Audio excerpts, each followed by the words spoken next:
Hello, everyone. Welcome back to another episode of the Heresy Hangout. I am your heretical host, Jason, or am I? And as I'm always, Jason. I'm joined by my secretive spy master co-host, RJ. Or am I RJ and you're Jason? Or I'm uh, Jason. either way, I am Alpharius. I know that. I'm Alpharius. That's all you need to know. We're excited to bring you the next story in the Horus Heresy. In this episode, we'll be covering Book 7, titled Legion. So this book takes us back into the timeline, actually, leaving the forest of Caliban that has nothing to do with the Horus Heresy. Now we're back in the timeline, and this actually focuses a lot on the Imperial Guard, which is like the first time we kind of see that. And obviously, as we joked before, this secretive, elusive Alpha Legion. Before we dive in, uh, hit us up on all the socials: YouTube, Instagram, podcast apps, Gmail. We're the Heresy Hangout at all those spots. Heresy Hangout at gmail.com if you want to send. I haven't checked that in forever, so I don't know if anyone. If you're out there, you send an email. I will check today. I'm making a note right now because I haven't checked in a while. The warp has really been a mess, so we haven't Yeah, been yeah. checking the Gmail lately. Okay, so just the book details. It was published in March of 2008. 412 pages, which is kind of on par for the series, except Fulgrim was kind of longer, but this is kind of where they all sit at. Written by the great and powerful Dan Abnett, our Daddy Oxford educated, Dan. yeah, our Oxford educated novelist that we always joke about. He's written so many books. I'm not gonna list them all because he's done so many. Let's see. Okay, so before we get in, we're going to talk about the cover. So here's the full cover. What do you think about it? Love it. I love it I because know. I think it's super cool. Yeah, and I think super cool.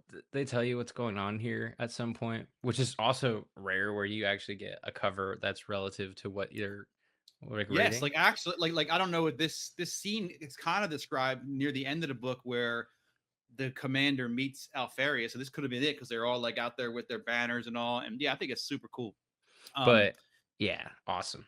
I love it. Well, you know what? You know I noticed. So I've been reading the next book, and the armor on the Astartes here, it's really like ornate. Like from what you're compared to, if you look at 40K now, you know what I mean? Like it's like super like little. It's hard to see because it's not zoomed in, but like the next book has the cover of a bunch of Astartes too, and they all have this like very unique, as if like maybe each one of them are able to like kind of go into some kind of detail and put stuff on their armor, so it's kind of cool. I love the Imperial Guard guys. They're like it looks like a desert, so it's hot, and these poor fucks are like wearing the Vests. most the most clothes you ever seen with their like royal guardsmen little hats and everything. It looks very very uncomfortable to wear.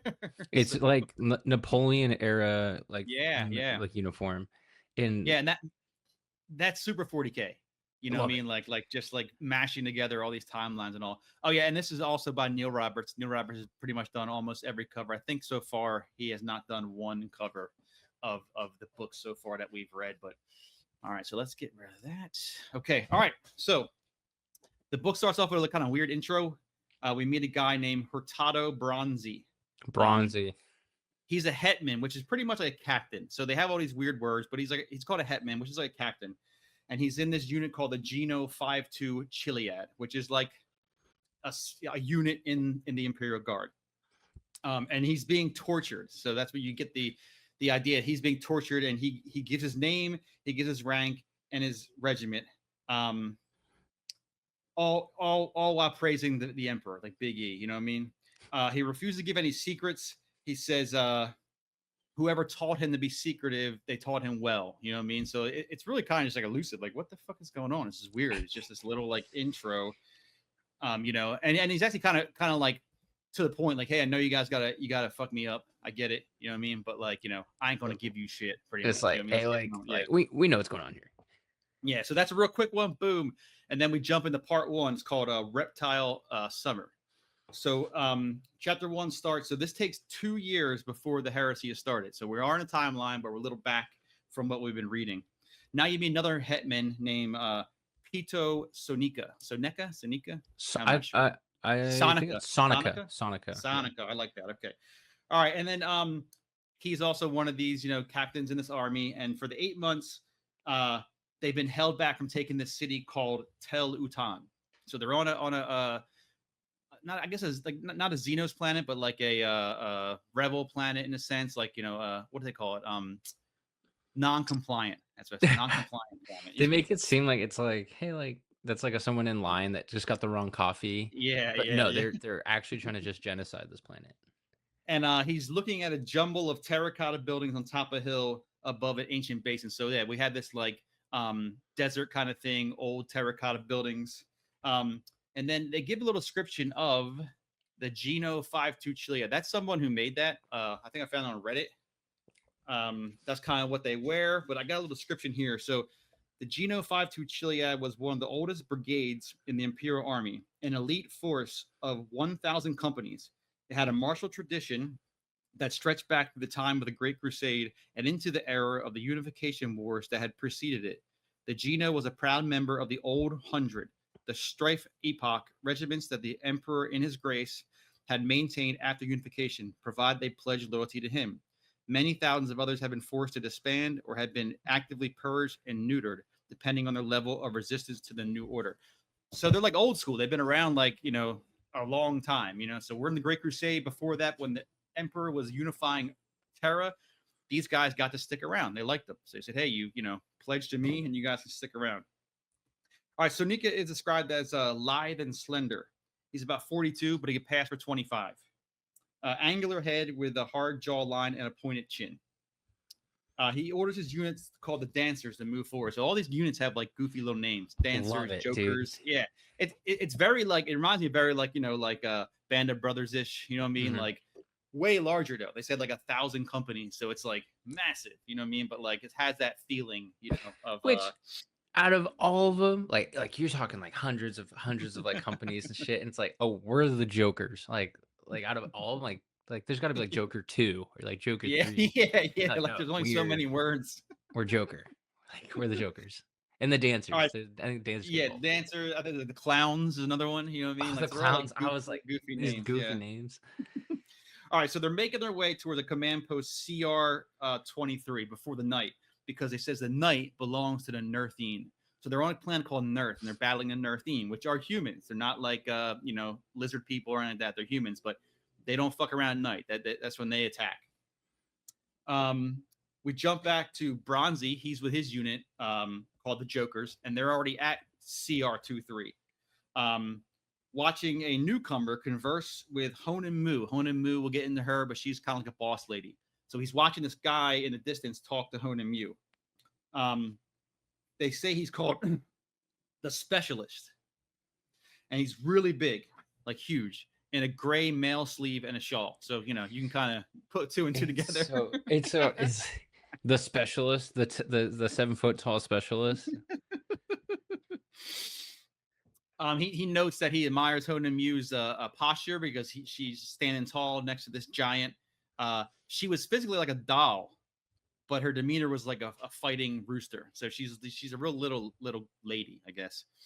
All right, Bronzy steps out and he sees the giant gone, and is confronted by Uxar Honan Mu. So Uxar is like another title. You know what I mean? She is an Uxar. Her name is Honan Mu. Tiny, built like a child in a black bodysuit and heels, small oval face and skin so black. Only 23, but she bears so much responsibility. She's really young, kind of like a commander, I guess I'd say, like a commander of like a bunch of different companies. Let's see. All right, so she chastises him for being nosy, spying in on her. She has these like aides, like little like mini Uxors that hang around with her, and they kind of bust on him because Bronzy's kind of like a chubby guy, so they're making fun of him and being like a fat ass and all. So she inquires about the Dancers. Bronzy says no, they're not back, but he offers to send a group out to find them, and then she says no, it's getting late. As she leaves, he tells his second command to get a gang ready because they're going to go out there. You know what I mean? Like they're like, yeah, I don't care what she says. He's really tight with Sonica, so he's like, all right, we're going to go try to find these guys. As he goes to take a piss, and he hears a voice behind him, and it says, "You'll stay put tonight, And he's like, oh, what the fuck? So he hears power in that small voice, but disagrees. Anyway, turning around and facing the specialist. So the specialist is right behind him now as he's taking a piss. He's a monster of a man, his face hidden. Bronzy's no bitch, so he doesn't back down, telling the giant, he's like, I can really mess you up. So yeah, he, 7 foot. Well, we don't know he's 7 foot tall. We can assume, you know what I mean? Because we know if you have a brain in your head, you know what kind of person this is. But this guy's not backing down. He tells him, like, I'll fuck you up, man. Like, you're going to try it. Especially because, yeah, you probably would, but I'd hate to have to hurt a friend. Something's going on tonight, and Bronzy, you cannot get involved. He will understand soon, but Bronzy's not having it. He's like, I might believe you if I can see your face or know your name. Specialist agrees, kind of shakes his head, and he goes, all right, I'll tell you my name. My name is Alpharius. Beautiful. Beautiful. So Alpharius, they know who Alpharius is, because Bronzy's like, bullshit. You know what I mean? Like, you're not Alpharius. Like, no fucking way. There's a flash outside, like the little porta potty, whatever it is. You know what I mean? Big flash, and the specialist is gone. Kind of like, you got flashbanged in a sense. Bronzy gets flashbanged, and the specialist just disappears. You know what I mean? After that quick flash, he hears battle in the distance, and he can see a bunch of, explosions going on in the difference. He hears his men moving around to get things ready. We jump back to the dancers. The dancers are getting messed up. They're getting attacked. In theory, the Nertheans should be an easy fight. They're all less advanced than the Imperium, but they had what Lord Commander Namajira coined as air magic. So they're not like, they don't have like guns and shit. They have like fucking, I don't know, arrows or something. I don't know. You know what I mean? Like, they kind of go into it later, but we don't know what it is right now. So all air support was futile, pretty much, because they somehow can control things in the air. That's like their secret. All right. This attack was his first taste of that. The elements obeyed Nerthine, so like they can kind of like, like magic. You know what I mean? Like the warp, I guess I would say, in this kind of world. You know what I mean? The explosion dies down, and then now the Nerthine rush in. They're dressed in silver armor and pink robes, shining in their flames. Many with banners decorated with the water reed and the river reptile badge. That's their like their symbol of their flags. They wield a thing called the Falx. It's like an 8-foot long hybrid spear. Half it you grip, the other half is a long hooked blade that they swing around. They're fucking cutting people's arms off and shit. So they're like lightly armored, like fast attack troops that swing this blade around, just mess everyone up. And the dancers are getting butchered. Their guns are useless in that like close quarters. He calls for help. As he's calling, he gets his fucking hand cut off. Right at the palm. He gets his whole hand cut off. The weapon swings around for another strike, but it's blocked by a huge brute, killing the enemy with a bolt gun. Sonika is shocked by the newcomer and sees a dozen more, moving with inhuman speed, neutralizing the Nerthine with ease. So some small group of giants step in and start helping them out. So Sonika gasps. He goes, those men, those things, they're Astartes. And I wrote here rare because all these books are about Astartes, but you got to understand, like, if you're an army guy, it's very, very rare to see actually see face to face. You know what I mean? Like a space marine. You know what I mean? It's the scale of everything, right? So there's and then especially later in 40K, because they like have to like limit everything for undisclosed reasons that we don't know yet. Mm-hmm. But it seems like we're spoiled rotten because everything that we read is about these heretical Astartes. But if you're just like Joe Private from planet I'm Screwed, they haven't seen, they hear about them probably. Yeah, like they're probably like, in a slideshow they saw one time. Yeah, they exist because they're the Emperor's angels, all that stuff. But like, to see one in action is very, very rare. Because really, as big as they are, they're supposed to be like the Navy SEALs in a sense. They're like sent in to do something and then sent back, which is weird because they have like tanks and fucking like they have everything an army would have, but they're like specialists. They're specialists that could take over a couple planets, but they're really small unit tactics. So like you're just Joe Private, like Yep. And then And you're then like, here comes that's fucking six. Optimus Yeah, Prime. yeah, six fucking Optimus Primes come in and start smashing these guys. So these guys wipe them out pretty easily, and Sonica looks over and he sees that Tel Lutan, the city they've been trying to siege, is on fire in a distance. You know what I mean? So we jump back to Hona Mew, and she's watching the city burn from her bunker, and she asks a specialist. She goes, "Well, can I call Lord Commander now?" And he's like, "Yeah." He says, he adds, "There's a lot more work to do, and it was good working with you, but they never may cross paths again." He applauds her unit, the Geno 5-2. She's bred good soldiers in the finest genetic tradition. So it'll get more into that, but like, yeah, these are all like gene-born, like fucking people. You know what I mean? It's like not like normal, just dudes, Yeah, born. and I think like playing on 40K, like Big E, he like unified these people, and he probably saw these like totally not like Moroccan Frenchman looking unit, and he was like, "Hey, you guys kind of like go hard. I'm gonna keep you guys around, and I'm gonna keep you guys exactly the way you are for like ever." And he just was like, he's Yeah. like, 'cause I like how you fight. I'm gonna keep that like right Yeah, we're not going to change a thing. You know what I mean? now. Which he's like, so like how morally ethic is all that? Hey, we're in 40K, man. We don't. That doesn't matter. Stop asking these Yeah. questions.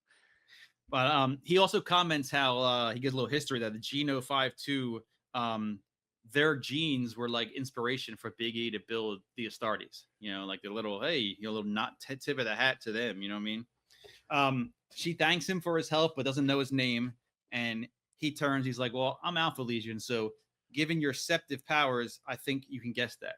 So septive powers, it's like the girls here, they all have like very little bit of psychic powers that they help use, kind of like, I guess, like mentally keep their people in line. You know what I mean? Like she can perceive things like with her people. You know what I mean? Like they're like Yeah. a little bit of mind reading, a little bit of like, because like later on, like she's talking to them through their septic powers. You know what I mean? Like she's like, kind of like the Vox is down, like, "Oh, well, I'll just fucking boop boop," you know what I mean? Like stuff like that. So all right. The specialist slips out the back, and he's surprised by Bronzy, and he's actually genuinely surprised that Bronzy snuck up on him. And Bronzy's got a gun pulled to his chest, and he wants some answers because he's like, "What the hell's going on?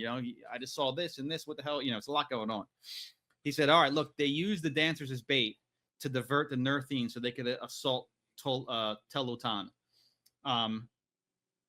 No conventional assault would work. They've been trying that forever. They are possessed. He told them they're possessed by chaos. So he said, "Hey, we got to try something different here because what you've been doing ain't working. So yes, I use your boys as bait, but it had to be done. Honesty's brutal, but is the only real currency." Bronzy sighs, lowers a gun, and the gun's like snatched out of his hand instantly. And he says, "Never aim a weapon at me again." He like snarls at him like he's pissed. You know what I mean? He wants to know if he's truly Alpharius. Specialist shows him his face and he goes, "What do you think?" So I guess these people know what Alpharius looks like, through propaganda posters and all. But I mean, he's like, "Oh shit," you know what I mean? So I guess he believes that he is Alpharius. Sonica now awakens, and he sees flocks of Cassavet flyers, like helicopters. The night sky is lit up by distant fires of Tel Lutan. He looks at his second command, Lon, asking how many were lost, and he says too many. So they got wiped out pretty much. The dancers got really, they were the bait, and they were used as the bait to be sacrificed for the attack. 3 robed giants then appear. So these big guys come up to him and he says, "We regret their loss. War requires sacrifices. A victory has been achieved, but we take no pleasure in your losses. You're Astartes, aren't you?" Sonica asked, allowing Lon to help him to his feet. "Yes," said the one. "Do you have names?" "I am Alpharius," said the first. Sonica inhaled hard and dropped quickly to one knee, along with Lon and the other Geno men.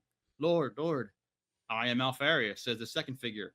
"We are all Alpharius," says the third. "We are Alpha Legion, and we are all one." They turned and walked away into the billowing smoke. I thought it was cool. I mixed and picture like a cool ass scene in a movie like that. You know what I mean? Like it's all dark and everything's firelit, and it's like, "I am Alpharius," and they're like, "Oh shit!" They all like fucking. I'm Alpharius too. You know what I mean? And I could like, I could picture like the confusion too. Like, so obviously, Yeah, like you see like the greatest thing that's ever you've seen in your life, yeah, and you're like, oh my yeah. god, and then someone else is like, no, actually, I'm actually that. Actually, me. And they're like, kind Actually, of it's me, and you're just like they're like, what? Huh? What? what, What? what? And then at the end, they like totally pull the rug on you. This is Yeah. kind of our thing. Like, We're all, yeah, like, hey, we're all so like, so yeah, that gives a little hint of how this book and in general the Alpha Legion operate. They're super, super secretive. Like they don't let anyone know who they are. Their power is information and using Mhm. that information against their enemies. All right, rare actual Astartes W though, where they're like, hey, we don't feel too great about letting you guys die. I know, Like, yeah, he said I that. was Yeah, like, he's like, hey, we're not feeling great about it, but we would do it and do it again if hey, we like need to. we live in a world where babies get turned into like flying, like, I don't know, Yeah, a little. drink carriers. So Yeah. but like we're not happy about this. But like this is how it is, man. We're not happy about it. All right, so chapter 2, it jumps to the rest of the dancers are at a place called Visages, kind of like healing up, right? Drinking, relaxing. I thought it's hilarious. It said some ride servitors out to hunt game, and I read it 3 times. It says that they are riding servitors, and I'm like, man, I wish there was a fucking picture of this. I think Like, in Space Marine there's like, or somewhere I've seen it where it's like a servitor centaur body. yeah, like And is that what it is? I think that's gotta be, I was thinking the same thing. I was like, that's gotta be what that is. Which, That's so but again, hilarious. I was like, moving on. I was like, whatever. Yeah, Sure. yeah, yeah. All right, so he's sitting with a guy named Dimitar Shaban, another hetman from another unit. All right, so they're hanging out. They each have a sniff of pinch, they sniff a pinch of peck from a gold box around their necks. Love So it. each het has one. And is it like what is it? Is it like tobacco It's like or is it snuff. like It's got to be like okay, snuff, which is okay, basically all right, tobacco. yeah, okay. And they're chilling. Shaban recites a poem that he's been dreaming about. Um, he runs the clowns, and unlike the dancers, only some of them were resting here, not the whole gang. You know what I mean? Shiban's described as a long brow, long upper lip, button nose with long white hair. So he looks kind of, I think, goofy as hell, man. Long upper lip. Like, what the hell does that even mean, dude? Like, you're, yeah. Like, all right, so they're playing a game where like their menials go out and find stones, and if they get the biggest stone, and they're just like fucking off. You know what I mean? They're like captains of whatever, so they're just chilling, drinking, while the guys are out there kind of like just fucking Finding off rocks. doing enlisted stuff. You know what I mean? Yeah, I like that. Yeah. Which one of our dudes get a bigger rock, you think? I don't Yeah, know. yeah. My guys are stronger. So as they're chilling, from behind them, they hear like a noise and hear Bronzy. Bronzy pops in. Bronzy's here to talk with them. So at night, Sonica pesters Bronzy on why he's here. He knows it's not just to check up on him. Bronzy's always like scheming. You know what I mean? Like, yes, they're friends, but he's like, there's no way you would come out here just to see me. You know what I mean? Like, something else has to be going on. Bronzy admits, yes, there is something. But before they can chat about it, a medical staff person says, hey, I got one of your boys over here, a dancer. You got to come check him out. Like, come identify your dead fucking soldier. You know what I mean? You're dead, homie. I need you to like, Yeah. check this out. So the Sonica and Bronzy head into like the refrigeration unit. The body in question is bloated with frayed uniform of a dancer, but he's got no face. So it's like his fucking skin's been cut off or something like that. Like, what's his name? Hannibal Lecter style, Sonica's like, nah, he's not one of me. I'm not missing anyone. I know my guys, he's not one of me. He suggests they do a tissue map on him, which is some kind of high-tech thing I guess they can do. The med staff sighs. She won't, she will, but before she alerts the Uxars, does Sonica know why this guy has no heart? So he's got no heart in his fucking body. And before they go tell the bosses, do you know anything that's going on? The corpse is heavily modified. Cadium centrifuge got a weird, so it's like a bunch of like weird shit. Terminator, yeah. Shit ain't normal. It ain't where they're supposed to be. Yeah, so I wrote weird liver, cadium centrifuge. I don't, you know what I mean? Like, love it. The flux capacitors. Yeah. On his thigh, they see like a mangled brand, and it looks like some kind of snake or a reptile. So they think Nerthine, because the Nerthines, they rep the fucking lizard and all that stuff. You know what I mean? They got all their flags and everything. Kind of their thing. So yeah, so they're like, oh shit, like can they change people? Can they do this to people? You know what I mean? They don't seem to be that high advanced. So Bronzy, jumps back to why he's here. He says the night of the attack, he didn't hang Sonic out to dry. I was trying to get to you, but they were used as bait. They're both still shocked that the Alpha Legion is involved in the war. They go to the post commander and convince him to report the strange corpse. But who to tell? They choose to call Honamu. So that's that's their next in line. They're going to call her up. She's trusted, and she's worked with these specialists before. Bronzy contacts her on a cryptid channel. He informs her he thinks they've been infiltrated, requests air transport for him and the corpse. She says, well, I can't air transport you, but if you grab the corpse, travel west, I'll meet you at another spot with a cavalry unit, bing, bang, boom, we'll pick you up and get this shit sorted out. Before they disconnect, she's like, hey, who else knows about this? You know what I mean? Like, she's kind of digging in, like, all right, well, who knows all about this shit? He fills her in that, the fucking guard and the medical lady, but he leaves out Sonica, and he's like, well, why didn't you tell me? Why didn't you tell her about me, knowing about this? And he kind of just blusts it off, like, hey, well, you're not coming with me. And he's like, what the fuck? I mean, I want to come with you. Honamu sound a little weird on the radio, like something's going on, That's why Bronzy wants him to stay, though. He's like, if something happens, then you still have the info. If I go out there and it is a trap and I get killed by the Nerthine, someone back here knows at least something's going on. You know what I mean? Sonica thinks he's being paranoid, but they says, hey, we're in a war of lies and disguise. He'll take Shaban with him, so he's not going solo. Okay. So Bronzy gets an armored transport, and Shaban arrives. They get all in, and before he leaves, he's like, yo, Bronzy, you got that money you owe me? And I found that like funny, like, because it just relays like the very human, like, humor, like dark humor of like military units. You know what I mean? Like, people dying all around. You found a body with no heart and all this serious shit, but like, also, yo, man, give me a monster. You know what I mean? Say, hey, that guy's wait. Oh, you got to go drop off the snake body you found. Give me your fucking. I made a run to the store. I know you owe me. All right, so they load in. Everything goes smooth. Does it? Well, yeah, for now. So as the sun's rising, Bronzy's like 20 kilometers away from where he's got to be. We jump back to Sonica. He's having a weird dream, and he went out into the heat towards the well. His Geno senses start tingling. So like they're like kind of not super soldiers, but they have like a little extra stuff that normal people wouldn't have as well. He jumps into cover, and he's seeing semi-invisible people scurrying about, coming towards like the Visages, the hospital unit. He jumps into the commander's post, where he sees Koslov, who was like the commander of the whole post, sat in his desk just staring forward. A Faust swings out of nowhere. Sonica dodges it, crashing into the corpse of the commander. All right, so pretty much they're under attack from the Nerthine. The Nerthine are now laying siege to the little medical hideout place. And, you know what I mean? Give a little shout out to our boy. That like scene of like you're just Joe Schmo in the desert, and you're gonna get some water, and you're like, I think something weird's going off. Like, wow, my spidey senses are tingling.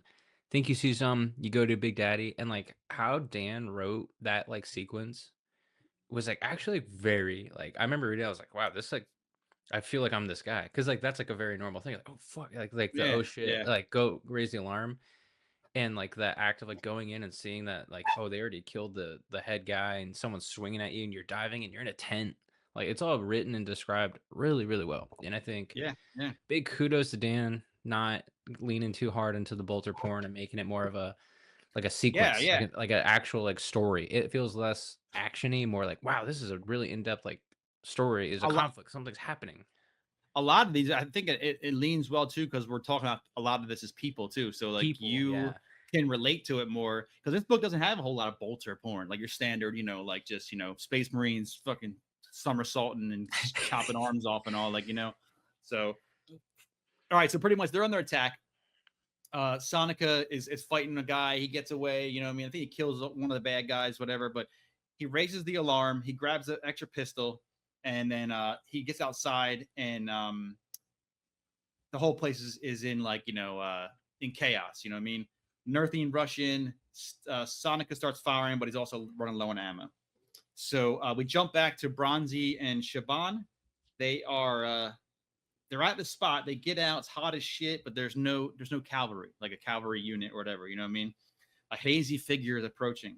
As it comes closer, Bronzy sees it's a Astartes in full battle plate, purple armor with silver trim and green markings.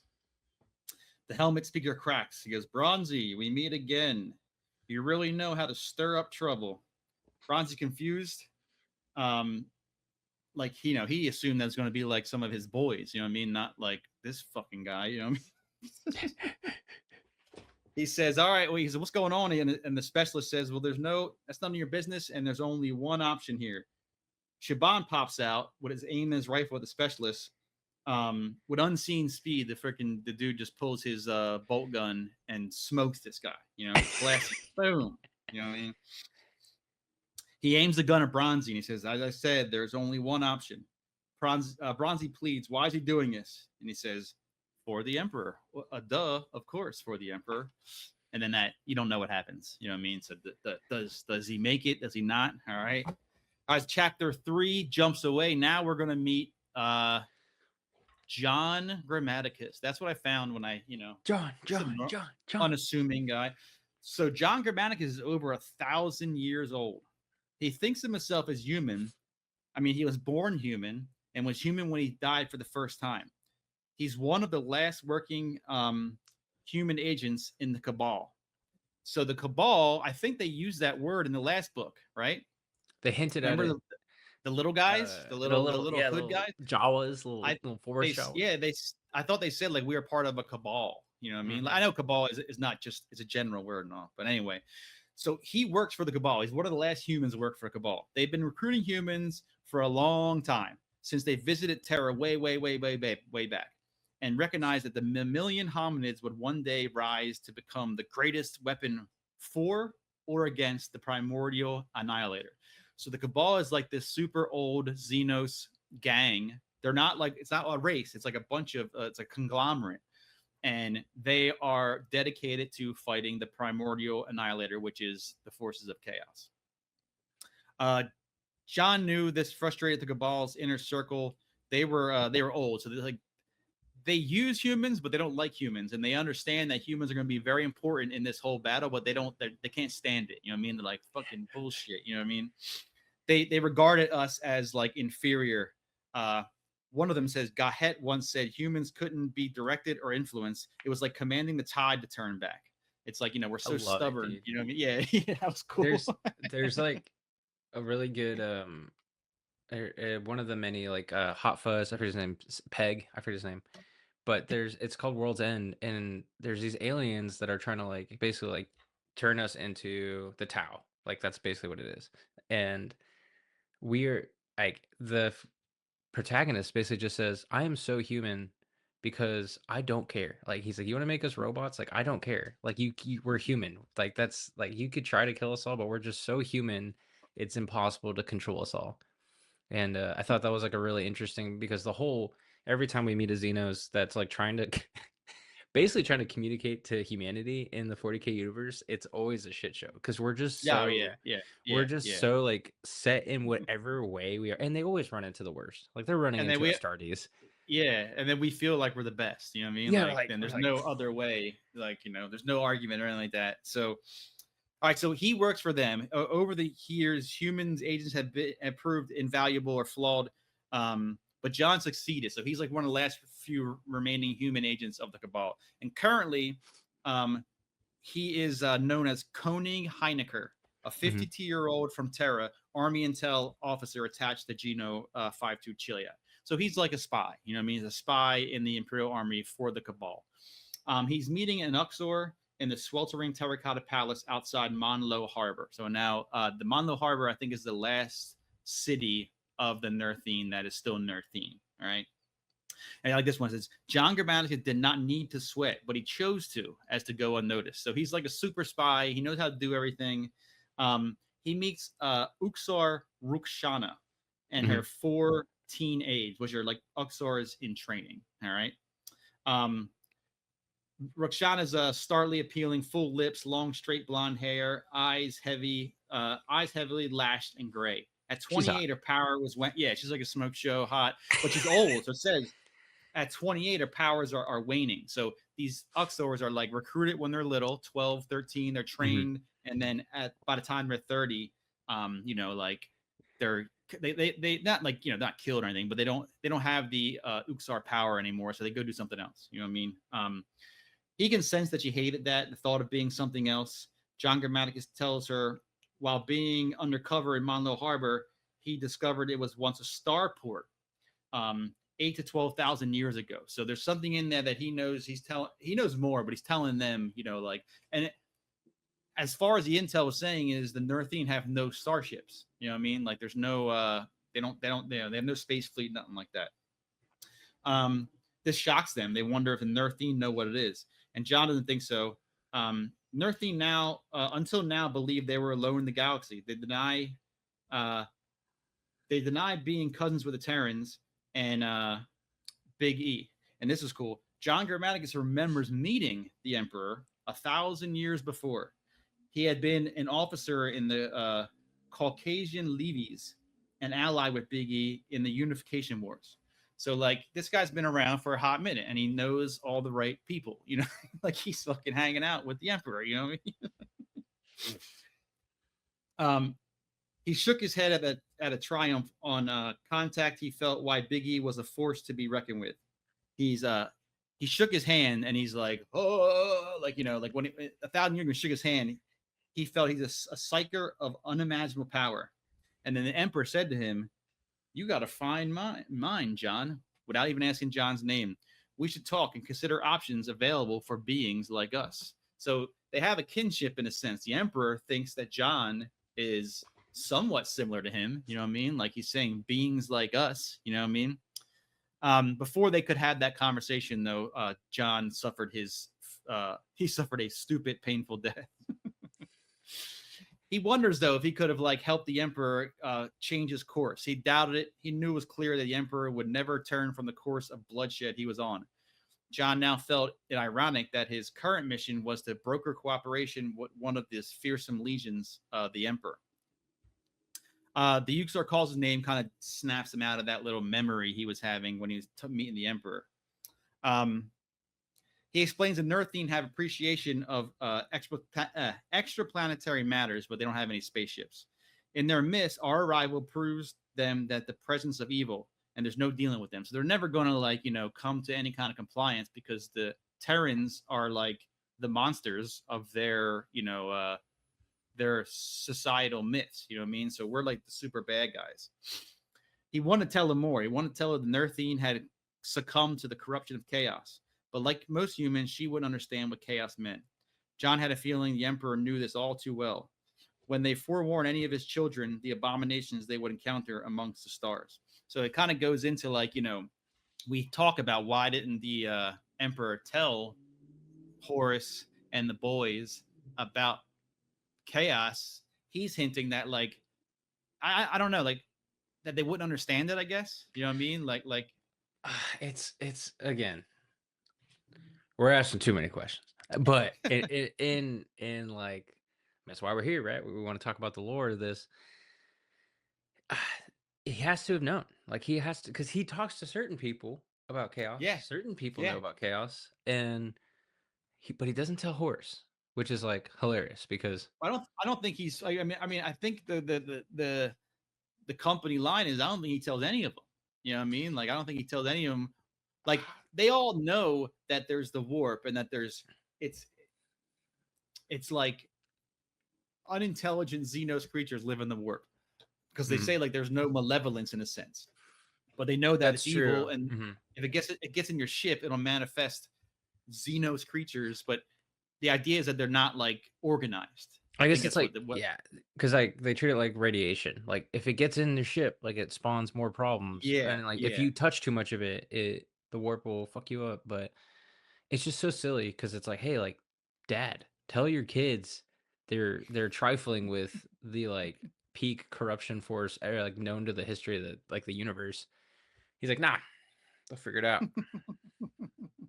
They're good. They're my boys. All right, so he's discussing like the tactics with Roxana, and then he kind of like woos her because they end up going to bed together. Classic John. Yeah, John's like a he's lady. 007, dude. Yeah, that's what I feel like. 007. Yeah. All right, so he realized he hadn't slept with a woman in over 700 years. Doesn't say anything about a man. Damn, John. Dude, come on, John, step it up, brother. But anyway, so the point I'm trying to get here is like he's feeling the connection with the Uxar, and he's feeling like that he may actually like love her and stuff like that, which is like, okay, come on, now, John, come on, lock in. Yeah, look, I got a job to do here. You know what I mean? Get some tail. Finally, he's in love. Come on, man. So they're laying in bed, and he starts hearing his voice calling his name in his head. So he gets up, not like insanely quick, but I gotta go to the bathroom. He goes in the bathroom, filling the basin with water. He turns in the mirror, and Gahet is staring back. I don't know if they ever describe what Gahet looks like, because you meet other ones, but I can't remember if Gahet is ever described. All right. So Gahet is a Cabal boss man, and he's talking to him through a mirror. You know what I mean? He can do magic shit like that. You know what I mean? So he's like, John, what the fuck are you doing? You know, he's like, why are you bonding with this woman? You know what I mean? Because he's got a mission. He's got a job. He's like, what are you doing? The galaxy must live. John angrily replies, can't he be allowed to live a little? You know what I mean? Like, what the hell? Get off my back, Dad. Yeah, Gahet's gone. He just wanted to tell him, you're fucking up, dude. You know what I mean? All right, before dawn, John is packing to go insert back into the city, which he's been like spying in. Roxana surprises him by waking up and like saying, you better come back alive, all this stuff, so they're getting all lovey-dovey, you know what I mean? John leaves, loads up in his speeder, speaking to them with some escorts, speaking to them in his native tongue, much to their surprise. As they move, John tries to relax. He keeps thinking of Roxana, how she said, you see right through me. His mind saw into everything. That made him think about meeting the Emperor, shaking his hand, seeing behind the glamour, noble face, seeing just for a second. And then he kind of like a bad memory. The driver asks him if he's okay, startling John out of his thought. He inserts they pretty insert the city through a sewer drain outside the city. So he's gonna Ninja Turtle it into the sewers and get into the city. 90 minutes later, he climbs out of a vent just outside Monlu Harbor. Now he's no longer Koning Heinecker. He's now what's his name? The Shah Huata. Yeah. Complete with a wrap of pink silk over his suit. So this is I think Arabia. You know what I mean? That's what I think of when I think of the Nerthine. It's like Arabia, So he's all dressed up. He's dressed as like a real Nerthine merchant. His mind was capable of smoothing over any blemishes. So he's got all these powers. He's he can't necessarily I don't think he can move things with his mind and all, but he can make suggestions to you, and his voice is powerful too. So he can he can speak every language, but he can also tell you RJ, you like fucking milk and you hate milk and you just start liking milk. You know what I mean? Things like that. It's all right. So he's got 3 pouches with him. He's got fluid, mineral, salt, and currency. Northine hook knife. It's his only weapon, except of course the ring. They mentioned the ring, so they'll talk about that later. But he's got some kind of magical ring. He's walking through a bunch of merchants. He's approached by a Nerthine guard asking to see his palms, his face, his brands. He Jedi mind tricks the guard. He's like, hey, you don't got to worry about my palms or my face, and he moves on. The city's waking up as John makes his way towards a northern suburb to get a look at the north wall. That's his mission right now, is to hey, how's that north wall look? We might attack it. I need you to get in there and check it out. You know what I mean? So Nerthine had no street names. All their street signs are what are they? Like pictorial emblems. They're all like pictures. John saw a red monitor lizard image, and he knew he lost. He knew that he gotten turned. He had a couple turns here, a couple turns there. He's feeling lost, more confused. He's getting mad at himself. He reached into a pouch for his meme seed, a gift from Gahet. It warmed with ascending intensity when near psychic activity. So he's starting to have a little bit of like a nervousness that something weird's going on. So he grabs his magic seed that warms up if there's psychic power near him. So it's always warm, but right now it's burning. So the seed's hot, and now he knows he's in trouble. Something's going on. He hurries into an open square, hoping for a place to clear his head. He looks up, staring at the preeminent temple in Monlo Harbor. He glares at the bas-relief symbol on the temple of 4 properties of the primordial annihilator: death, ecstasy, mortality, and mutability. So the 4 chaos gods, pretty much. They see it as something different, you know what I mean? The symbol seems to pulse at him, and he starts getting sick. A wave of nausea comes over. He runs into an alley and vomits, and notices 2 figures are coming towards him and 3 more coming from the other way of the alley. He flees, finding a door that he rushes into a cool, dark room. As soon as he gets in, he's snatched up. "I've heard you've been looking for me, John Grammaticus." Struggling, John says, "That depends. Who are you?" "You know my name, you treacherous bastard. My name is Steve." No, it's Alpharius. No, Alpharius. So now John is caught by the Alpha Legion, but he actually is. That's what his mission is, to try to like get the Alpha Legion to broker a communication. So kind of helps out. He's like he's the guy you send like the ambassador, like, right? He's like the pitch man. Is that the whole shtick? It's like, hey, I know you're bred to be like Xenos killing war machines. What if you just like work with us? Yeah. Well, so like as we know, the Imperium does not work well with Xenos. You know what I mean? At all. Slight space racism is okay. Okay, so chapter 4, John is now he's using his power to try to get this guy to stop holding him. Right. The giant speaks to a hooded figure in the corner, who psychically tases John. So they got their own psyker. Like, "Oh yeah, you want to try your shit? I got my own guy." You know what I mean? He says, "All right, if you calm down, I'll have his name's Sheer. I'll have Sheer release you from the psychic electricity." You know what I mean? Alpharius knows that John's looking for him. How did he know he would be here? John tells him the Cabal invited him. And he's like, "What's the Cabal?" John says the Cabal is the only hope for the species, not just the Imperium, but all of mankind. He explains the Cabal feel the Alpha Legion are the most willing to hear their message out of any legions. Thus, they arranged for the Alpha Legion to become involved here at Nerthine, so the Alpha Legion could see the real enemy, the primordial annihilator. So they're pretty powerful, man. They've figured out a way to get a whole legion of Space Marines to this one planet. Is that this book? I forget how they mentioned they're like we nixed the logistics of this guy, so this guy, and then they could go here. And I think it's at the end. Yeah. I mean, it's all subterfuge, but it's still pretty like cool, powerful. How like you can figure out a way to get somehow the message gets across the servitor brain saying Alpha Legion come to. I mean, it's easy plot armor way because you don't got to really get into detail how to explain it. You know what I mean? It's kind of like, oh well, we fudged this email and then we told this guy to say this guy. You know what I mean? But it's like super Guy Ritchie because instead of like, oh, we just went to the planet where the Alpha Legion was. It was like, no, we paid off 3 different servitor operators to drop a pallet on this guy's toe, and it's like, what? Just go to their planet, dude. But no, I like it. They're the Cabal. So he tells them what's going on, and then so the Alpha Legion's like, or Alpharius, air quotes Alpharius. He says, "Well, we already know about chaos. It's already been logged in the litany of Xenos hazards." I like that.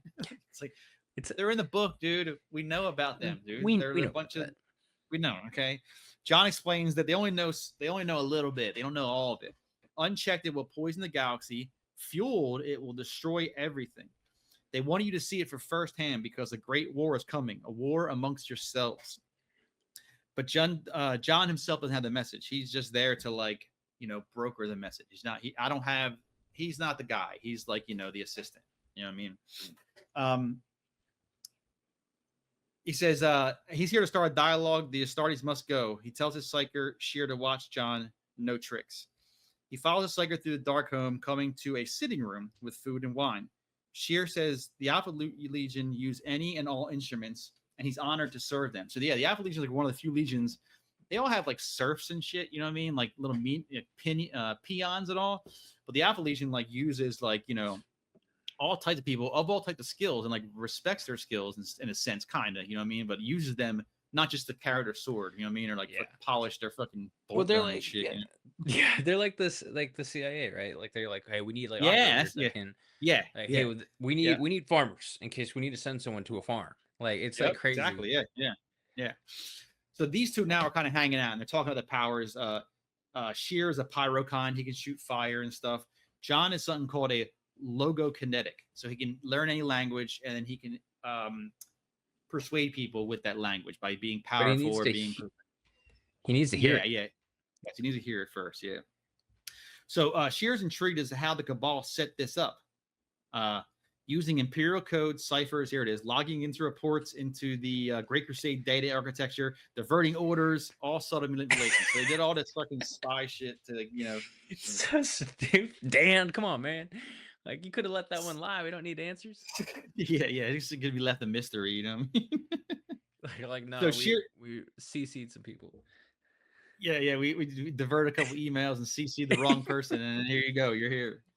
All right, so Shear's impressed, but suggests don't tell the Alpha Legion about that because like they'll get mad because they like to control the power. Like, hey, don't tell them guys. They think they're the smartest motherfuckers around. You know what I mean? Yeah, you can't muscle them on that handshake, dude. You gotta let them win. So he goes, all right, I won't tell him. He goes, actually, I admire how you guys were misleading me ever since I came into Monlo Harbor, like, you know, making me get lost in the city and all. And then Shear like looks like, what the fuck do you say? We were not manipulating you until you got to the temple. So they were not playing with his mind only when he got close to them for them to snag him up. He thinks he thinks they've been made. So yeah, it's very CIA now. They're like, fuck, we're not safe. We've been made, you know? Yeah. I got a tail. The Nerthian used, so Shear's thinking that the Nerthian used him to draw them out.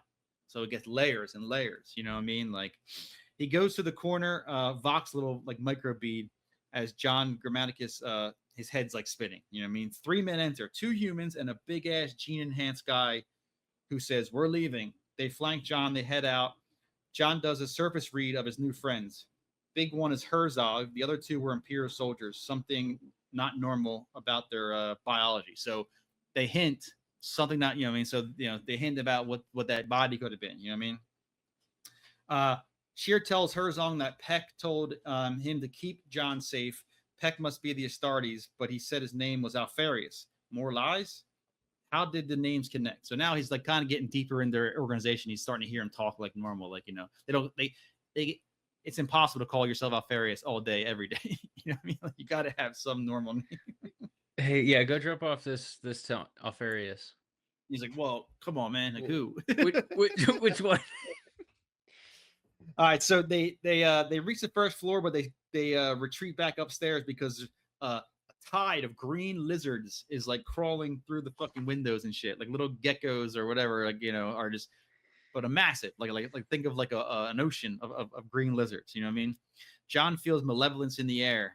The tide is moving up the stairs, and Herzog orders them to take to the bridge. So now they're running through this house trying to get away from these tides of lizards.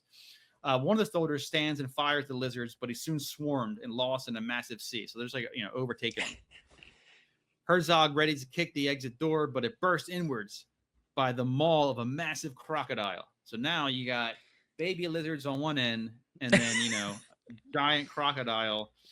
And he noticed it. They said they notice it's too big to even exist in the second floor of a house, but it's there. You know what I mean? Like its face is there in front of you. You know, it tore the remaining soldier in his jaws.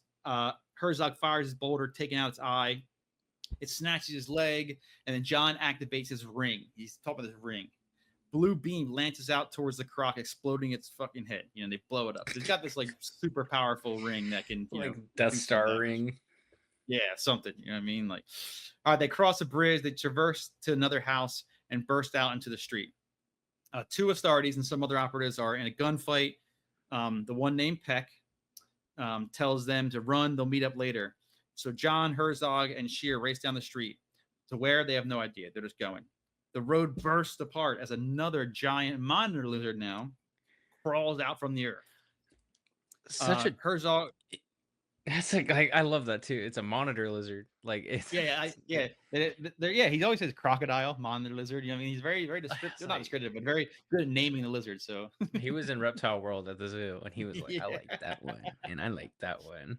Like Dan went for a little walk and was like, "I like the monitor lizard, but make it big." So now this giant lizard's there. They're shooting at it, and the dude's lighting on fire. And in the process, there's confusion.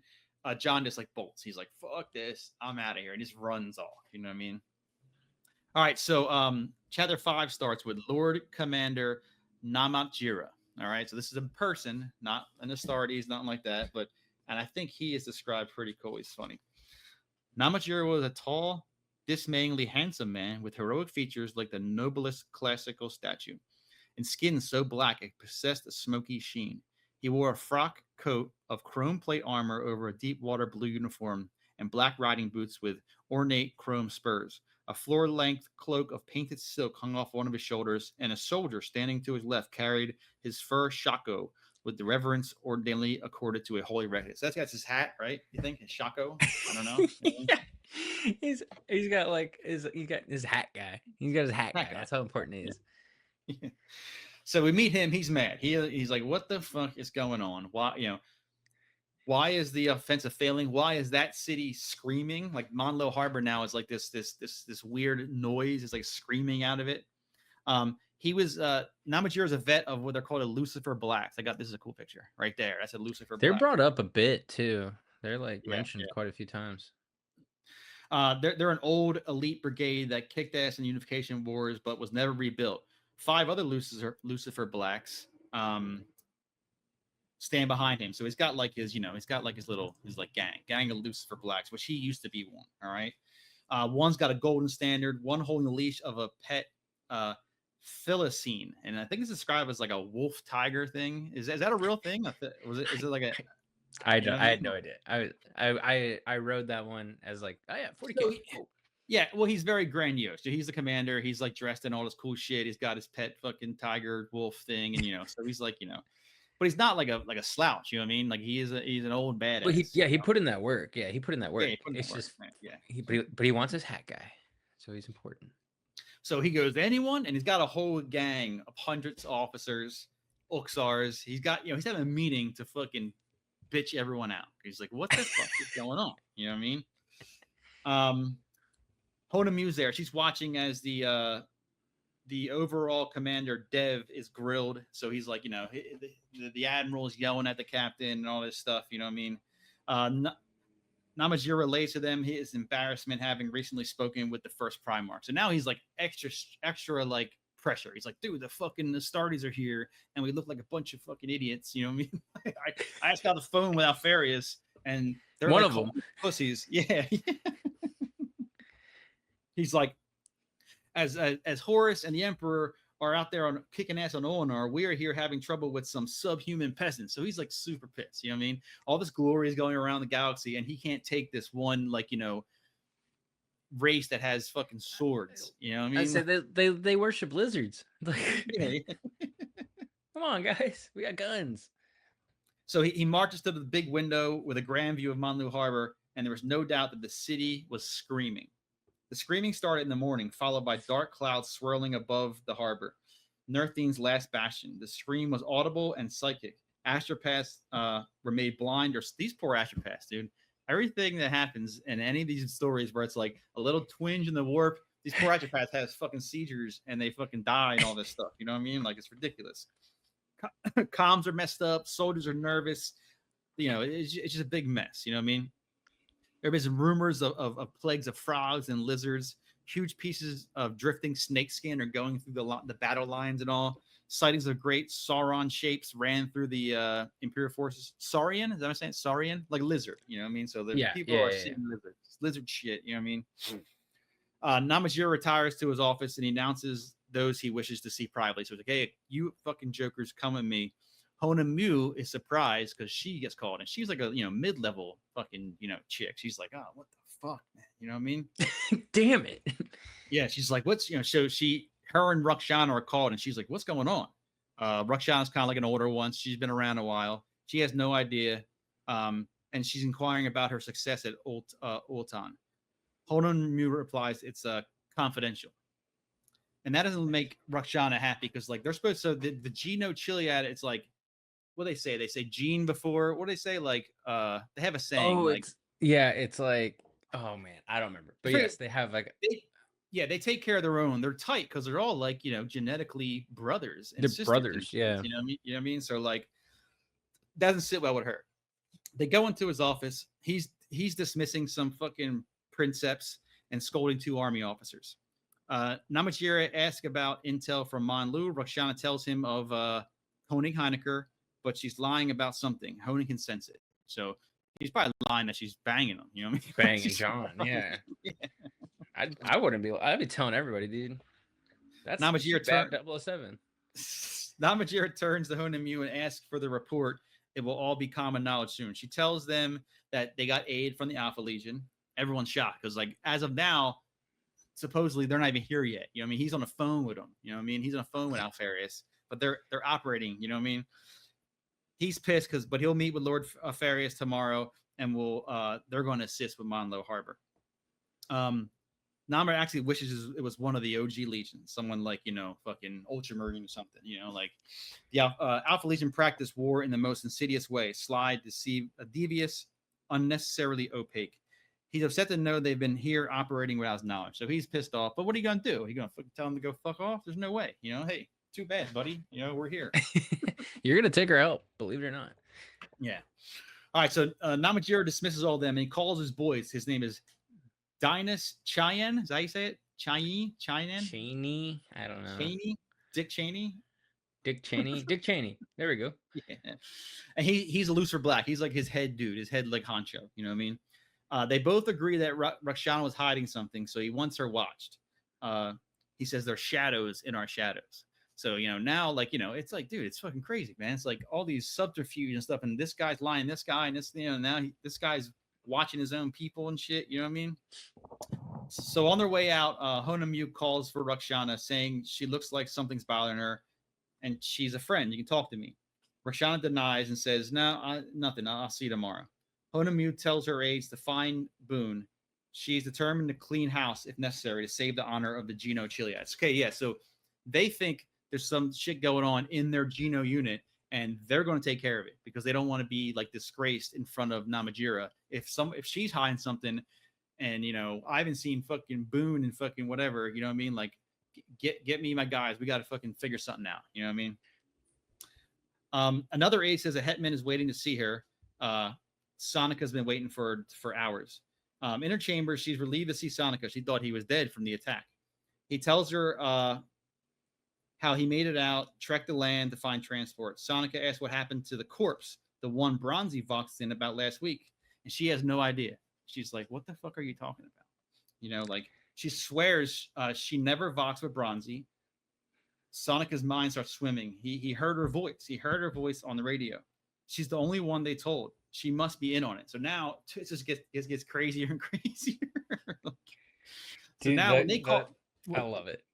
When they called her, it wasn't her, or she's saying it wasn't her. You know what I mean? Like, so who knows? You know what I mean? Just No, I know we know what's going on, but like the gaslighting would be hilarious. Yeah, yeah. I didn't talk to you. So Boone walks in. He's another one of the boys. He's happy to see Sonika, and then Sonika's like, was he in on it? He's like starting to get paranoid, So Boone was called a gene whip. They're powerfully built. They're like sergeant at arms, you know what I mean? Like they're there to maintain levels of conduct and morale, to enforce discipline and punishment. They're kind of like the what do they call them? The commissars, you know what I mean? And the other imperial units, you know what I mean?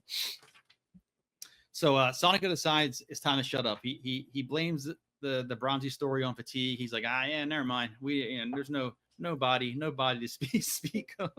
I don't know what you're talking about. I don't know what you're talking about either. But inside, his world's unraveling. You know what I mean? He feels he can't trust anyone. Honemu and Boone are confused with Sonika's behavior, but they dismiss it and they get the bit because they got to deal with Rakshana. They got other things to fucking deal about right now. You know what I mean? She tells them of Rakshana hiding something, wants Boone to find out, but keep it in house. So now she's going to send someone to go watch Rakshana. So you got Namajira's boys, the Lucifer Blacks, and now this Gene Whip are going to go all spy on Rakshana because they know she's hiding something. You know what I mean? Boone's like, yeah, no problem. And he's not surprised. He feels like someone's been playing with us since we got here. So he's been, everyone's paranoid. Everyone's paranoid as shit. No one fucking knows who to trust. Everyone's paranoid. You know what I mean? We jump to Ruxana entering her chambers to awaiting John Grammaticus. She assures him no one knows he's here. He hadn't explained much of what happened, and she was scared she wasn't doing the right thing. John felt bad. He didn't mean to get her wrapped up. Part of him wanted to flee. So, he knows that she's going to get, she's getting wrapped up in all this craziness, and she's probably going to get hurt. He couldn't abandon the mission. It's not possible. John had three choices. He can abort, he can use Ruxana, or he can tell her the truth. Ruxana asks, when is he going to tell her what this is about? John stands and he considers his three choices carefully. But we don't know. We jump to chapter 6. All right. Now this is a big ceremony. So they got a big ceremonial quarter. Gino, Chiliad's there, all the other places, all these other units are all there. They stood about 90 deep with banners. This is probably the cover. You know what I mean? Banners flapping. Tanks and speeders stood silent. And in the background, you see Amon Jeva's Titans forming a backdrop. So these guys got Titans and they still can't take over these fucking lizard cities. People. No. Namajir is there. He's in gold armor with extra robot arms, carrying a silver mace with 2 daggers and 2 swords. So it looks like some kind of Hindu god right now. Yeah, I was gonna say, it looks like Shiva or whatever.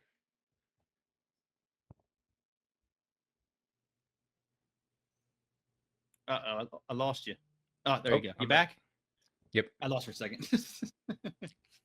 All right, so everyone's there. They're all decked out, massive banners, capes. Uxar Primus of Genio Chiliad, she's like the head Uxar. She's all there. A craft lands and out walks a lone figure. The whole assembly drops to one knee. It takes 8 minutes for the purple armored Astartes to reach Namajir. So that's how many people are there. It takes 8 minutes for him to walk from his ship through the masses of people. He removes his gauntlet and his helmet. His face is noble, bald, copper skin with sapphire eyes. He slices his palm, holding out the Namajira, pledging Alpha Legion's services to this fighting force. Namajira steps forward, slicing his left palm and joining it with the Astartes, and he rises. I am Alpharius, for the Emperor, my lord. So, this is Alpharius. Maybe? I don't know. Sapphire, it's the first time we hear anyone talk about how pretty his eyes are. So I think this is the real guy. He's got beautiful eyes. Well, never mind. There's layers to this shit. All right, so John now is watching this whole thing from a distance on a building through a scope. He wonders, is this really him? Is this Alpharius? He's reading Alpharius' lips. His linguistic skills picked up accents in the lip reading. I don't know how that works, but okay. Can you pick up accents in someone's lip reading? I don't get that. The problem is that there was so little known about the last Primarch. His face matched what few pics that the Cabal has of Alpharius, similar to the War Master and the Emperor. So he looks like Horus. He looks like the Emperor a little bit, and he was big, really big. So he wonders, could this actually be the real one? He felt a psychic twinge and knew that Sheer was alive and scanning for him. So now they're looking. The Alpha Legion's out there looking for him as well. He began to wish his first death was a real death. He kind of wishes that none of this shit happened. He wishes that he was never given this gift, he calls it, from the Cabal. So the Cabal, I guess, made him immortal or something. You know what I mean? Like some kind of invulnerability. He tried contacting Gahet, staring in a mirror for hours, pools of water, everything, but no one's been contacted him. Dick Cheney. Dynasty Cheney reaches the roof of the kitchen block. The latest sensor sweep revealed a blank spot on the roof. So not a thing, but something blank. And he thought that someone or something well-veiled could be up there. Cheney is a hard soldier, grew up on a world century deep in war. He led a child unit at the age of 12 when the Imperium showed up. He's a child warrior, child general. During that, when the Imperium showed up, Namajir was there and he personally recruited him. So these guys are tight. You know what I mean? He's kind of like his dad. You know what I mean? Like his stepfather. You know what I mean? So he gets close to the blank spot. He draws his knife and he pounces, but there's no one there. There's a letter though. that read, "Better luck next time." That's just, So that's just, fucked up, that's just dude. rubbing it in Love his. it. All right. The last of the dancers are urging Sonica to get dressed and join the ceremony. He agrees, reaching under his cot for his socks, and he finds one of those diorite heads that they were playing with way back in the day. Those rocks. Um, and he wonders like where it came from. It's kind of weird. He finds that like hidden under his bed. All right, John now regrets leaving the note instantly. He's like, "Fuck, man, I shouldn't have done that." You know, he's making his way back to Ruxano's thing. He said it was cocky, ill-advised. He hears some men trying to get into the. He's coming in through a window. He hears some men at the door like trying to get in. John sends a thought her way, not to trust them. They are not who they seem to be. But the aide lets them in. So the aide let him in the room. It's either Boone or Lucifer Black's there to interrogate Ruxana. John tries to avoid it, but he can't. So he curses silently, climbs back in the window, onto the roof, running for the end of the block. Once inside, alone, the men, it's Boone this time, Boone and his gene whips. They start searching quickly. By the aide gets suspicious. They grab a dirty jacket and are confused about the multiple bowls of water on a dresser. So things are looking weird in the room. What's going on? What the hell is all these fucking bowls of water? Why is there bowls then, of water everywhere? And then John, 007 style, he walks out of the bathroom like butt naked. So this is like a good, like, surprise tactic. Like, hey, you know what I mean? He feigns surprise. The whips are like, what the hell? He goes, well, and they claim to be surveyor of fabric. So like, hey, we're here to survey the fabric. That's why. That's why. Yes, so good linens. Yeah, and then John knows. So John knows what's going on. He says he calls Boone by his name, and he claims that he is a hetman named Cato Pius. And Boone buys it. So that's his power. You know what I mean? He probably looks nothing like this guy. You know what I mean? But like, he has that suggestion, like Jedi mind trick style. So he's like, "Hey, Boone, what's up, man? It's me, Pius. You know what I mean? What's going on? You know?" Yeah. Oh, yeah, that is you. Okay. So he admits that they're looking for Ruxana based on info about her carrying on. They say carrying on. And he goes, yeah, carrying on with me, like what the hell is the problem? So he kind of diffuses the situation, he goes, it's not just the aides who like to carry on, so like, they're joking about how like, Pius is banging Ruxana, no big deal. They agree to forget this whole thing. You know what I mean? Boone's like, yep, I'm more than happy to, because he feels embarrassed because they thought it was some kind of like, sneaky plan. And it's just, some people getting it on. So he's like, okay, you know what I mean? They leave. John sits on the bed. He's amazed at what a confident, clear tone of voice can do. It's the strength of his Logicine. It exhausts him, and he's like feeling a blackout come on. He's so tired from his psychic, exhaustion, so he passes out. Coming out of the palace, Boone was embarrassed at being so clumsy. But now outside, the whole encounter seemed fuzzy. He asked his boys if they're sure that was Pius, and they go, "Yeah, I mean, I get, yeah. What do you mean, yeah?" It's Pius, look at his dong, you know what I mean? I've seen it 1,000 times. That was Pius. But then Boone points, he goes, then explain this to me. And they point through the crowd, and there's a company named the Carnivals. In the midst, joking with the boys, was the real Cato Pius. So what the hell is going on? Like how could that be Pius butt naked? How's he outside with his boys, in a matter of, minutes, whatever.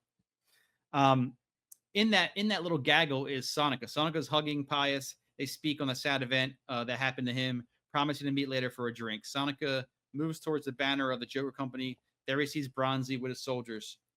Shocked and happy, he's alive. He calls out, Bronzy, Bronzy, Bronzy. He looks, frowns, and turns away into the throng of bodies.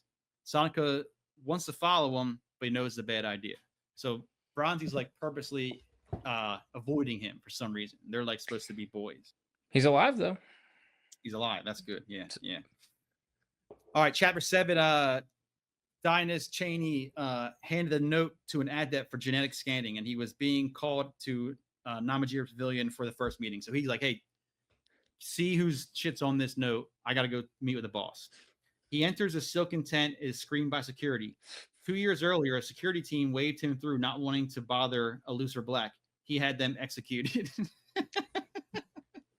You don't play, dude.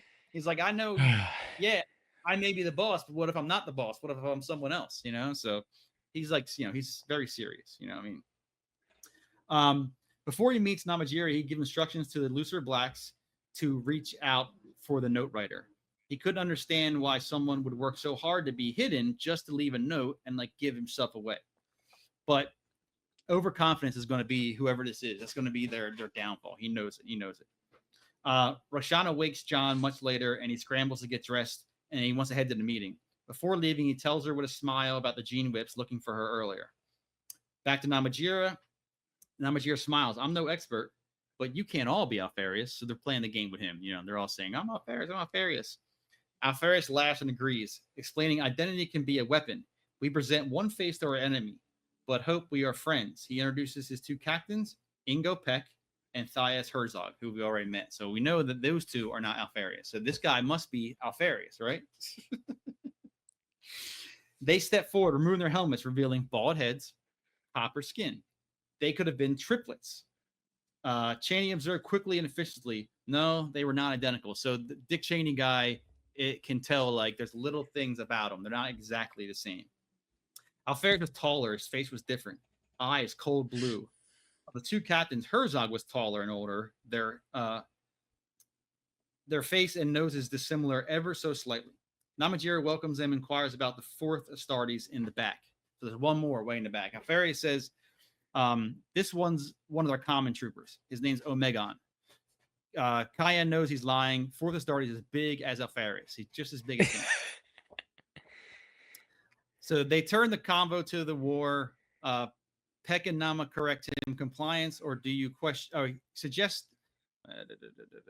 They turn their convo to Nerth and the war. Suggest Peck and Nama correct him. Compliance, or do you question Biggie's design?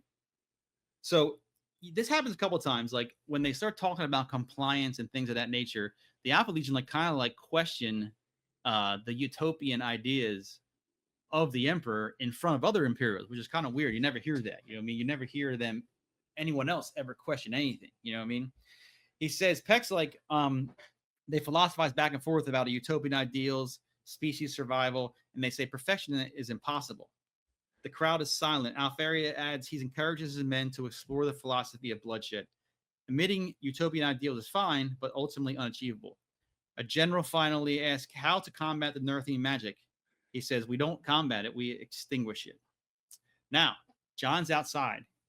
He's sneaking around the tents. He's dressed as a serving boy, like a waiter, holding a heavy tray, and he can't hear anything inside. He switches plans and heads out into the night, ditching the tray and donning his night vision goggles.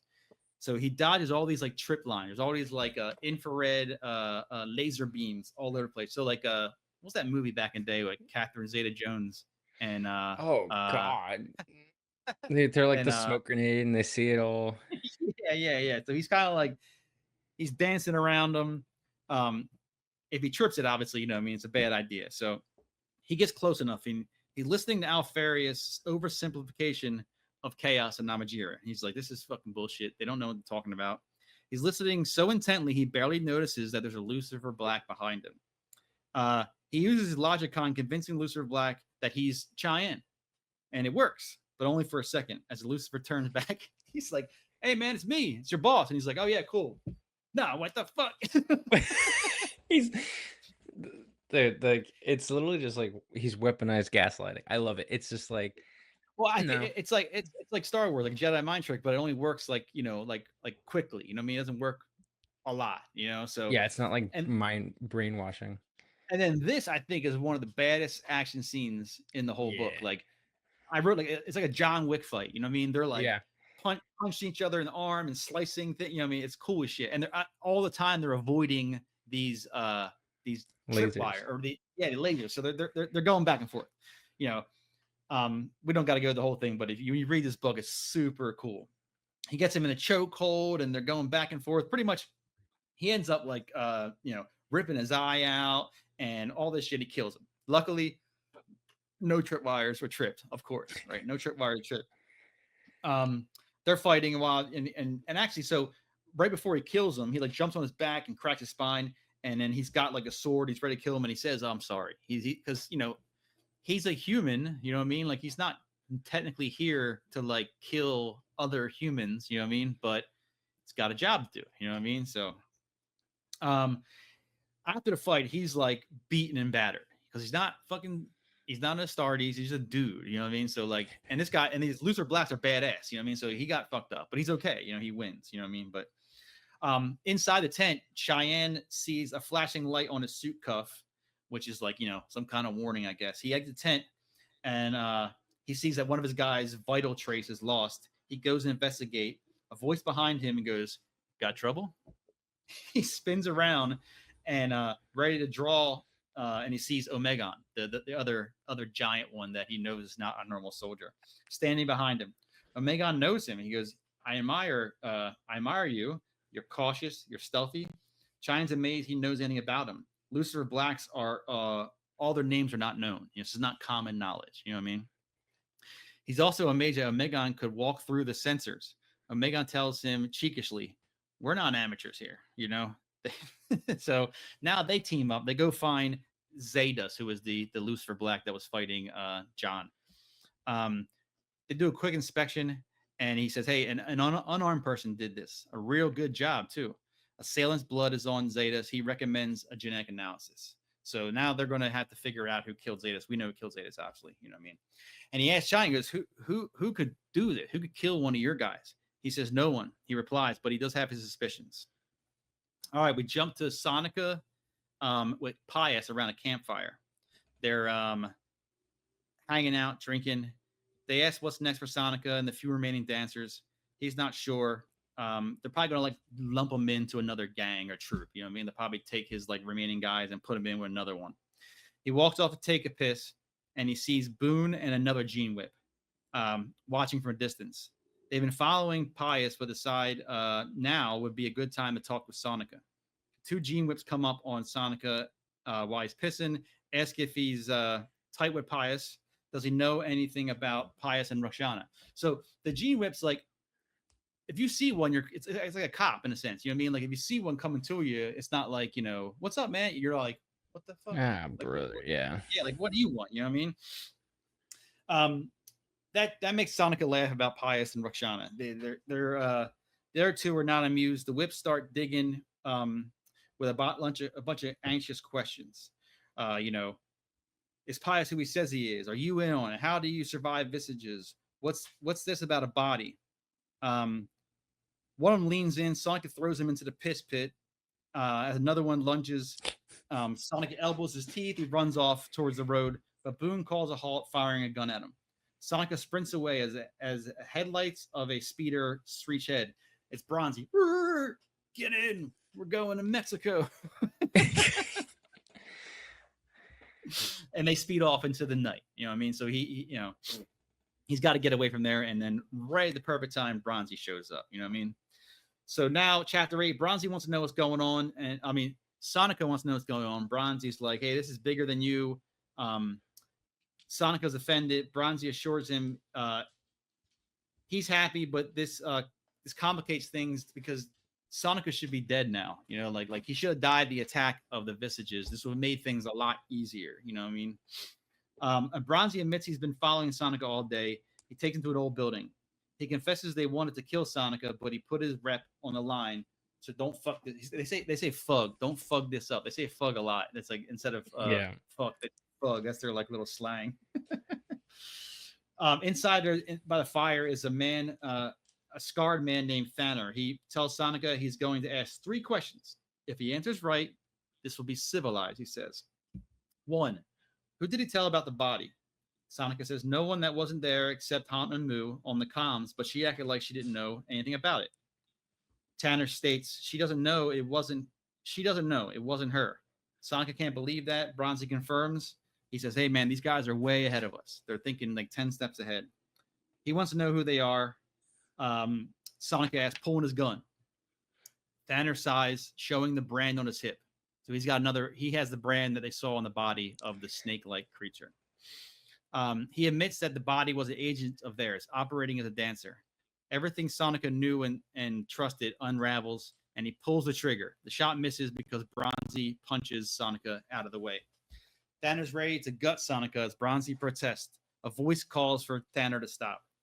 Bronzy rushes to Sonica, showing him that he too has the brand, which is a Hydra. So now, it's kind of obvious what the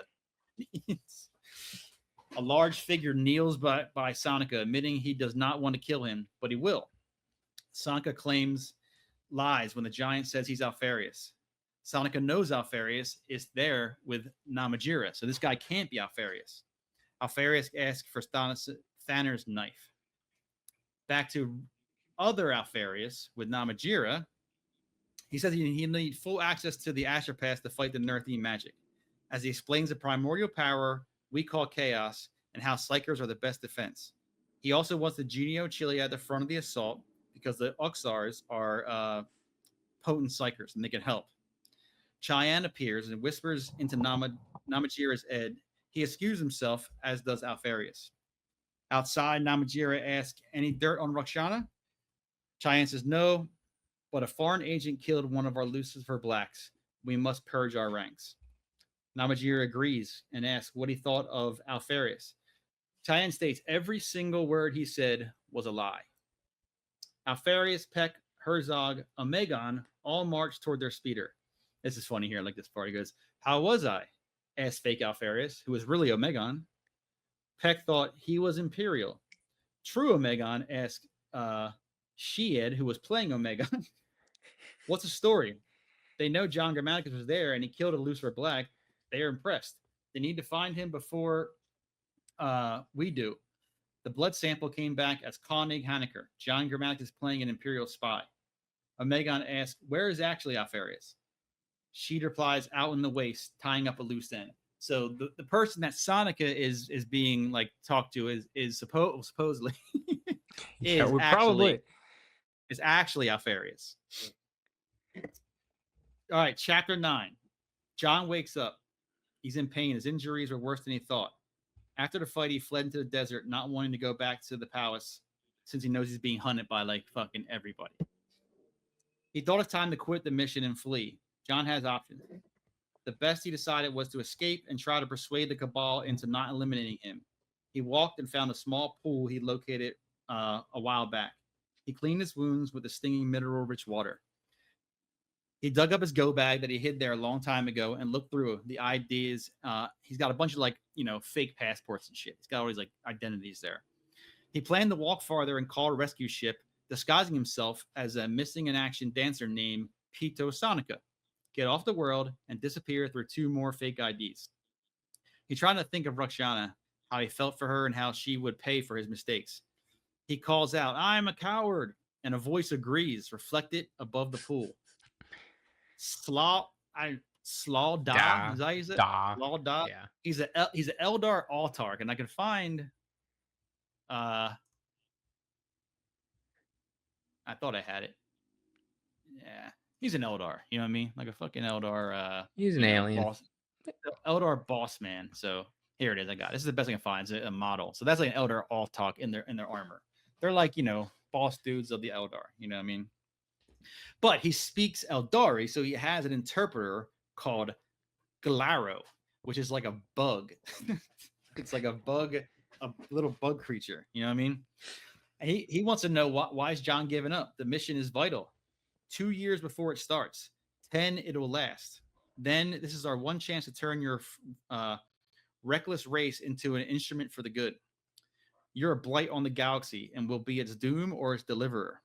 John gets mad and spits into the pool and ends the magic. But Slaw Da is actually there. He's like really physically there. He's not there in his little ghost form. He's actually fucking there.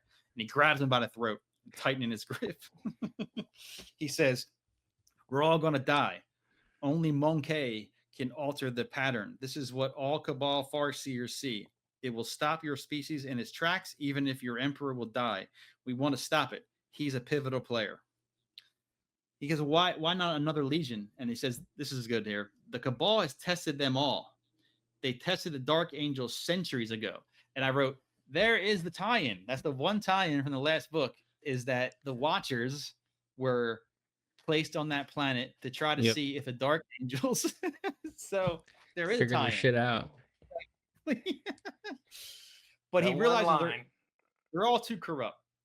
Alpha Legions are last hope. They're newcomers, whose gene scene hasn't been corrupted by the Terran and alien wars. So they're the newest Legion. They're the most like questionable. You know what I mean? Like they don't just follow the lead. You know, but there's more. Slowdahl is here because Nerth has chosen to show the Alpha Legion the effects of chaos, but the demo is going too well. The Nerthine have a black cube. Woo! I don't know what that is. Do you know what that is? It's just a like a world ender, like a hit button kills world. Like that's from what I know about it. I'm like, sure. There's another one in actually, yeah, this is I'm pretty sure it's in the Inquisitor series. What's his name? You know what I'm talking about? Eisenhorn? Eisenhorn. It's in Eisenhorn. I think they mentioned a black cube. Cube. Oh yeah, but yeah, it's like a powerful weapon object. It's artifact. the end of the world every time. All right, so now chapter 10, Honan Mew and his aides are outside for the coming meeting with Major General Dev, who's like second in command to Namajira. They are her aides are talking to her about what's going on, talking about an insurgent agent killing a Lucifer Black. They'll be investigating everyone. So she's starting to get nervous too because they got some dirt in their little Geno, and she doesn't want them she doesn't want the other Imperials to find it. She knew she had the clean ranks. She knew there was some kind of weakness. Roxana was hiding something. She finds Boone and he tells her the findings of Pius and Roxana, and that's a relief to Moo. She's like, okay, no big deal. They're just banging. It's not, that if that's the worst of it, then, but then Boone's worried because Pius wasn't Pius unless he could be in two places at once. He feels Sonica is suspicious. Everything's not adding up. Moo isn't concerned. Boone mentions Sonica running from them. Moo stands firm. Sonica's good. Been through hell and back. He's no spy. So she's got Sonica's back. They think Sonica's a spy. And at this point, Sonica probably is a spy because if he's been indoctrinated to Alpha Legion, you know what I mean? Boone's like, look, they're all in it. Pius, Sonica, Bronzy, they're all in something. Something's going on. High level shit. We're talking about like captains, he says cleared heads, you know what I mean? If they turn, the scandal would finish the regiment. So I guess like if they're corrupted enough, like the Imperium, but like, all right, just fucking boom, boom, boom, boom, like, Yeah. We're all done, you know what I mean? They killed that one guy because he just didn't ask to see his ID. Like, yeah. Like, so that's the president. So Moo's walking with Boone through their palace, and they look, they say, oh shit, look. Here comes Bronzy and Sonica. They're like coming to the palace. Boone draws his weapon. They explain Sonica was combat fatigued and ran because he was scared. Bronzy found him, and they immediately called Moo. Boone isn't happy, but he buys it. So they all kind of settle down. They're explaining why they've been so fishy, where they've been, all this stuff. They offered her to make amends by getting dirt on Pius and Roxana. They just need a few days. So they're going to sell this poor Pius guy up the river, and he's not even doing anything. He didn't get to bang the girl. Yeah, he didn't actually get to bang him.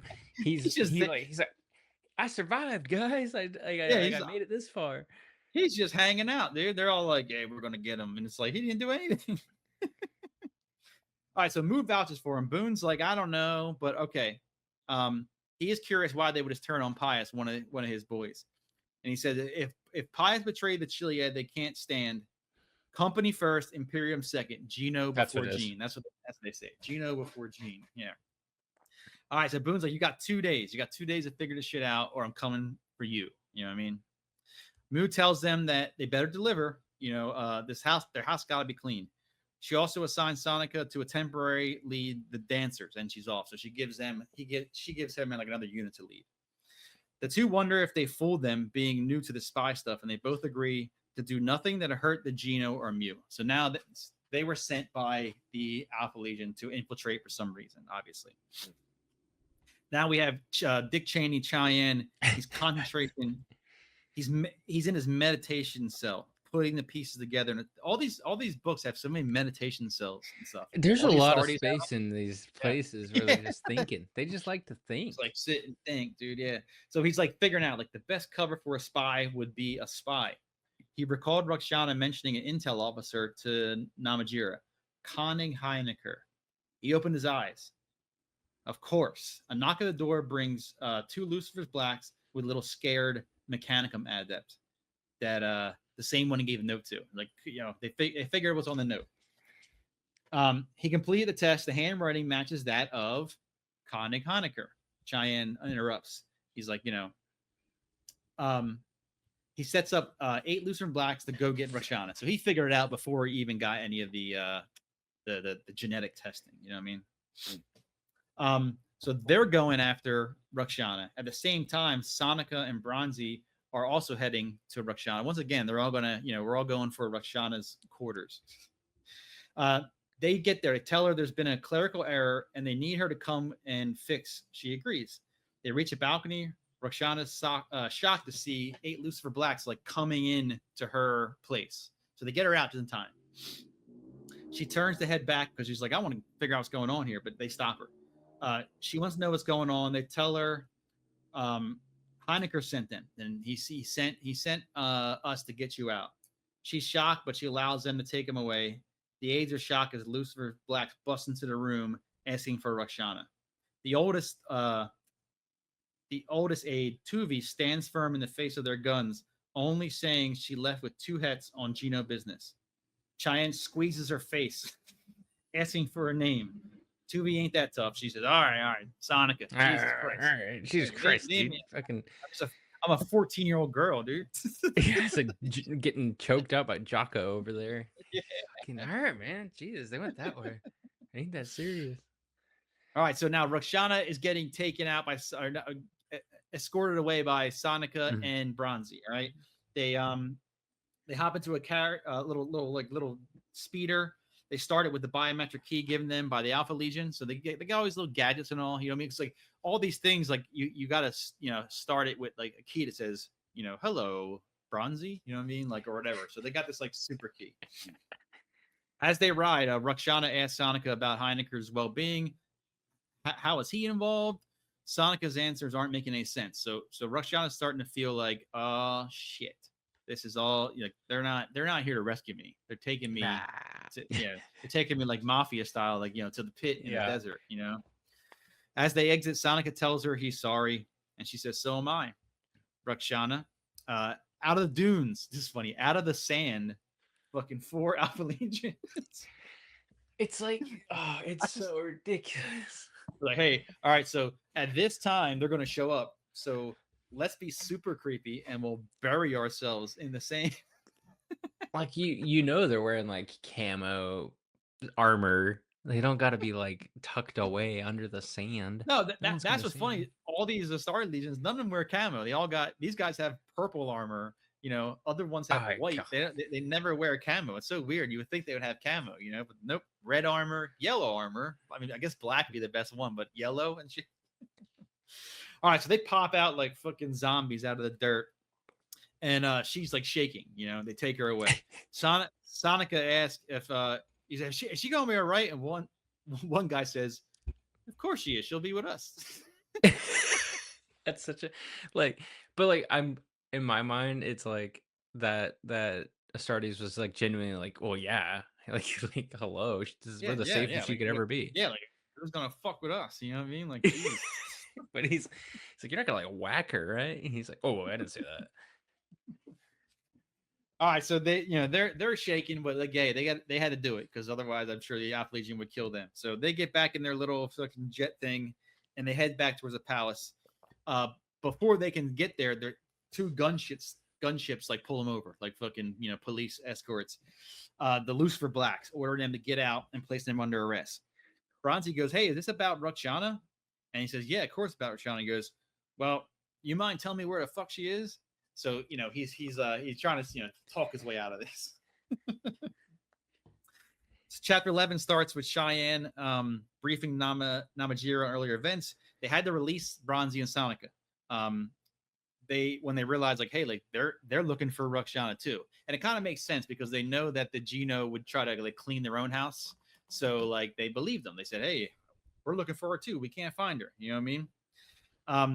The Tets took her in for interrogation, but she escaped, and Cheyenne are both not certain, but there's no evidence to justify anything. So he's not really believing them, but he's got no reason to hold them. You know what I mean? Which is weird. I think they would just be able to like, I don't give a fuck. I'm gonna put you in a cell. You know what I mean? We can shoot a guy because he forgot to swipe someone's ID card. Yeah, but, yeah, like, yeah. we don't have the proof to hold him overnight. All right, so Bronzy and Sonic are like having a drink, and Sonic is depressed because he's a soldier, not a spy. He doesn't like this shit, you know. Honan, Mew, and Boone enter to discuss how it went. She's mad they got the team, but it's the best look. They were found chasing her, obviously cleaning house. So it looks like they're all on the same page now. You know, you got Honan, Mew, and all her little hets, all are understanding they're working for the Alpha Legion, or I think, hey, So I think I don't think she knows that they're agents though. No, I think she thinks that whatever they're fucking up to, it's for the best of their squad. Because at the end of the day, like they're cleaning out the loose ends that are gonna fuck over the boys, and that's all she cares about. But she doesn't know that they are actually branded Alpha Legion, like jumped in gang jumped members.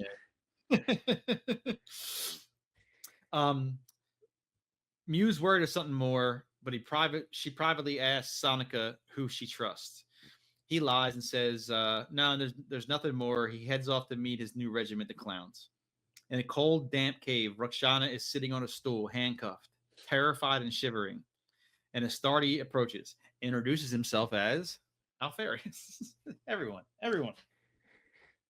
He asks if she knows Connie Heineker's real name. Her shocked face confirms she did not. He tells her that he's John, works for the Cabal, which she had heard him mention. He's mentioned the Cabal before to him. Alpharius wants to know where John is, and she doesn't know. Sheer appears to help exorcise her doubts, he says. Exorcise, not exercise. Exorcise. All right, it's guard shift change at the Central Security Office. So an adept is swapping out with a colleague. So you got the Mechanicum guys there, and they're typing in their little cubicles. An adept signs in. Adept Aram. He searches Uxor Ruxana, official scrutiny by the Lucifer Blacks. He's interrupted by Cheyenne, demanding, why is he looking at, like, what are you doing, man? Why are you looking at porn at work, you know? He explains that it's a request from the head Uxor of the Geno Chiliad. They're cleaning house. Cheyenne agrees and walks off. Aram searches some more. 2 names, Sonica, Bronzy. He requests permission to check the archive and leaves in the hall. John discards his robe. So he was that, you know, he is another disguise, and walks off. Back inside, Cheyenne's spidey senses tingle. He goes, something familiar about him. He steps out into the hall. It's obviously John's gone into the night. This dude, Dick Cheney, dude, getting worked. He's getting roped. Yeah, he can't. he just can't catch a break. He's like 2 steps behind. You know what I mean? Like behind everyone. Like there's not a single person that he has beaten. All right, chapter 12 starts in the early morning. 3 soldiers converse at observation post facing Monlow Harbor. The wind sounded like tinnitus, and there was a strange smell. Another distant sound was mingling with tinnitus. One soldier directs to call the general, and he uses spyglass to look toward the wreathed fog. He saw what was coming, but died before he could speak. 1 kilometer to the west, another unit can hear the ocean, which isn't normal because there's no fucking ocean. They look to see a great cloud of vapor approaching as the ground begins to shake. They ready their weapons, armor, but could not be saved. So it's like there's like a massive. It's the black cube. The black cube is being activated. Yeah. You know, they're coming. These poor guys, dude, and like they're just on watch. Like, oh, we're so ready. Chilling. We're so ready. Bronzy's like kicked awake, saying, "Hey, what the some shit's going on." He can hear distant sounds of battle. The Jokers are assembling as quickly as possible. Bronzy took a look. In the dust storm, he saw figures, Nerthine, crashing the Imperial lines. A blight swarm. And I got this cool little quote here from that one. There was no regimentation, no order of battle. Nerthine cavalry charged along in the midst of the massed foot troops. He saw individual lancers whooping and howling, mounted on galloping monitors the size of grocs. Giant caimans, dull as coal, their shoots and teeth plated in gold, trudged forward, bearing holdahs full of Etchnarth archers on their broad backs. Primitive gunpowder rockets whooped out of the host like fireworks, exploding amongst the army encampments. Fletched darts fell like rain. So they're assaulting with their fucking dinosaurs and shit. They're like, fucking, like on the back of the dinosaurs, you know. All right, so he's scrambling, trying to get everything ready. He's less afraid of the Nerthine combatants and more afraid of the mountainous dust storm that come with. So they're like attacking in this like whipping whirlwind of dust that, you know, causes confusion. It sounds like it kills people, you know what I mean? All this stuff. So major incursion on the line, 11 kilometers between C8 R88 and 96. So tens of thousands of units. Forces initially hit by the vapor cloud, forced like a tsunami. So yeah, so they're getting attacked. Like the whole army, whatever you call it, is like staged outside of this harbor, Monlu Harbor, and now they're getting wrecked by this, like, you know, storm / cavalry and all this stuff. Uxars and General argue over the next move. General Dev steps in, orders the Titans to the front. Jokers fully assembled with 2 ally units wait for the Nerthine strike. Bronzy knows they can't stop it, but they slow it down and maybe enough. They had time to get tactical info from Honan Muse Sept. They're ready as they could be. He raised his saber, slicing in the air to signal commands. First the mortars go, and then, you know, the pikes, and so pretty much they're going to like try to hold back this line as best they can, so that the rest of the army kind of gets like a fair shot. You know what I mean? So they get smashed. They're fighting. After a while, Bronzy calls a retreat. He's hoping that they can survive the dust storm. We jump to Namajira. He's looking at his reports. No sense wasting energy on anger. He's excited about the surprise attack. A is a challenge, and B, now the siege is broken. So now they don't got to worry about fighting in there because they're coming out to fight them.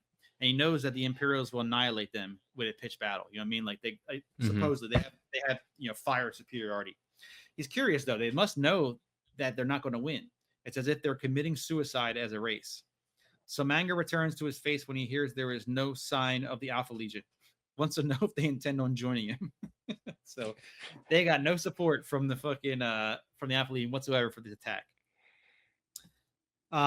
Sonica watches from the clown position, waiting to help Bronzy. He stares at the horizon where the sun should be seen, but the sky was a mass of brown and amber clouds, the vapor of creamy mass brighter than the sky.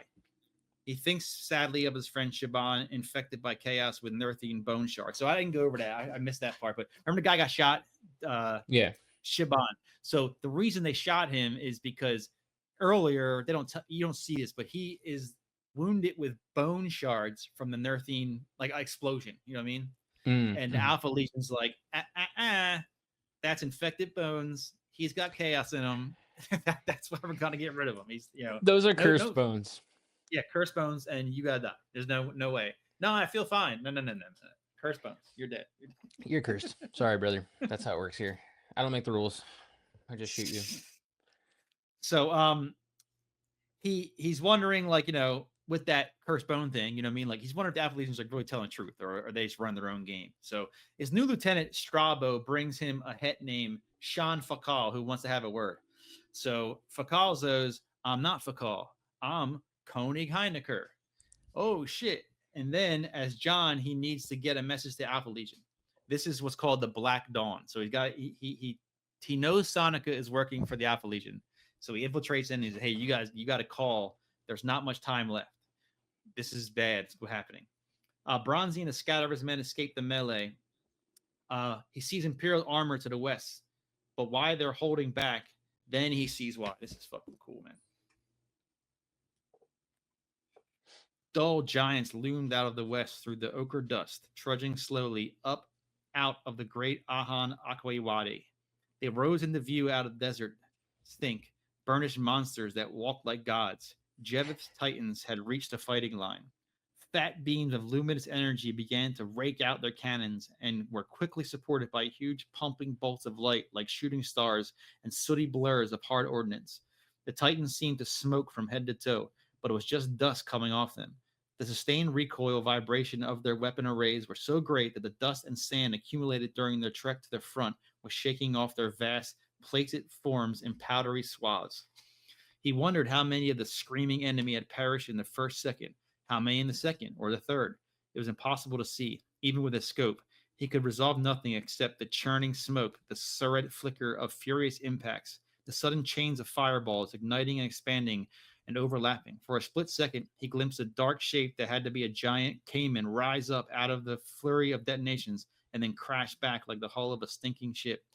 The smell of wormwood had gone. In its place was the reek of superheated gases, of physaline, of molten verified sand, and of burning flesh.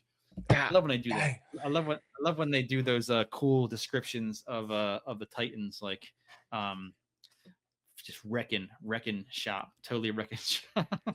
It's like they're just like, it's like they're smoking, but it's just they're shooting so much that all in the dust storm, the dust can't even sit on them. They're just shooting so much. All right, so Sonica and John find a truck and they get in. They call the Alpha Legion through and encrypt the channel. They want to bring John to another control post. Sonica's like, I can't leave, but they said, hey, you fucking gotta leave, dude. There's no option here. So he kind of like makes up a story and tells them, hey, I got this guy. I think he's a spy. I'm going to escort him back. So other guys in charge. They drive out of the camp heading southwest. John tells Sonica that he's not Imperial, but he's human. He wants to ensure species survival from a coming war. Sonica tells him Roxana's alive, or at least she was last time he saw her. They reach the command post. It's an ancient abandoned Nerthine watchtower at the edge of the desert. They enter to see two armored Astartes, helmets off. They look like twins. But John greets them as Herzog and Peck. A third one appears, and John is sure this guy's Alpharius. So now John's got it. He knows he's Alpharius. John leaves at Alpharius to discuss important biz, and Astartes thanks Sonika. He insists he must get back, but the giant informs him he mustn't. He says, ask yourself this. How did Conning Heinecker know you were an Alpha Legion operative? How do you know where to find you? So they're probably telling him, like, hey, you can't go back to your unit because you're compromised, obviously. You know, if this guy can find you, then I'm sure anyone else can find you, you know? Chapter 13 starts as they're moving through these tunnels. Sonica wondered how long the Alpha Legion had been here until they formally reveal themselves. They come out into the light, and they're like at an Alpha Legion base of sorts. Alpha Legion are there, human agents unloading, readying weapons. Alpharius moves away from the group to talk with another Astartes. John can't hear or read their lips, but the size of the new one was very large. Their body language matched perfectly. They were like twins. John reaches out with his mind and smacked with a psychic attack, causing him to convulse. When he recovers, he verbally comments how those two are way too similar. Alpha Legion admit to attempting to look similar, but John can tell these two are way too similar. So which one of you is the Primarch? Alpharius smiles and states, it's time that we ask the questions. Why are you trying to contact us? John explains the Cabal wants to broker terms, but things have changed. This world's about, you got 1 day left. They must flee. Bronzy takes his guys west, back towards the palace. Once the Titans were out of sight, Nerthine storms seemed to be dissipating, but Bronzy noticed how black and lightless the day had become. John informs them Nerthine possessed a black cube, ancient device used in wars between the first races of the galaxy. It is activated by blood and makes a black dawn. No life on the planet will be safe. So that's kind of a big deal, I guess. You know, just fucking killed everything. The Nerthine want to slaughter everyone to activate the device. The Alpha Legion must flee, convince Namajiri if possible, but the Alpha Legion is too important. So he's like, hey, tell the Imperials they got to go, but if they don't want to go, you got to go, because the Alpha Legion is way too important to the whole thing, you know. But the Alpharius is not backing down. Sonica steps in, reminds him how the Alpha Legion aren't cowards, but they do anything to accomplish their goal. Alpharius and Omegon look at each other and nod. They order a withdrawal to the edge of the system. Alpharius stares hard at John, tells him, if this is any fucking way a trick, I'm going to execute him. I'll execute you, and I'll hunt down your fucking stupid Cabal. I like it. Literally, like, calls it like lame or whatever. He's just like, I'm gonna hunt down your little bosses, your mystery people. yeah, your little mystery bosses. I'll go fuck up your make believe friends. All right, and then this starts part 2, which is this is a 2-part book. So this is the second half of the book here. Now we're on a ship. Sonica opens a door to a cell, and John's in the cell. So John's on a ship with Sonica, an Alpha Legion ship, obviously. He brings him his lunch today. So they've been having lunch for a while. So and Sonica is bringing it to him every day. John tells Sonica he thinks the mission is nearly complete. The ship's vibrations have changed. So they're going somewhere. John's super intuitive. He thinks that they must be getting close because like they're slowing down, I guess, in a sense. Sonica's like, yeah, you're right. We'll be transiting within the hour. Sonica feels the usual loneliness as he left John. The novelty of life among the Astartes had worn off a long time ago. So he thought it'd be cool, like to be like, oh, I'm hanging out with the fucking Astartes, but it's actually kind of lonely because he's used to like, being in an army unit. Yeah, like broing down with his bros in the army, and then he's with these people who fucking they can't relate to him at all.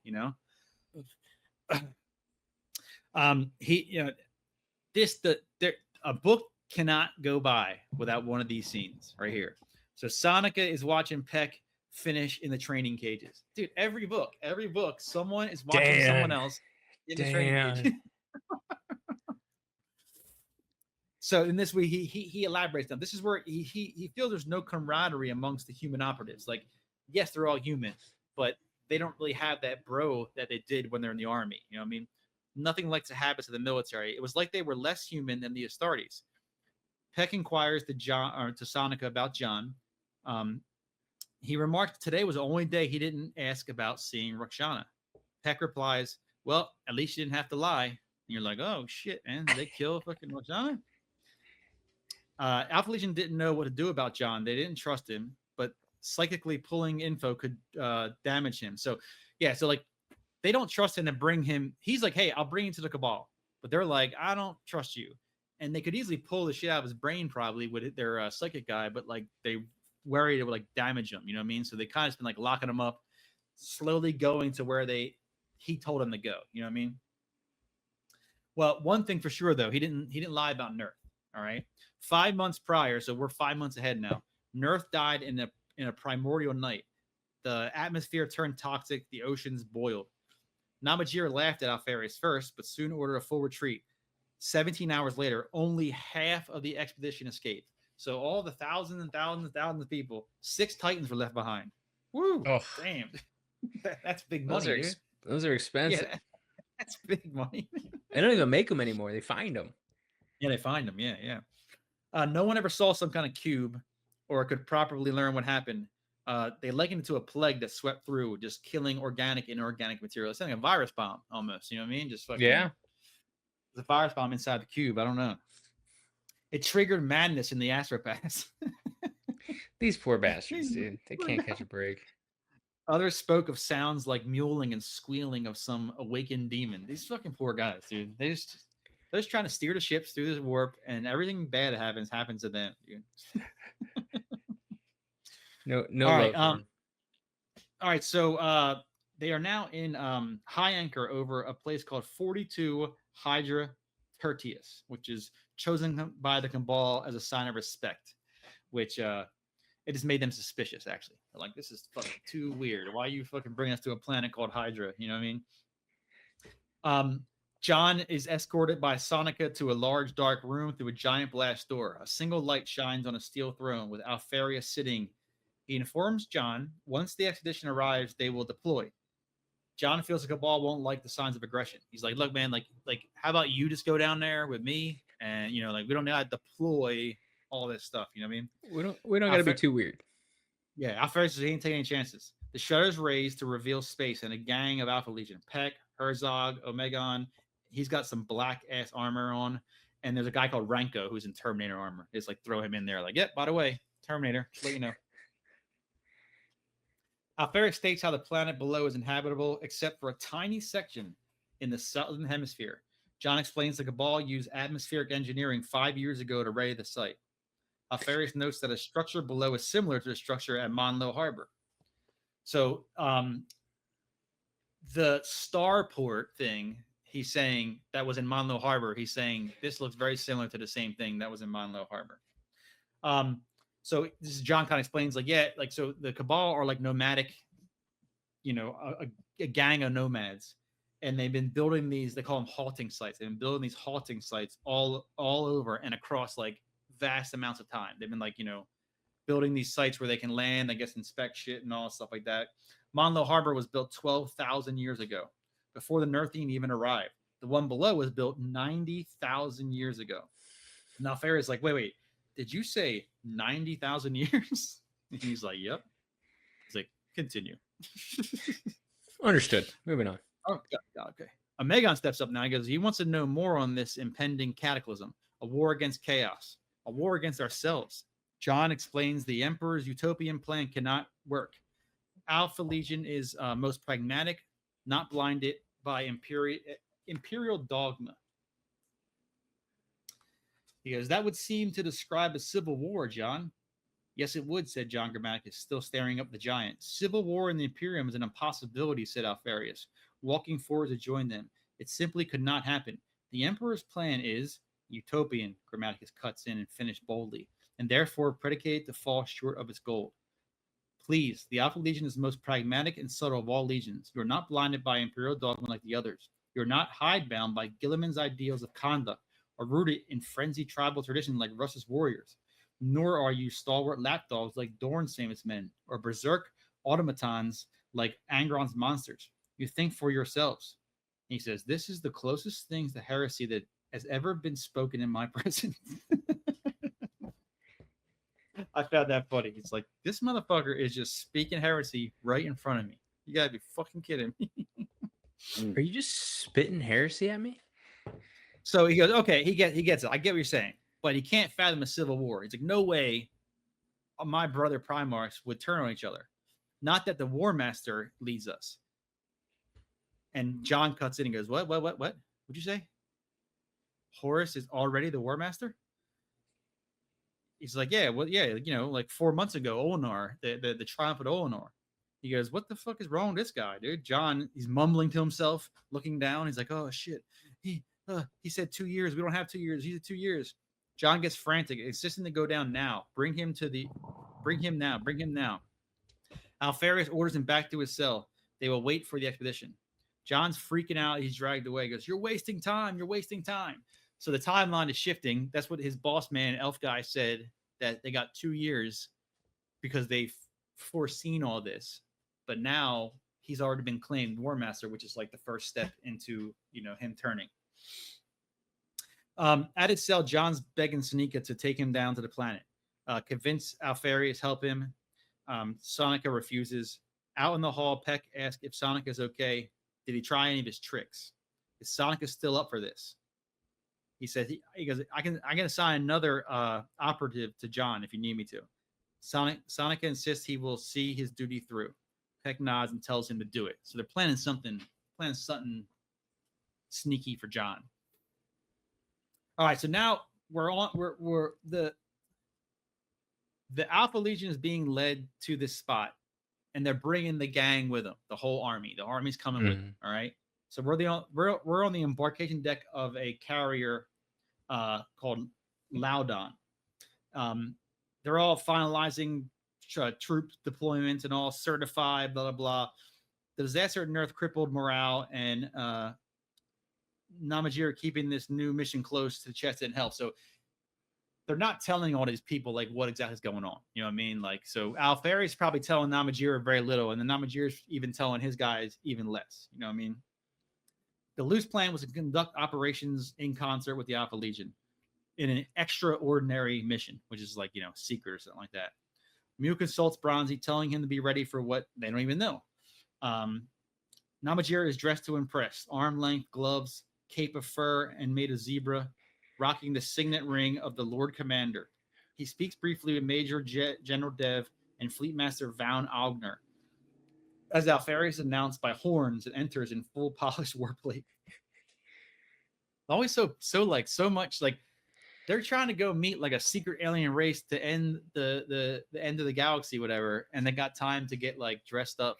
He's got a zebra cape. Zebra cape, dude. Yeah. He's a pimp, all dude. Right. That's like I was like, come on, like He got the gloves, he's got the cape. He's like, All right, so Namajira greets him. He says, "Hey, we'll have this place secured in 3 days," and then he activates the biometric scanner with a jade box authorizing deployment of. It's so over the top. So to authorize the deployment of the 670th expedition, he has some kind of like magic ring instead of being like sign a paper.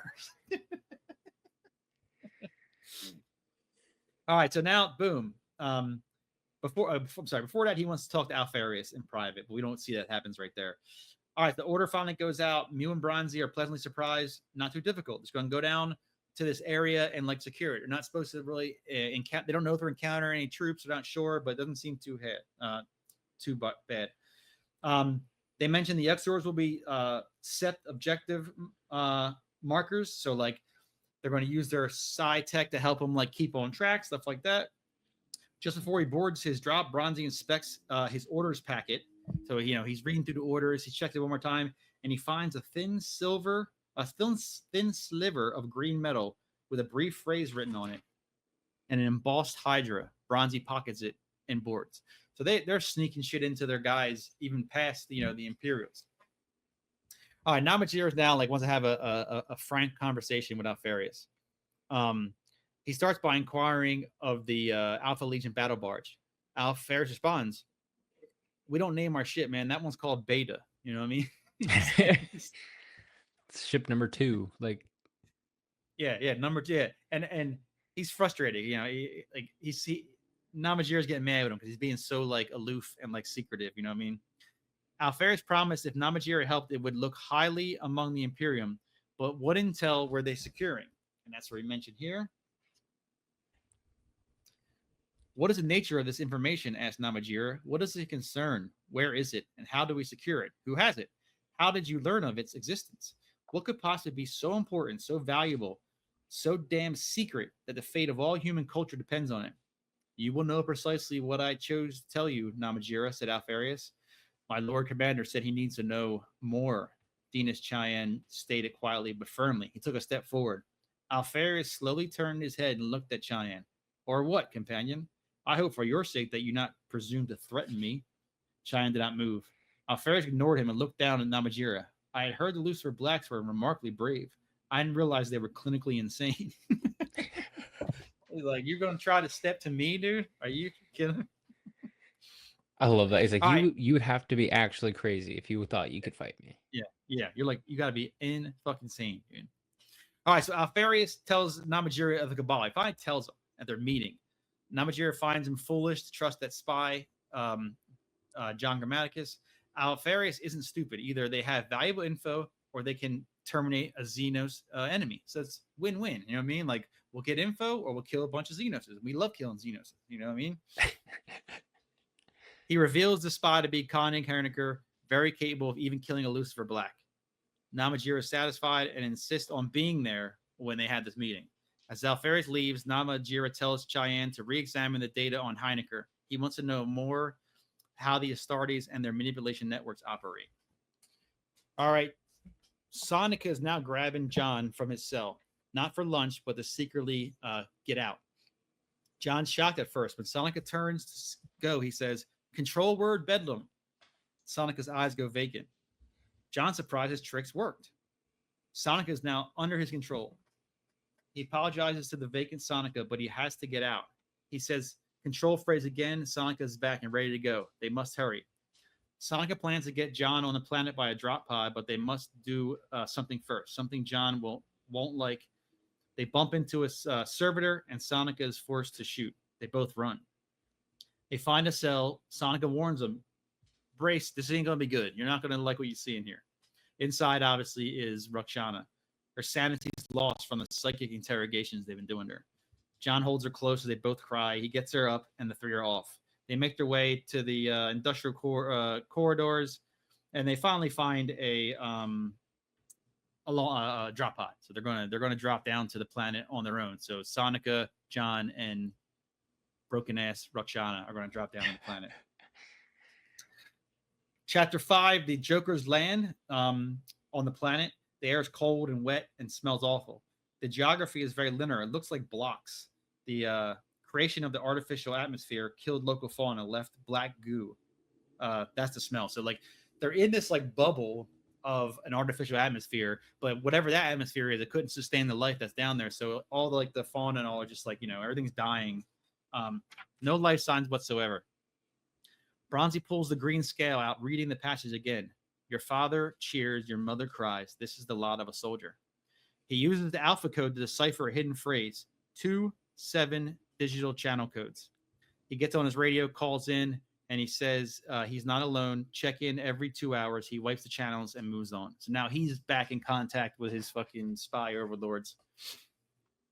John, Rakshana, and Stanika move west, following a locator towards the Cabal. The meeting is at the Shivering Hills, but the Cabal are too cautious to wait there. John explains the site is a landing zone. He is the pass. Alpharius should have come with him alone, not this invasion. He tells Sonika has a poor opinion of humanity, barbaric, but knows they are a serious player in the war. They care not for the war, but this is what will unleash chaos. Sonika thinks the Cabal wants to stop the war. John adds, it's too late for that. Cabal want war won the right way. The plan is to meet Cabal, ensure them Alpharius will listen, then go back to the Alpha Legion and bring Alpharius to the Cabal. Chapter 6, Cheyenne arrives on the Loudon. He wants to talk to Boone. He's looking for Sonika. Or he's looking for, Bronzy. According to Boone, both top hats, Bronzy is on 42 and Sonika is dead. He's not been seen forever. Boone admits to investigating them both, but they were clean. Cheyenne reveals new intel. They have been Alpha Legion agents this whole time. Boone calls that bullshit. Rakshana was literally in bed with her spy, Haneker. Bronzy and Sonika went after her to clean house.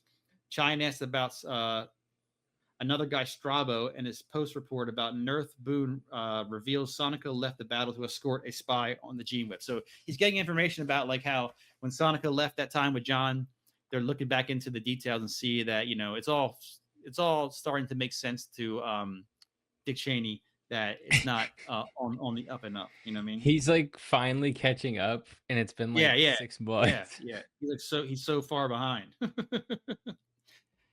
He thanks him and he says, one more thing. What's Bronzy's coordinates? Because he ain't working for us, and he hasn't been working for us for a long time.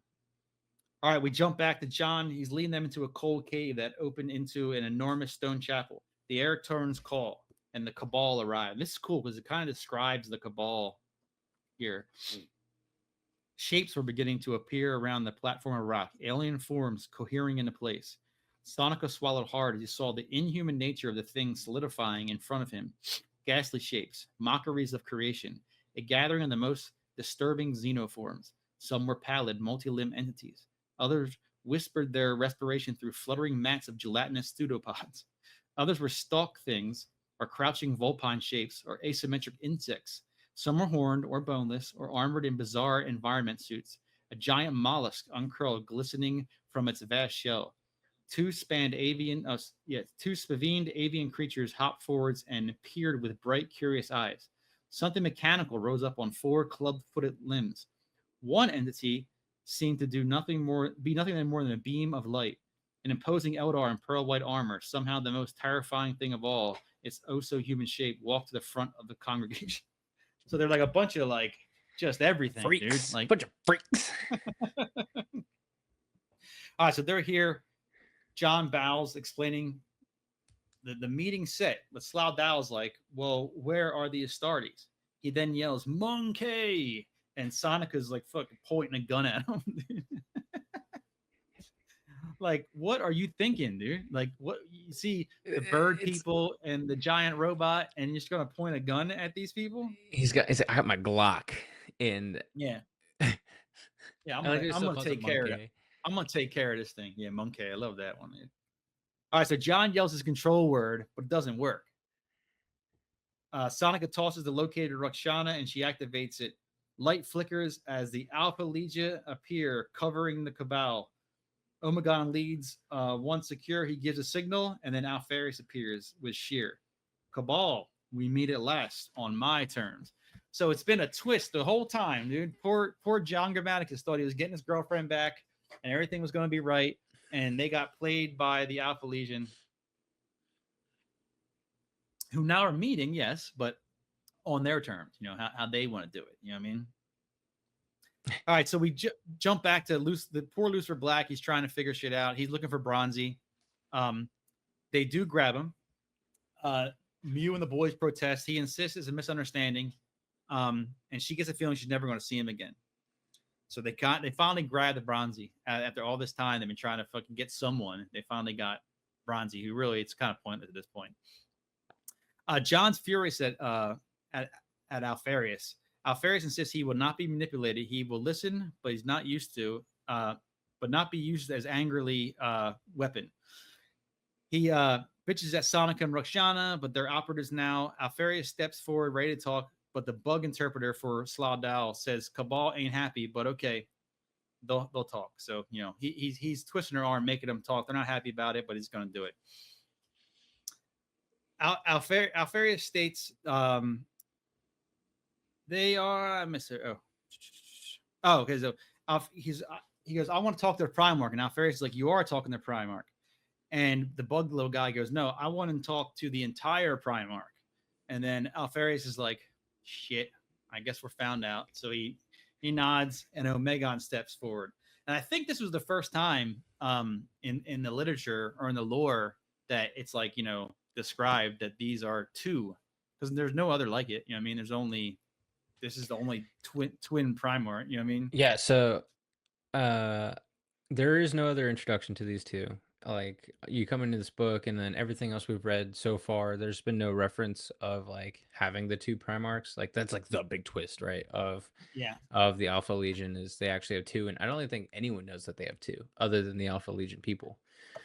Yeah, I mean, nothing I read explains that any other Primarchs or any in the Imperium even knows that there are two of them. So, all right, so like they know the story, they're not buying it. Like, there's no way the fucking Horus is going to turn, and the Eldar is like, well, we can show you, and he's like, well, how? It's some kind of fucking goofball shamanic dream, you know what I mean? Like, like how are you going to show it? And they said they can show them with their it's called their acuity. It's like some device or whatever. So if they come to the halting site and they agree to go to the halting site. Now we see Bronzy. Bronzy's taken to a cell, stripped and restrained. So this is what we saw at the very, very beginning. You know what I mean? When he was being interrogated.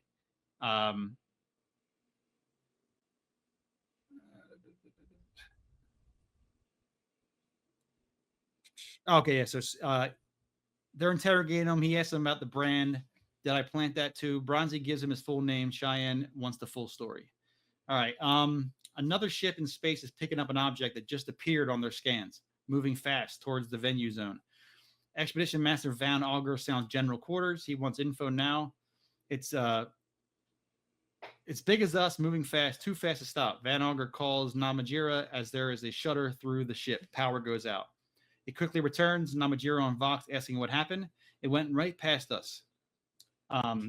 So some kind of like, cloaking device thing, just boom, a ship appears, flies past the whole fleet, and gets out of their way. Mew and her aides cry out, falling over. The men could feel it too, through the sept. The sky booms with thunder and lightning as an enormous copper dish moves overhead. It stops over the shivering hills and descends. The top of the craft with copper fans and leaves like a water lily. Stray lightning continues to spark as the Joker's gaze at what's just happened. So a ship, a big ass fucking weird alien ship, UFO, is like, dude. Yeah, landing over the site. Namajira studies the scans and understands the Cabal have arrived. He orders all ships ready to fire, even with troops there. The Cabal are playing by their own rules. Alpharius anticipated we would secure the area first, unless Alpharius was lying and he's already made contact. Cheyenne agrees. He never trusted them. They should be reported to the Council of Terror for censure or disillusion. Not the first time a legion overstepped this mark. And I think that's a note to those the lost legions they always talk about. You know what I mean? Yeah.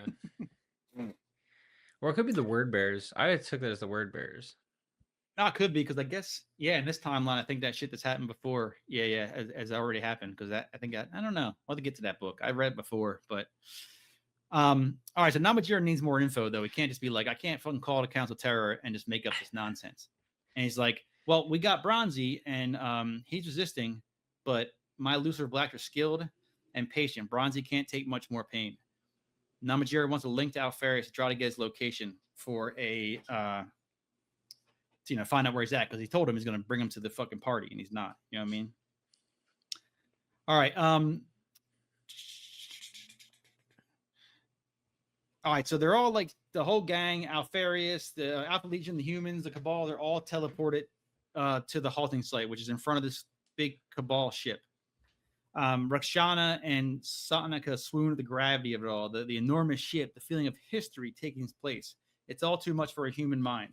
They must trust the Astartes. But do they really trust the Astartes? With both wearing the Alpha Legion mark, they say, well, I guess it's fucking too late now. Like, we're already in it, Alpha Legion escorts the Cabal onto the ship. So yeah, so they're like taking these alien gang, like they're like at gunpoint, like, let's go. All right, inside the ship is strange. Corridors like mazes, ceilings that soar away forever. It smelled of burnt sugar and fused plastic. Rakshana complains of a buzzing sound in her sept. Tech comes for Sonika. Primarch has a request. They are about to show the acuity, a device that can see the future. Alpharius and Omegon Sheer will observe. They want a unmodified view. So they want Sonika to go inside to this thing and view the acuity, which is supposed to tell them or give them the proof that they need that all this is not bullshit. They enter into a smoky, lit chamber to a monolithic slab of silver light. They hear, I am Gahet. They introduce themselves, some by speech, others Gahet pulls from their mind. Gahet explains they have been battling the primordial annihilator for a very long time. It now cunningly has its hold on humanity and will call it the Civil War. The slab of light opens. They see a burning world. Omegon can't believe it. Sheer weeps. Sonika's mind is numb. It can't be stopped. But Alpha Legion can direct it. If Lupercal wins, his self-destructive, redemptive urge will bring a final Armageddon. Chaos will burn bright, but then it'll be extinguished. If the Emperor wins, he will die, killing Horus. Stagnation will seize mankind. 10 to 20,000 years of misery and rot will follow. Chaos will eventually win. These are the choices. Creeping damnation or a bloody 1 to 200 years as humanity kills itself, expunging chaos for good. Cabal says Alpha Legion must side with the rebels to ensure they win.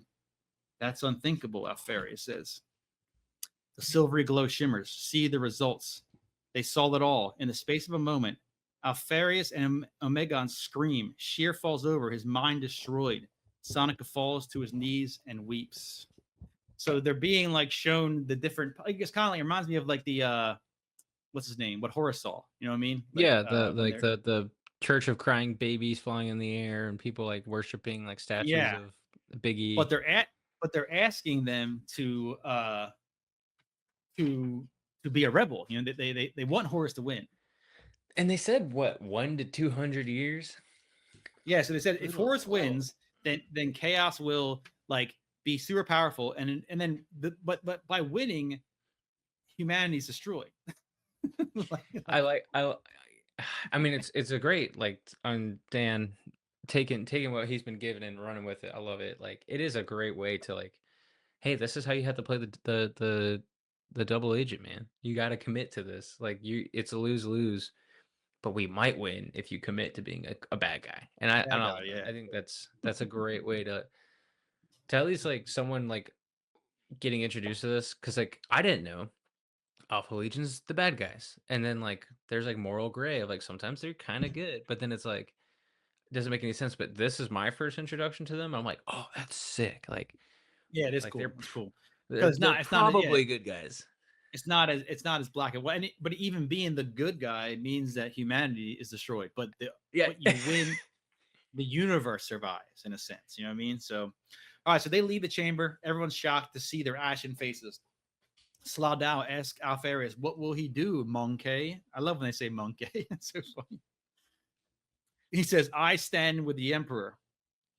He's determined to stand firm against chaos. He has always known of it. What I do from this moment on, I do for the Emperor."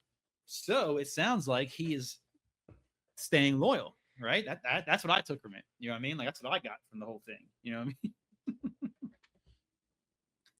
Herzog tells Alpharius that Namajiri has been like fucking trying to call him all day. You know what I mean? Like he's fucking mad. He's like, he's threatening treason, all this stuff.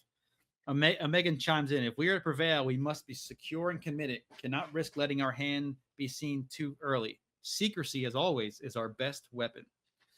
So now we're back to Namajiri. He's hailing, no responses. He plans to write a letter to censure. If he hasn't been answered by the time he's done, he will send it. Then he will issue one final notice of intent and to begin the bombardment. At that moment, Alpha Legion Barge Beta starts moving and firing on the Imperials. The bridge panicking as they return fire, but the Beta is just, it's just too bad. It's closing in. They're picking up teleport signals. They're being boarded. Major Dev and his boys attempting to repel the Alpha Legion. It's not working. You know what I mean? They're not. As he launches rockets into their general direction, six Alpha Legion materialize and slaughter them all. The Jokers down there on the planet are like seeing up into the atmosphere, seeing fire, knowing the fleet's engaged, and they can't get a hold of anyone. Mew sees the copper ship take off and notices the small change to the air.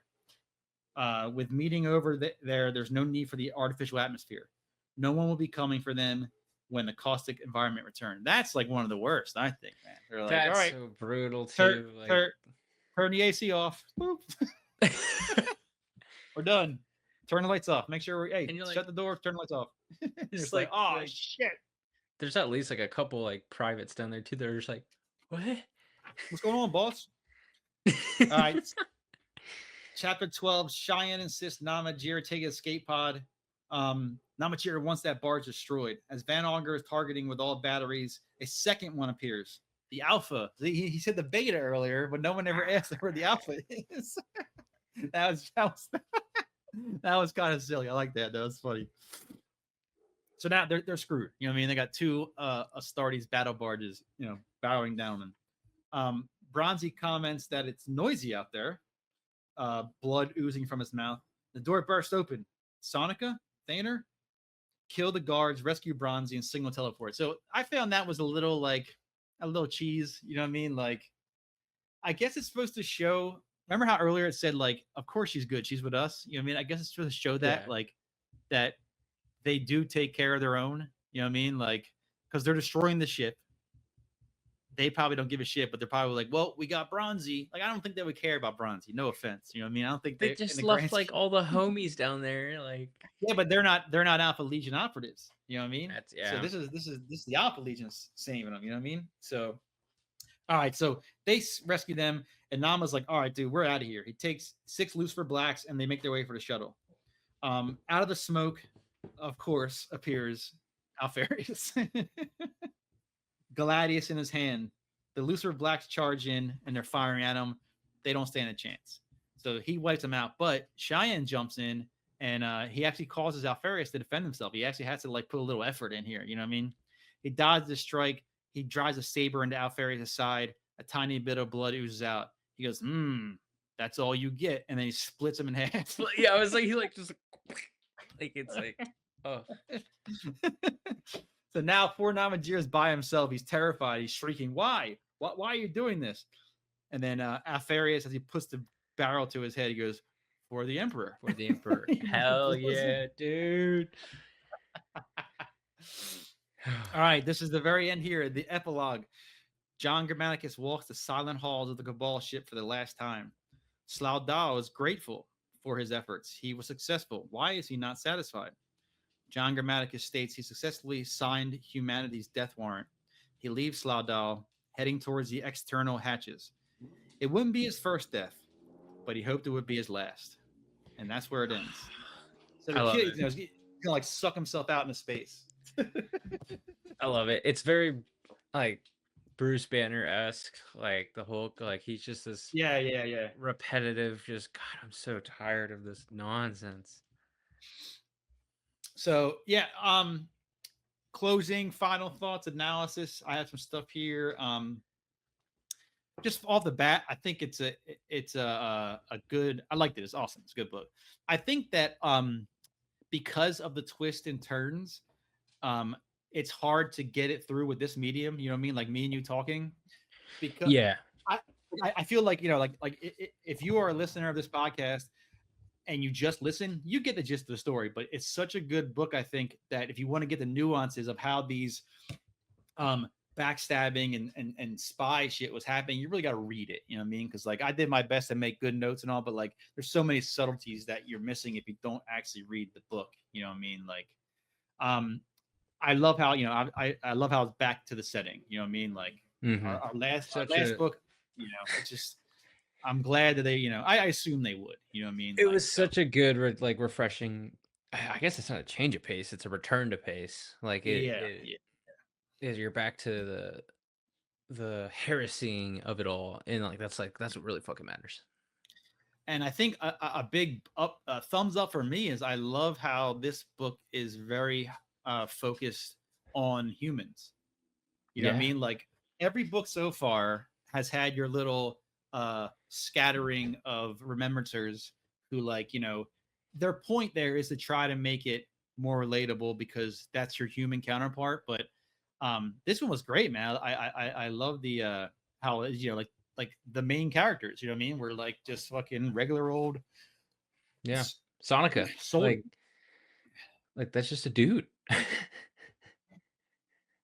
Hmm. I think the characters also like Dan Abnett, banger at writing characters, like just like humanizing characters in a hyper, just everything's over the top world where nothing makes sense, and you're a gene modified super soldier that your whole purpose is to just like bro down and kill things.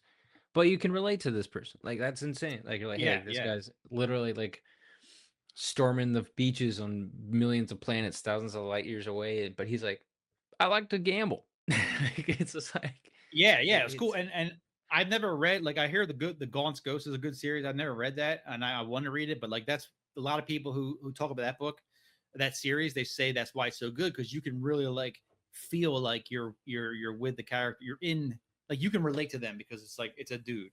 You know what I mean? It's Mhm. not like, I don't care, how much you bench or squat. You're not gonna be like, I can relate to the fucking Space Marines. You know what I mean? Like it's not gonna happen. So I love like yeah, like you said, like the gambling thing, like a lot of like the ball busting, the camaraderie that they write in there between the soldiers is really cool. The back and forth, and it feels authentic. You know what I mean? Like Mhm. I understand that when you have a book of just Space Marines, like the Luna Wolves that we were reading before, they do the same thing. You know what I mean? They have these like personality, and they have to because of the story, but technically by lore, they're not really like have many human traits in a sense. So it's kind of like it feels more Yeah. genuine here because it's like this is just a guy, you know what I mean? Like, and I can relate that he's asking his buddy for money, or this guy is laughing because the biggest deal is that he's banging his boss. You know what I mean? Like just like normal kind of stuff. You know what I mean? Like, but did you like that fact, or would you like for more like bolter porn scenes?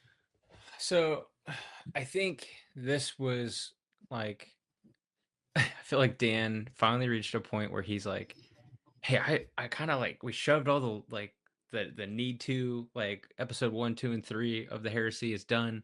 I can really just write like a sci-fi book in a Warhammer universe. I feel like that's what this felt like. Was like, hey, create a really really just good, well-rounded story with your characters, and your setting is the Alpha Legion, which is like, hey, I feel like you're like, hey, you have to tie in the Cabal, and you have to make sure that at the end of the day, the Alpha Legion makes this decision. What happens in between is like, hey, make it a spy thriller, make it Yeah, yeah, and make it like Egypt themed, like do whatever you want, and it yeah, was yeah, super fun. Like it was like there's a scene where we kind of moved past it, but like the action scene where like they're in the safe house and it gets busted, right? That was very, very small in the scheme of that book, but it was so well written that I didn't feel like I needed or wanted a lot more. And then like yeah, because you're like it read like something straight out of the Mummy, like you're like waves of geckos and then yeah, yeah. monitor It lizards was. coming Yeah, out of the yeah. wall, and you're like, and it's goofy, but it's like, why is this happening? Like like he said, the crocodile head. This doesn't make sense that this is here. They're like, it's like almost like dream logic. Like this shouldn't be Mhm. here, but it is, and it killed a guy. And it's like, I think the action that he put into this book is exactly how he wanted it. Didn't feel forced, right?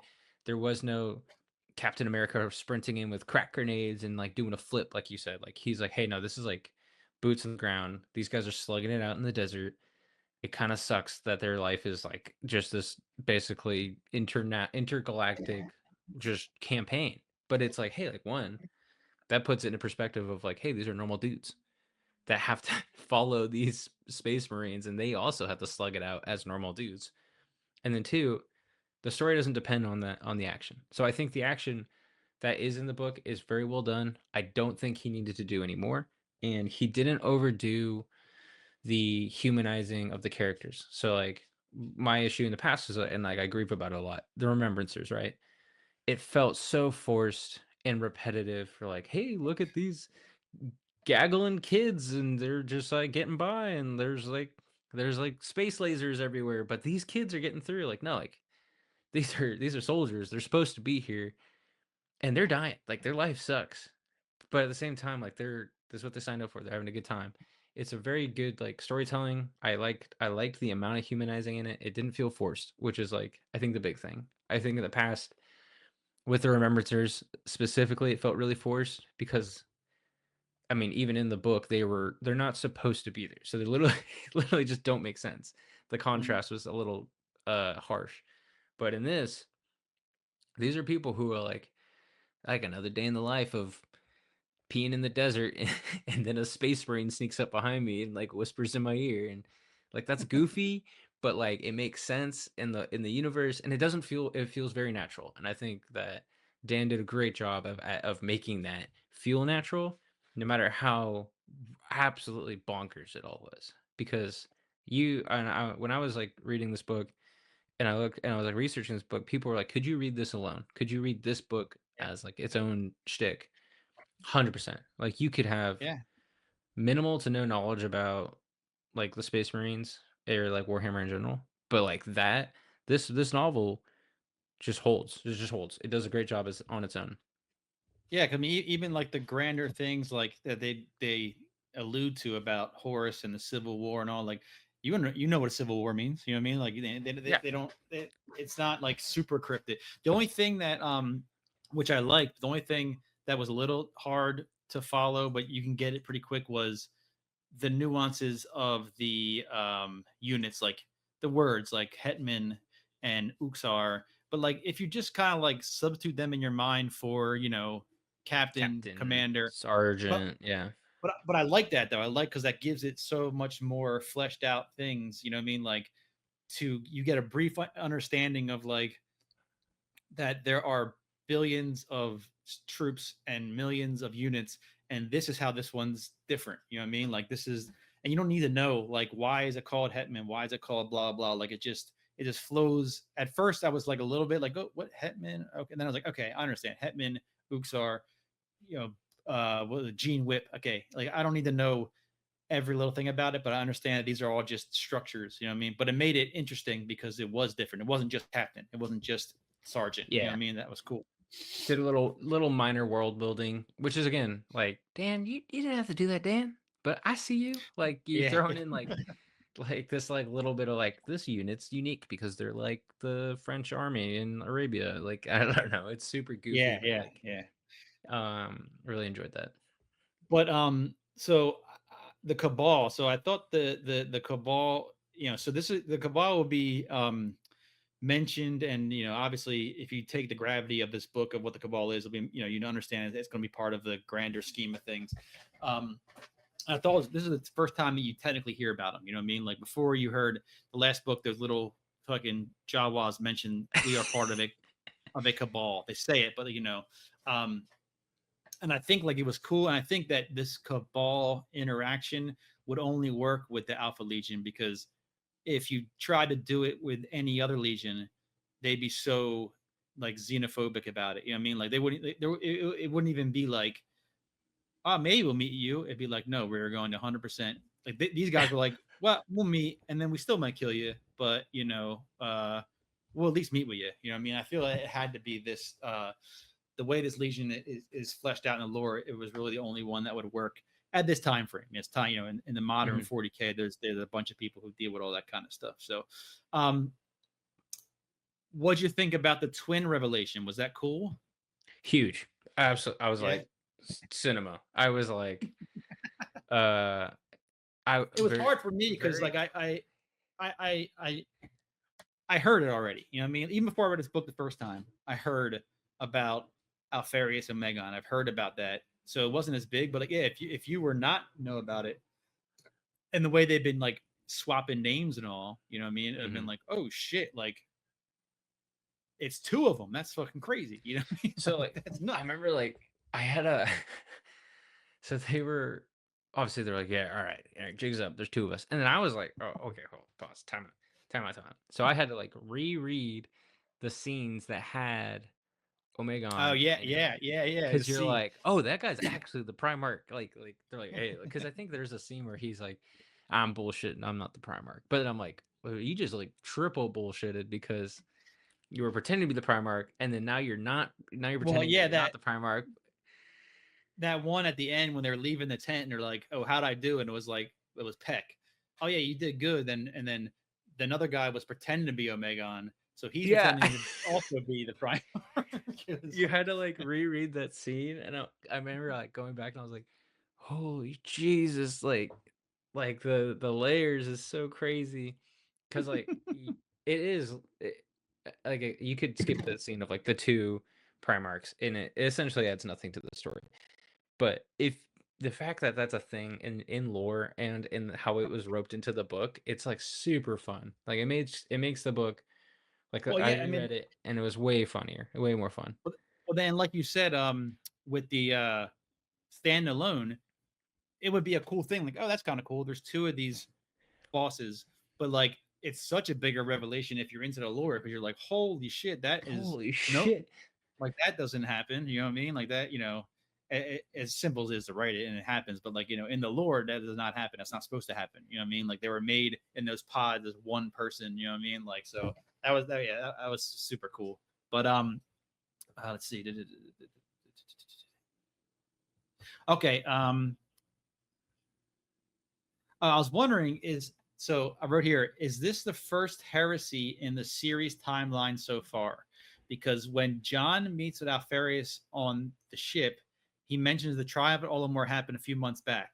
So at this time frame, in the grand time frame of what we know, because this is what I've been doing. I've been trying in my head as I read the books to Mhm. try to put them in the order of like time frame. So if this book takes place 2 months after Olinor, so Horus has not yet been wounded at Davin, right? Right. So technically, these guys are the first heresy. As far as we know right now, these guys are the first heresying people in the series because they just blew up an entire Imperial ship. I mean, like straight up, just actually like heresied. They did it. Yeah, yeah. I mean, so I mean, it's not in. I know for a fact it's not in the grand scheme of the book, but as of this book, 6, I think this is the first heresying award goes to Alpha Yeah. Legion because In terms of like the Horus Heresy novellas, it is definitely the first act of heresy that we've read that chronologically. we read, yeah, chronologically so far. There'll be later books go back even further, but Honestly, we gotta um, look at the usual suspects, word bearers. Where are they at? We know they're doing something yeah, something yeah. wild. Well, so there's a real good book we'll read later. It comes up, and they've been heresying for a long time. So They stay heresying, dude. yeah. Um, do you see in the grand scheme of things, do you see the Alpha Legions as heroes or villains? First of all, their good guys are obviously the Imperium. So Um, no, dude, it's such I think they're doing what Big E wants, right? And I'm on the boat of Big E knows everything. Like he died knowing he was going to die, right? This is my head lore. I'll probably Mhm. read a book or 5 that contradict everything I'm about to say. I think that Alpha Legion is doing the right thing in the grand scheme of it because they even said like humanity's going to lose. Like we're dead. We're done. And eventually, Monkey is going to launch us into intergalactic civil war. We're either going to kill ourselves or the warp is going to kill us all.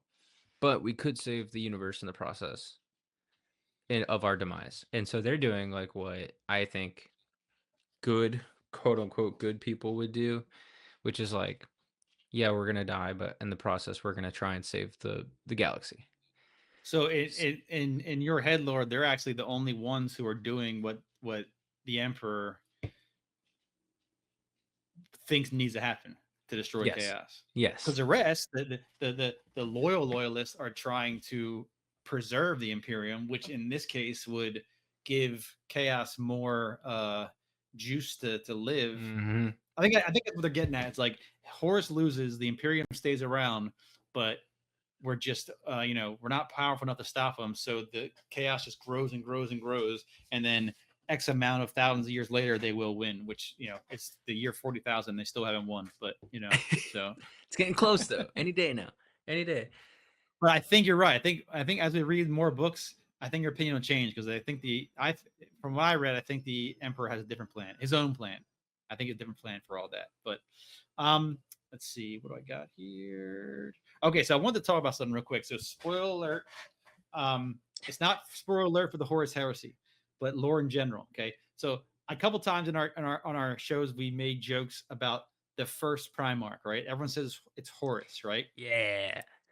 And they always say in this book too, they always say Horus first and Alpharius was the last. That's part of why the Cabal says they recruited him, right?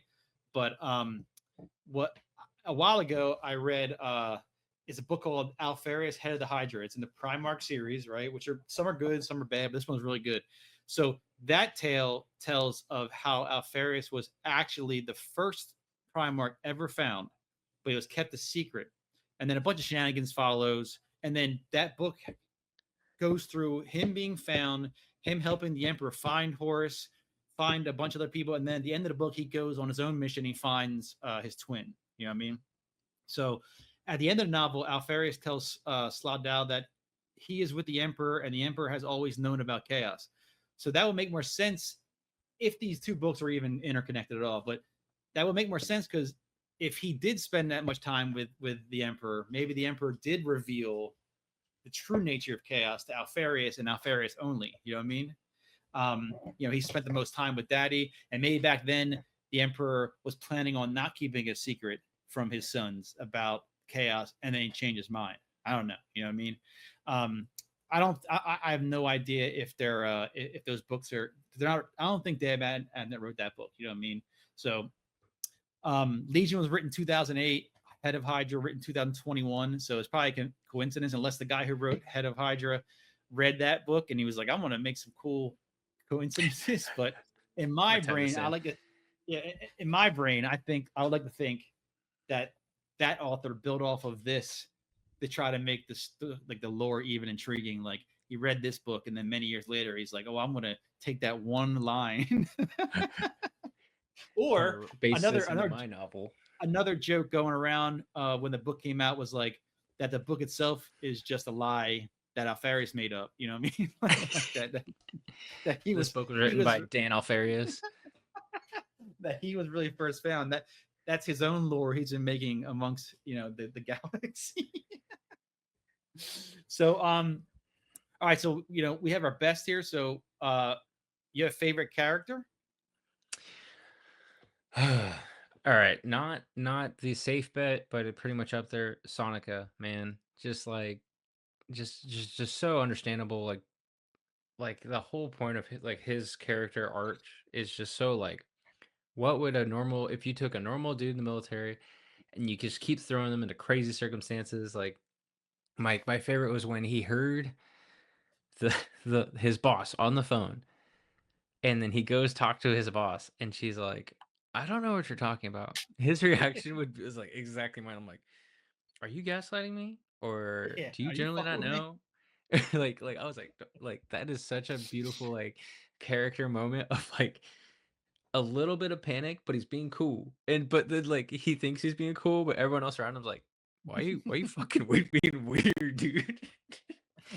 I think, and then but then he does like everything like super well, like how reacts exactly how you should when he gets like inducted into the secret organization of super soldier spy Hydra. He's like, yeah, no shit, my dude, you're gonna fucking kill me. Like Yeah. He's like, "No, I'm gonna do this." And then he's like, and then he even says like, "I don't like doing this. I'm a soldier. Yeah, Like, yeah, yeah, yeah. I should be playing cards. Like, what am I doing?" And like he has to like keep reassuring himself. He's like, "Yeah, I could do this. I could do this." Yeah, he's kind And of like like, got to build. He's got to build his own confidence up because it's not his. He's out of his comfort zone. To like that whole trick at the end where like Peck's like, "Hey, are you sure you can do this?" And he's like, "Yeah." So he's like, "I want you to go in there and pretend that he hypnotizes you, and then take him down to the planet, and then the last second we're gonna betray him." I mean, it's but they like never told him. They never told him to pull out his piece and I point know, it at the yeah. space I don't. gods. Yeah, that's true because that probably wasn't like I don't know. Maybe that was like a distraction, but yeah, he could have totally hit the teleport button when they were chatting. You know what I mean? Like when he's chatting to the giant mollusk, he could have been like, "Boop." Maybe Listen, make it more dramatic. Like I said, everyone's looking at me, and now I had to, air that shit out really quick, and then hit that button, hit the bat signal.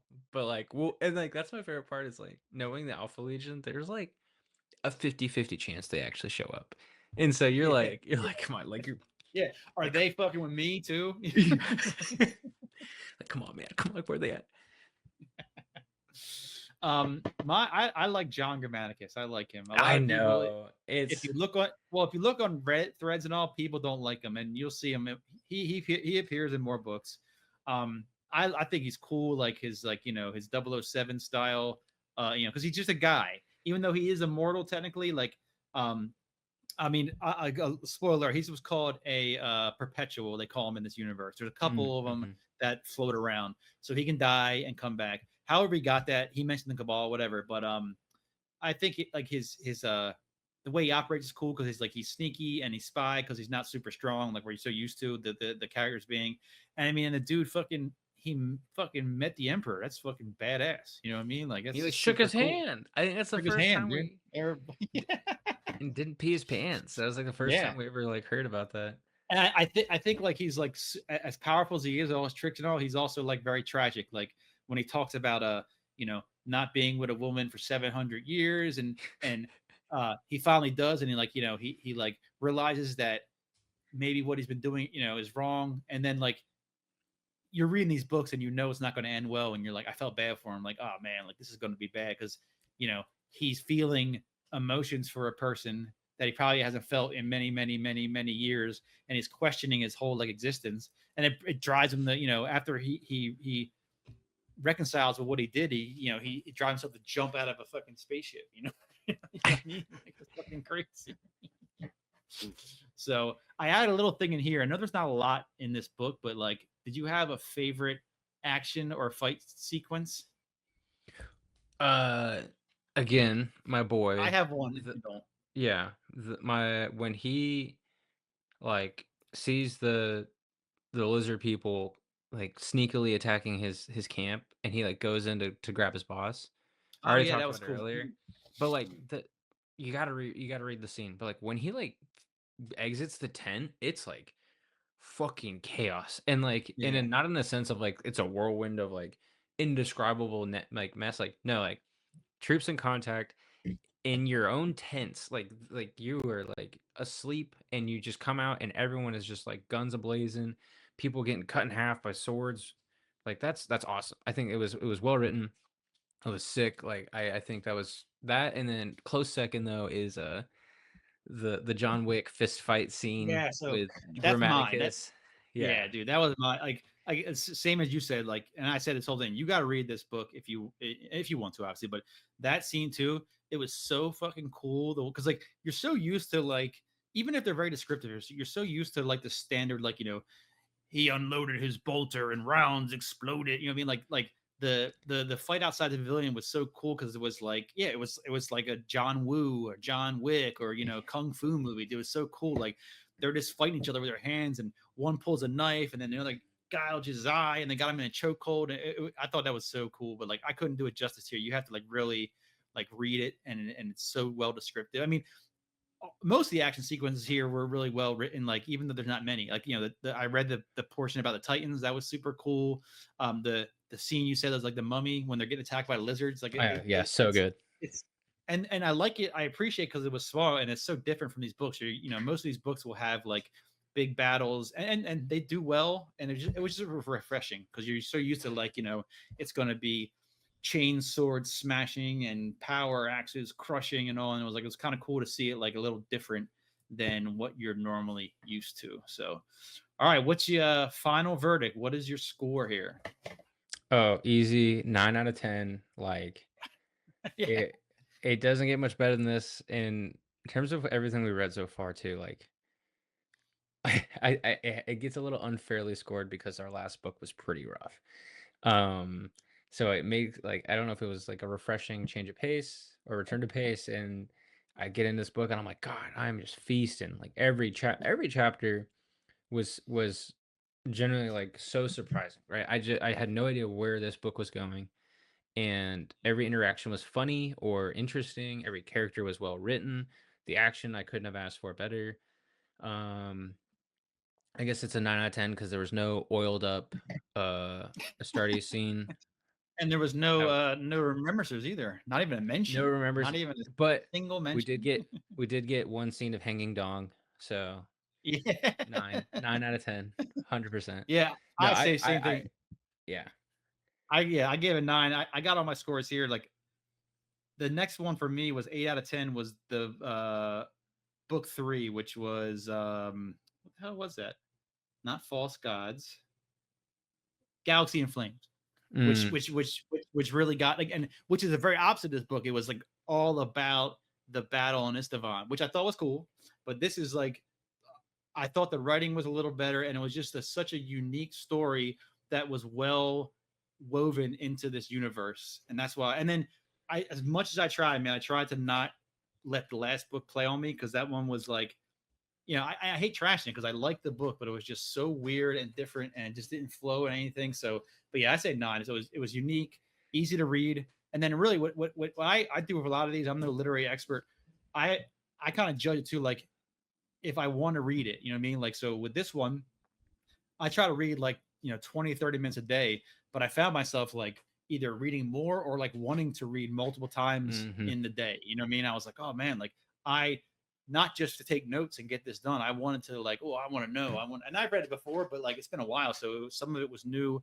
Other was like revisiting that was super cool. I wanted to, just learn more about it and read it. And it flew by. The book was really easy to read, which I like. Sometimes that can be just easier writing, but I also felt this was more like it was just well written and interesting to read. So yeah, I give it a 9 also as well. So all Yeah, right. huge. So Yeah, yeah, go. huge. Oh, so just huge kudos to Dan Abnett. Yeah, the Every guy's character a was new. legend, man. Every character was Yeah. new. That is Yeah, that's insane. true too. Yeah, because like I said, No the returning.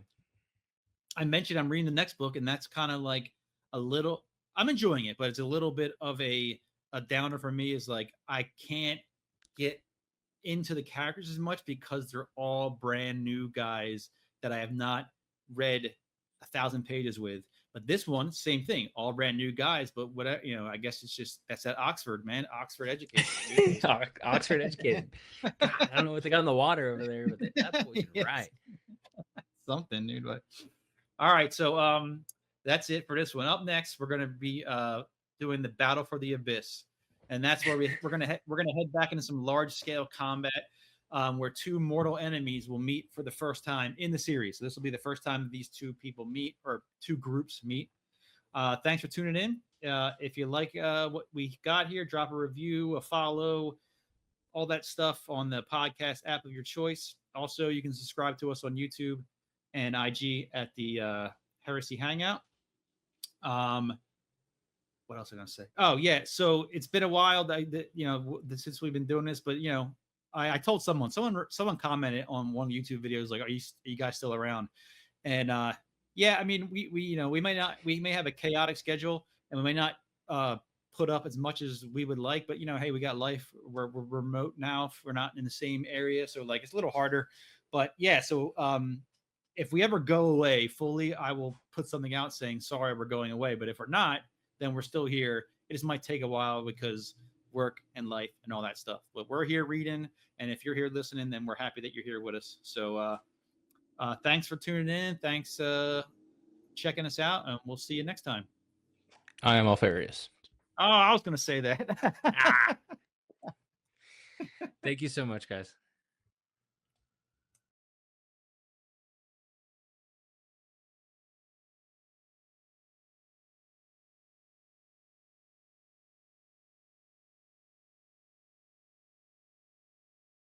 Perhaps it was the mask. So they all wear them. So all the Sirashi people wear these gold masks. You never see their face. You know what I mean? So right there, that's like, you're fucking weird, dude. And Like, I remember like hearing or when I was reading that, I was like, that's like, because you don't know who you're talking to. You're an alien. Yeah. And I thought like, oh, they're all clones or something. Like I was immediately like, right, red flag, haunches up. Which also, it took away from Kyrgyz because it's like, yeah, man, don't trust these people. And I'm like, yeah, no shit. Like, yeah, yeah. Obviously, don't trust them. Like, then you can't see their face ever. You know what I mean? Like, ever.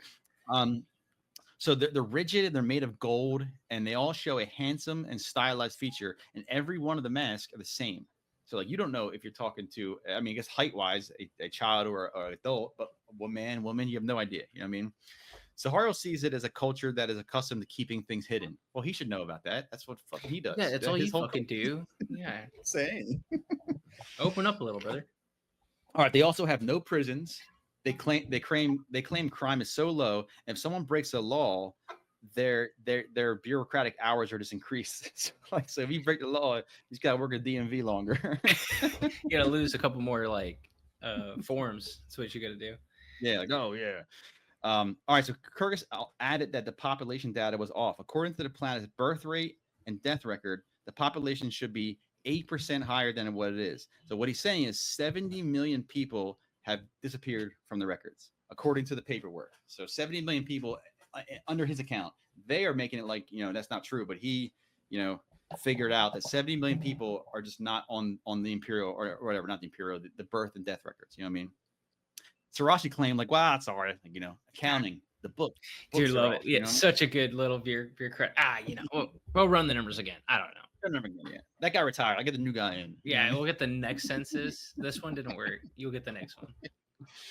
All right, so the festival's in full swing. Rihanna is walking the streets. We see clowns and jugglers and magicians and contortionists and everything. And then she finally hears the music. The music is beautiful, but it's perplexing. Hearing it, understood for the first time how perfect and splendid music could be. So it's like the best music she ever heard.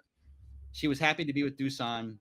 On other planets, escorts were grumpy Imperial soldiers. So here she has this like, nice gold-faced mysterious person, that's just so weird to me. But whatever. But he's super nice. He's super nice though. Super nice, yeah. Governor-elect first decided that it was safe and a sign of good intent to allow the locals to escort you around, because in most places, first of all, as we know, usually remembrances aren't even going down to the planet. And second, if they do, it's always like with a little squad, you know what I mean? Like, some Imperials at least, but like the governor's like, nah, it's good. Let these these guys are nice. All right, as they moved through the crowd, Rihanna felt like Dusan had a destination. So he's kind of guiding her around, you know what I mean? Which is normal, you know what I mean? Like, but she inquired about it. He said, oh, well, we're going, I'm taking you to where the best music is. We're going to show you like the coolest jazz club, you know what I mean? Like down here, you know what I mean? They enter a dark alley, and she's starting to get scared, and she wants to leave, but she feels a creeping paralysis in her limbs. He apologizes, but this is how it has to be. The Melachim have deemed your people unclean. Your liar angels must not pollute us. You will be our weapon against them. Ah, there we go. Love it. So they are little dirty tricksters, dude. Love it. And like, whenever there's a remembrancer and they let them roam the city, they're done. They're done. Just stop. Like, one guy gets his ass kicked. That was Ignatius, right? Ignatius dude, by his own boys. Like, by his own boys. Like, they just can't be trusted. And then the Whisper Heads, they see the demons trying to kill him. They see the demon, half of them get like killed. It's just, and stop. The other ones go into the Coral Temple, the rave, and they get in. They get crazy. They get really, in the rave. Like, crazy. Yeah, they want to be part of like the snake sex orgy or whatever. Yeah, it's never good. It's never a good sign. Just stop doing it. Yeah. All right, so he drops her to the ground as two figures approach, and something inhuman about the way they walk. Their gait is like sideways. Their knees and ankles are bending at strange ways. They reach for her. One of the masks slips, and she sees beneath it, and she screams. Boo! So boring. All right, That's what- chapter 20. But I like it because that shit's like right before you're like, hey, where are these like 8% of your population, and now you're like, oh, there's like there's Something's twisted going on. shit. Something's going on. Yeah, yeah. Like Hills of Eyes kind of deal. All right, so now we're back on the Invincible Reason. We have Sarashi officials visiting, and the boys are assembling for a ceremony. Zahara is all business, but Nemiel is on a private vox clowning the Lord High Exalter. He calls him the Lord Wide Exalter. And hey, remember, 15, maybe 17 by now, No, 18. we're you know what I mean? 17. We're gotta be Yeah, 17. you know what I mean? He said he looks like a ball with arms and legs. Damn. All right, so he was unlike the other Sarashi. They were slim and graceful, wearing simple robes and sandals. They lived simple lives, eschewing war and violence. He also wore no mask, and his face was sweaty and middle-aged, with a bullfrog neck, a circle with 2 upturned wings at its base painted on his forehead. He's just cooking, goofy looking, man. No love for this guy, dude. They're like, Which is so weird. cooking Like him. what? Like why does he not have a mask though? I don't get it. Like it's like the whole planet's thing, and he's like, nah, I'm good. I guess he's their leader, I guess. You know what I mean? All right, so Lionel Johnson greets the Lord Exalter. He declares Sarashi are ready for compliance. He wishes to tell all the fleet commanders a new chapter has begun. Zahara remains on the embarkation deck, knowing that they will soon deploy. He wants to get ready. Luther approaches, pleased to see Zahara getting ahead of his tasks. They go and check out the Sarashi shuttle. So it's super ancient. They're like, look at this fucking relic, dude. You know what I mean? Bag Like, of bolts, dude. which is kind of weird to me because like they have just become Imperials. They'd never even fucking seen a spaceship until recently. So now they're clowning on this people's spaceship. You know what I mean? Like, But like when they were describing it, they even said like they were surprised that they even took that thing. They were like, this thing looks rough. Yeah, they mentioned like it's probably 1,000 years old. It's probably like the only thing they have like that can even do this. And again, like this is how did it even get up there? You know what I mean? Like what's going on? So Luther's really interested in it. So he's like checking it. He's like the mechanic. He's like crawling under it and like just checking stuff out. You know what I mean? So he goes under and then Zahara knows his face is like a weird expression, like he sees something like that's fucking weird. Zahara's like, hey, what's that? He's like, no, it's good. It's good. Yeah, don't worry about it. Yeah, I'm sorry. I was just distracted. Zahara feels something's wrong, but Luther insists, no, it's good. It's good. Hey, go back with your boys. Yeah, you know, I got this. I got this. Yeah, stay there. He says, stay there until I call for you. Zahara's confused, but it's Luther. Luther's like one of the bosses, so he's like, all right, you know what I mean? I will. We jump back to the little party. Lord Exalter is curious why the chapter master is so much smaller than the rest. Dude, and it's like this guy's like fat. Like they said he's fat already. And he comes into someone else's house and he's like, hey, why are you so short, dog? Why are you so short, dude? All these guys are fucking jacked. Like, oh, the disrespect. Hadriel being the dude he is, he said he explains it, you know, but they can tell he's hurt, you know what I mean? But he's good at hiding it. He's like, you know, he does the diplomatic thing. He explains, you know, what's going on. Lionel Johnson, always diplomat, change the subject. The Lord Exalted has never seen Sarash from space, and he thanks them for like letting him come up to space to check it out. The governor-elect's there. He tells him it's just the beginning of wonders once Sarashi is compliant. The Lord Exalted frowns. He says, compliance to yield, become submissive. He's like, well, what if we don't want to submit? Will your angels destroy us? Lionel Johnson explains, like, hey, we come as brothers. Force is not desired, but sometimes, you know, you got to do what you got to do. You know what I mean? he's like, hey, man, no, we're good. You're just going to give us everything. And if you don't, just don't do that. He says, you know, sometimes it's necessary through ignorance or an unsuitable regime. Some people oppose us. We've come to rescue you. Whether or not you wish to be rescued is hardly the matter. Jesus Christ. That's fucking great. The Lord Exalted wonders if they are they wonder if are we an unstable regime? We heard you forbid religion, right? Do you forbid religion? Lionel Johnson's taken back. He's like, as far as he knows, like they don't have a religion in Sarashi, so why is he even asking these questions? And the Lord Exalted lets him know, Sarashi are very pious people. Society is created on a mandate from the gods. Our temples are in the forests and the caves. And Lionel Johnson's like mad as shit. He's like, what? He's like, how the fuck do we not know this? You know what I mean? Like, this should have just been a war from the get go. This was not in the brief. This was he's like looking through his paper. It's like, what the fuck? No one said this. I thought you were just the DMD. The Lord is also like, yes, Sarashi faith is a private matter. Our temples hidden as dictated by the Militian through their chosen prophets, the Ascendim. The first Imperial scouts were too forward with their secular motives. We knew you were evil. No society can claim righteousness if it does not acknowledge divine power. Secular truth is false. Your emperor is a liar demon sent by the dark powers to lead mankind astray. That's fucking balls on that guy. You dude. come into all right. First of all, Gordo. All right, like you come into our house, you slap my dad. You like what? That's so funny. Yeah. I mean, I give him props, dude. That's because he's talking to the 10-foot tall giant. And he's also he's 10 feet tall in armor, probably. Yeah, he's fighting bigger now. Yeah, he's like, you're a coward. Everything you believe is wrong. We're better than you, and we're gonna kill all you. He calls the emperor a liar demon. Dude, like, whoa, you're gonna be a pencil sharpener for sure. All right, so we jump to Zahariel. He's in the barracks thinking on what Kurgis said, warning and thinking on Luther. So he's having a bunch of problem thoughts because some shit's been getting sideways recently.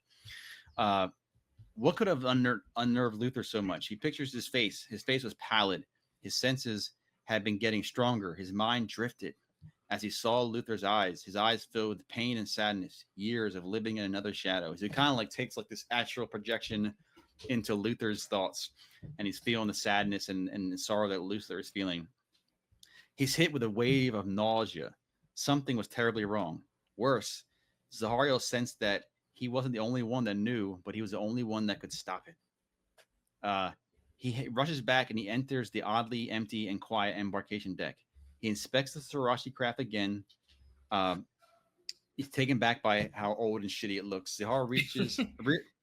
He realizes it has no heat shielding, and it's never. He's like, wait, this thing can't even get back to the planet. You know what I mean? Like, it wouldn't survive the atmosphere. You know what I mean?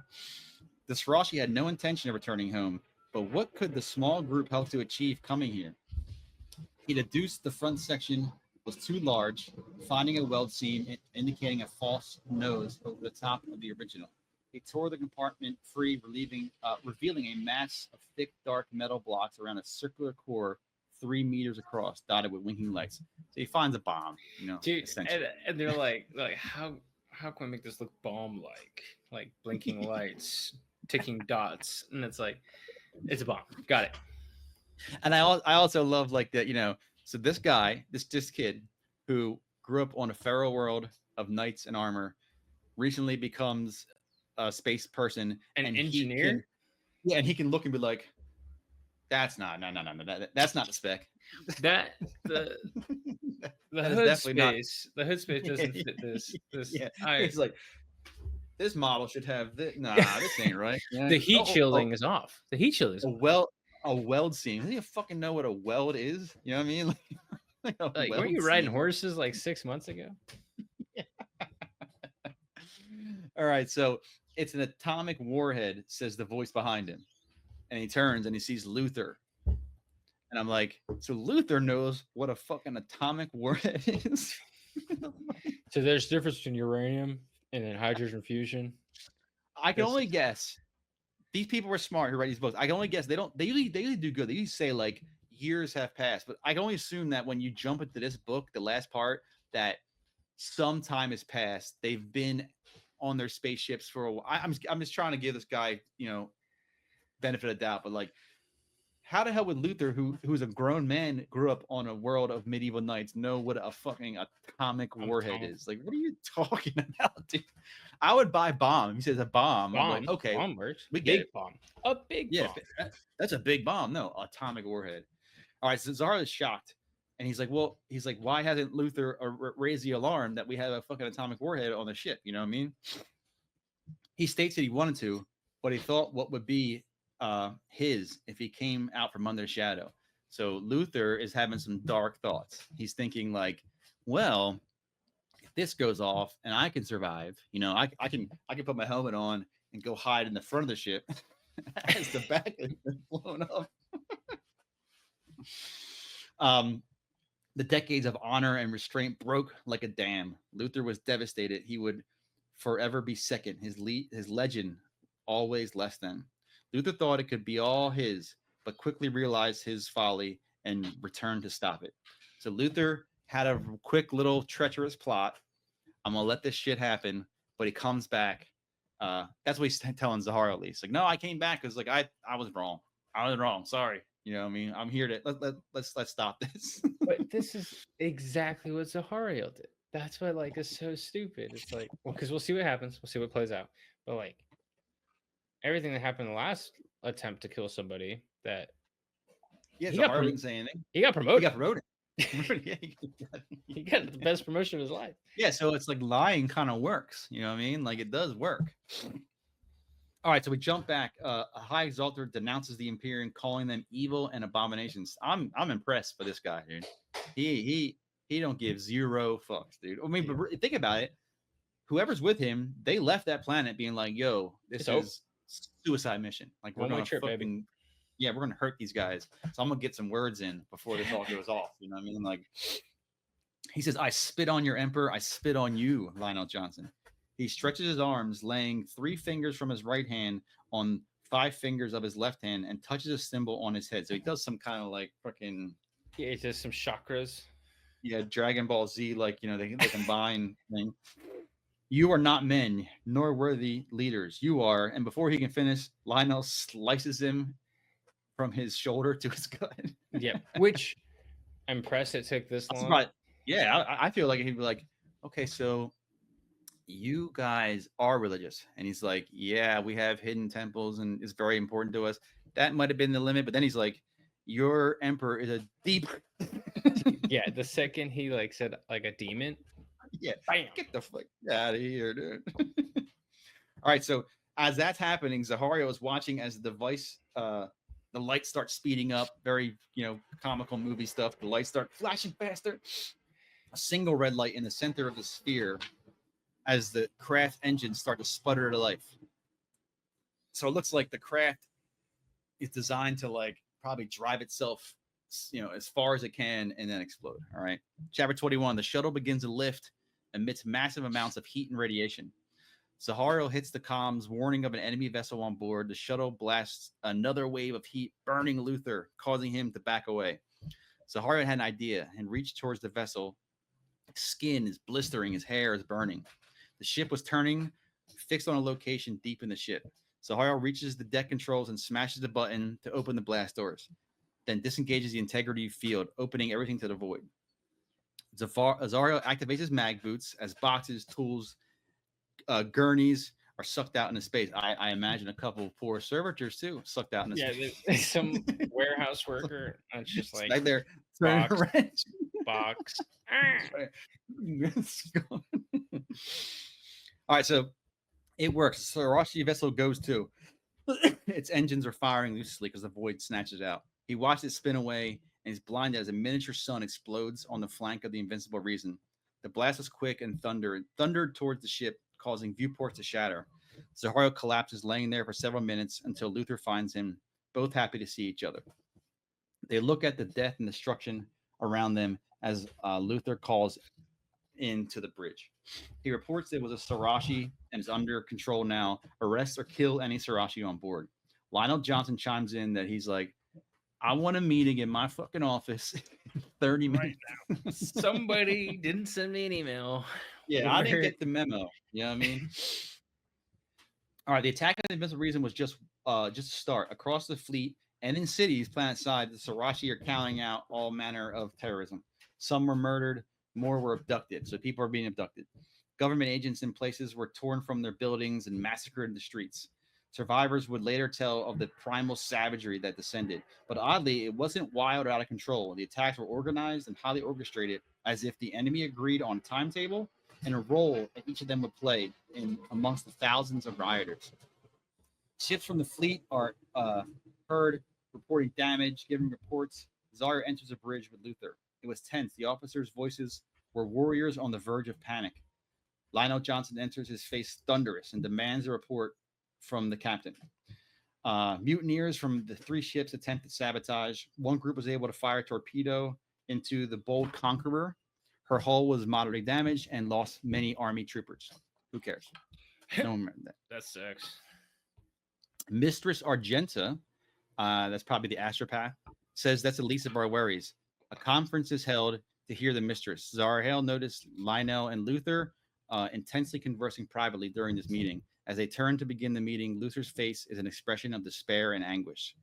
Mistress Argenta believes the Melikim are Xenos that live in the warp, normally harmless to physical space. The Astro Choir has sensed a warp rift in Sarash northern deserts. It's very similar to what we've seen with the what was that called? The Thunderhead? No, what was that called? Damn, I can't remember. The mountains where Whisperheads. Whisperhead. Yeah, Whisperheads. Yeah. It is said if one host is strong enough will, it can connect with a creature beyond the gates of the Inferium. If they succeed, it'd be the worst thing you have ever faced. Lionel suggests, why don't we just fucking bomb the fucking place from orbit? And of course, she's like, no, that's not going to work. Like, you know, sorry, no easy button here. Brother Isfariel has an idea, a weapon he has been developing before Lionel joined the Legion. It's called an electro-psychic pulse weapon.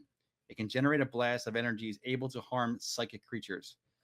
Lionel Johnson likes it. Can we fire it like a missile? Like, can we just shoot it? He's like, no, I got to bring it. I got to like carry this thing. I got to bring it. And I need other psychic people around me to like help work it. Of course, you know, I mean, it can't be easy. You know what I mean? Yeah, no. He says, with the Mechanicum's adepts, I can have it ready in a couple hours. So like, all right, that's the plan. We're going to take this psychic bomb and take it to where the warp storm is happening. Just very video game-ish, you know what I mean? Like, they're like, yep, all right, so there's a double storm brewing in the desert. We got a psychic bomb that we all need to hold hands. And we'll all hold hands. Yeah. I mean, everyone's got to protect us, and you got to protect yourself, make sure our health doesn't go too low for the bomb. Yeah. All right, so they gather for the attack. This is chapter 22. Zahariel's in his psychic squad, despite his injuries. Lionel Johnson's leading a squad. Nemiel's in that squad. You know, all the bros are here, dude. Everyone's got to go down. You can't just have no names. You know what I mean? Dude. Hadriel, Attias, Eleth, all present. Luther, however, is not. He's not going down with them. The boys joke if they should trust this experimental weapon. Hadriel chimes in about the weapon. I think this is. He says, "We are dark angels," and the laughter stopped. "We are the first legion, the warriors of the Emperor. You ask whether we should trust ourselves to the science of the Mechanicum and the wisdom of our brother librarian. I ask you, how can we not? Is not science the Imperium's guiding light? Is it not our bedrock? Is it not the stone on which the foundations of our new society has been built? So yes, we will trust the science. We will trust our lives to it, just as we trust ourselves and all humanity to the guidance of the Emperor, beloved by all." So he's like, "Hey, man, shut up. The bomb's going to work. We're going to be fine." It's like when like a character is like, everyone's trying to like justify like, hey, how's this going to work? And they go, no, shut up. It's going to work. Shut up. It's just going to. If you think about it too much, it's not going to work. Just shut up. All right, so 4 Stormbirds make their way to the mining station 1 Zeta 5 in the northern Sarashi Desert. The plan is to combat drop with jump packs from 500 meters up, make quick work of any enemy, and rendezvous with Lionel Johnson's squad from the south. He also makes clear that it's a mission of destruction. We're not capturing anyone. We don't stop until they're all dead. They land unopposed in a mining area, prefab huts, and a cable winch system that go down to the mine. It's really quiet. They find random blood and discarded items, such as tools and weapons. Zahariel starts to notice a repulsive odor. He tried to yell a warning, then a building exploded as he saw a glimpse of scales, vertically pupilled eyes, and a fanged maw. So we got like another beast, like a monster. You know what I mean? It spits acid at Attias' face before leaping at him, wrapping him up with his whip-like arms. There's a wet sound as retractable claws slice into Attias' armor like tinfoil. Attias dropped, and the creature leaped away fast on strangely jointed limbs. Bolts fire and miss, the creature vanishes. So kind of like a sneak attack, snatches up one dude, jacks him up. He rushes to Zahara rushes to Attias, ripping his helmet off, taking much of his skin with the helmet. Ugh. The apothecary shoves him away, and he gets to work. So that monster comes out attack, but he gets away. So they push deeper. The reptile creature attacked twice more. No more kills, but they couldn't kill it either. So now they kind of stand still. They're not getting each other, but they can't kill the bad guy either. Zahara notices a mass of them before the mine shaft. So there's a bunch of these little things hanging out, blocking the mine shaft. His anger rose at their unnatural appearance. Limbs rotating wildly, bodies sinuous and rippled with iridescent scales that looked ghost-like. The lion emerges. The creature screams, surging forward. Dark angels charge to meet him. This is kind of like the only time in the book where we have like a true like bolter porn style. You know what I mean? Like space marines fighting other thingies.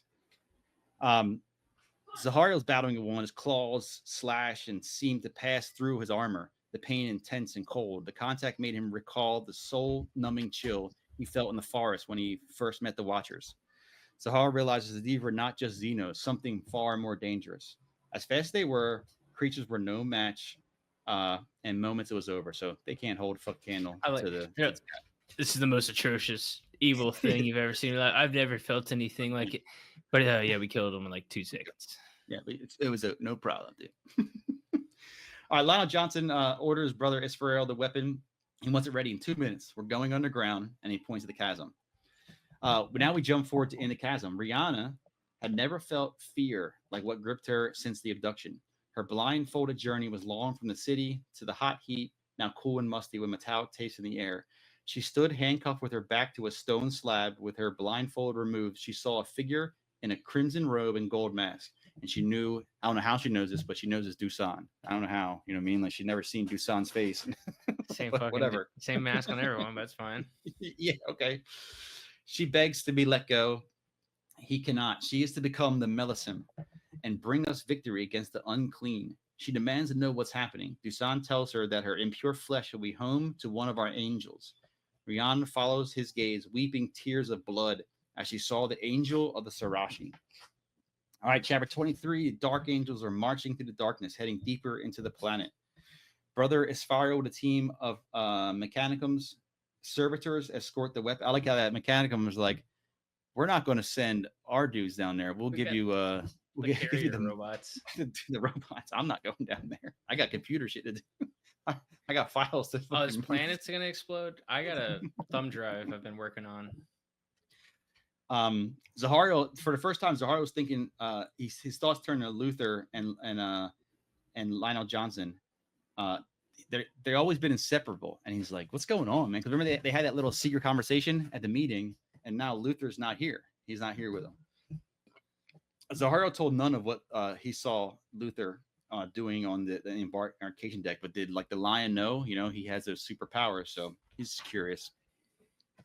A dim glow lit ahead, and the smell was strong with old blood. They entered a large cavern. Wisps of ethereal smoke danced for those tuned to see it. So the psychic people can see like spooky smoke. Everyone else is probably like, "This fucking stinks. It's dark. Like what?"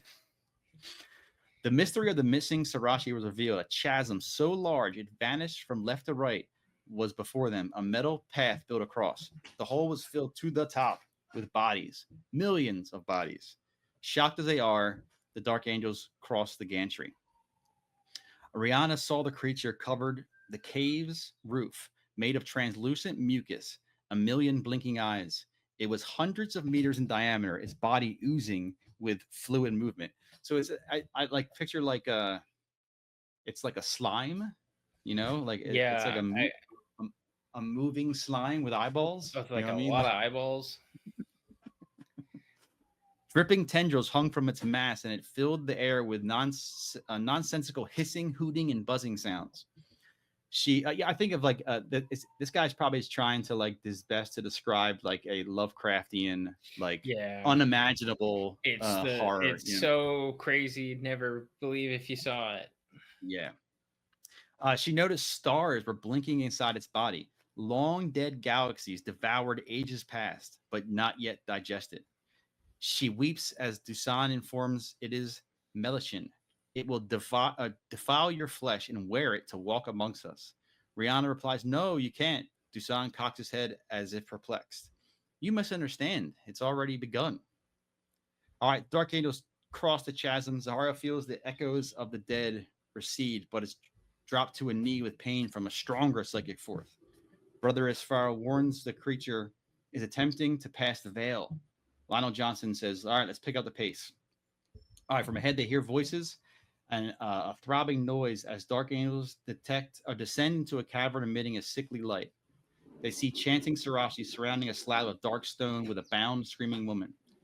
Dark Angels were paralyzed by the sight, but Lionel Johnson, he don't give a shit, dude. He springs into action, firing on the Sirashi. This gets the boys fucking moving, and they start fucking just going to town. And, Zahario caught a glimpse of the woman, her mouth agape, eyes empty and glassy. Zahario looked into them, and something inhuman was looking back. Zahario fires, and the shells detonate, blowing out her ribcage, destroying her skull. They No zero questions. regard. No question. Zero. They said that's not right, and like it Like, could that's- like it's a hostage. It's a person. That's a That's a person. hostage. No, Kill it. no, rib cage removed. Just blow it up. And her head. You said blew out a ribcage and destroying her skull. An ageless, frustrated scream echoes the cave. Chunks of Rihanna hanging in the air, defying gravity. Brother Israel assures them, "Hey, it's not over. Be ready. Give me time. He's got to go fucking tinker with the bomb." He's like, planning. He's planning. Yeah, planning. Yeah, like, Planning. Protect me. What's that? What's that? Search and destroy. Yeah, he's doing like little. I'm planning. All right, holes rip in reality where the floating chunks of the flesh were, and lights pouring out of them. Tentacles with claws and horns rip from the holes and attack. The Dark Angels do their best as Brother Israel is fucking planning. They're trying to defend him as he plans the bomb. Brother Israel calls to Zahario now, and he mashes the button on the weapon, so he hits engage. The electro-psychic force washes over Zahario. He harnesses it with Brother Israel, and they both blaze with white-hot light, the power of a million suns. So they go Super Saiyan. Yeah, That's they what do they're the. They do the. Yeah. They're doing Trunks and Gotex or whatever. I don't really follow too much. My brothers were big into it, so I know a little bit of it. They burn the tentacles away, and they fall exhausted. The beast is dead. Dark Angels collect their dead, return to the surface, wait for extract. Lionel Johnson was silent the whole march to the surface. As Zahario boards the Stormbird, he feels a sense of unease. Turns to discover the source and sees Lionel Johnson fucking mad dog with him. Mad Just dog with this mad guy, dog dude. with him. Just fucking, I know. I fucking know, dude. I know. I don't think they think, but yeah. He's like, I literally just man. picture he's like something's weird. Turned around and just fucking this 12-foot behemoth. like that. Like in the anime when like they have like the X. the X or the crosses like. All right, final part, the aftermath. 6 hours have passed since the fight, and events have moved with great haste. Nearby army units and a demi-legion of Titans were called to pacify and resistance. So now that the big problem's taken care of, send the regulars in, send the big heavy in, and just fucking anyone talk smack, just fucking get out of there, dude. Lionel Johnson declared that the flow of new recruits from Caliban was moving slower than he liked. He once experienced Astartes would return to help train, though outward stigma was attached, the chosen felt rejected. The Lion did not want them with him. The Great Crusade would continue, but it would continue without those people. So pretty much what he's doing is he's like, all right, so we're wrapped up here. We're moving on. I think recruitment's going slow, so I'm gonna send some fucking hard noses back to pretty much like you're going recruiting duty, you know what I mean, or drill sergeant duty. You know? You're be drill sergeant. Those who are selected are feeling like rejected, and then on a whole other level, they were feeling rejected directly by Lionel Johnson. So, Brother Israel, Eliath, Wounded Attias, and hundreds more. The Great Crusade would continue without Zahario. Worst of all, It would continue without the man sitting furthest away from any other on the Stormbird home. It would continue without Luther. Boom. And that's where it ends. Yeah. Get my notes here. All right, so notes. Get closing. All right, so before we go into the closing, right, I want to give a shout out to at ITOUKC, ITOUKEYCEE. Yeah, he's one of the people subscribed to us on YouTube, and in one of his things, one of the comments he wrote, he said, "Awesome episode. Thank you. We'll be looking forward to the next one. One small detail. You have 4 or 5 hours of retelling the plot and only 13 minutes of discussion. I would really love to hear more about your impressions and thoughts on the book." So, because I replied that by saying, yeah, got it. Message received. The thing is, by this time, we've been talking for a while, so it kind of goes faster. But I agree. So what I try to do, I tried to talk a little more of our thoughts and insights as we went through, but I also did a little more of digging a little more deeper for this part when we talk about our final thoughts. You know what I mean? So it's just try to, I'm super happy this guy subscribes. He likes what we want to do. So if anyone has any suggestions, I will tailor things and try to make it as good as someone who took the time to subscribe and listens to these things to do. So, all right. So final thoughts and analysis. All right. So the first thing I have written here is like, is this really a Horus Heresy novel? You know what I mean? Like, so when I look for these, when I do my scores and all, I do a lot of looking on Reddit and stuff of other people, what they said, right? And this book is a lot of hate. People say it's the worst book. Another one coming up, they'll say it's another one. But anyway, in my opinion, I think a lot of that hate comes from the fact of how the book is written. Like, imagine if you are reading these books, you're reading 1, 2, 3, 4, 5, right? And then you hear the new ones coming out. If you were reading this at the time of publication, and then you read it and you're like, oh, like this has nothing to do with it. Doesn't connect.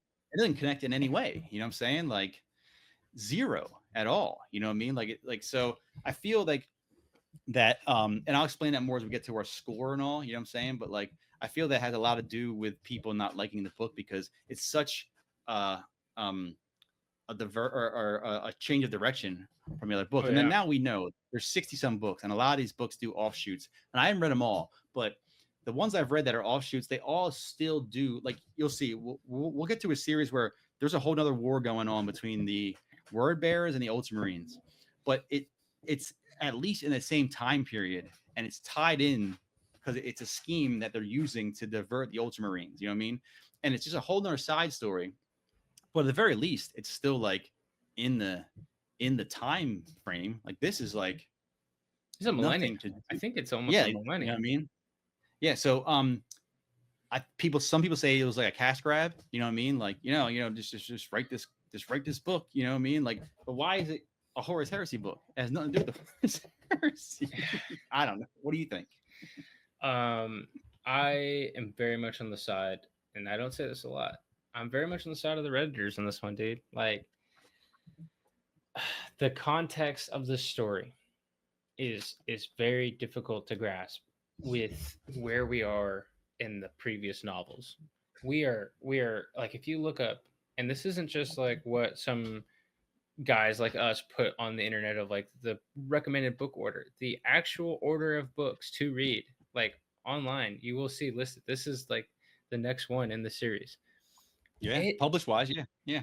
And it don't make any sense. You're just like, this doesn't make any. Like, I remember, I was like an hour or two into reading it, and I'm like, what's happening? Like, why am I following this? This is my third or fourth time probably reading it, and like my first time though, I was like waiting. I'm like, when is it going to get to linking in? And I had a hope when the Emperor came and they become Dark Angels, like, oh, it's going to jump forward and we're going to see how this because like I already hear it. Some of his strengths are the fact that the Caliban story, like it was awesome, man. That's cool. Like Yeah, knights absolutely. fighting monsters, and then having that little like twinge of little spots of 40K, because like So sweet. they talk about Earth and you hear the power armor and all, but I felt like it should have been like somehow looped in even a little bit for the whole story. So You know what I like, mean? Like, okay. My overall opinion on the story and my overall opinion on this novel is only negative because of it's pitched and sold and listed as a Horus Heresy novel, like early on in this series.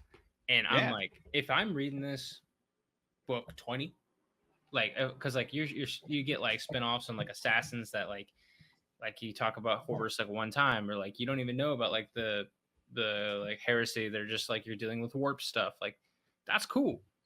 But like we've already established this Horus Heresy timeline and storytelling, and it's like I guess at some point you had to do a shoot off, but like it's so dramatic and sudden and irredeemably separate. It like the way it's written, it's so separate from the heresying, so separate from 40K, which what kind of pissed me off was they put it at the end. Like, don't do yeah, it at all. yeah, At this point, just like when you say like, "Oh, the angels came down," end it, bro. End it right yeah. there. That would have been sick because you're like, "Oh, I get it now. This is just like a coming of age and an establishing of these two characters into the heresy." But Well, like, yeah, no, because they and then later on there's one called I think it's called Fallen Angels, which will yep, continue Fallen this Angels. Yep. story.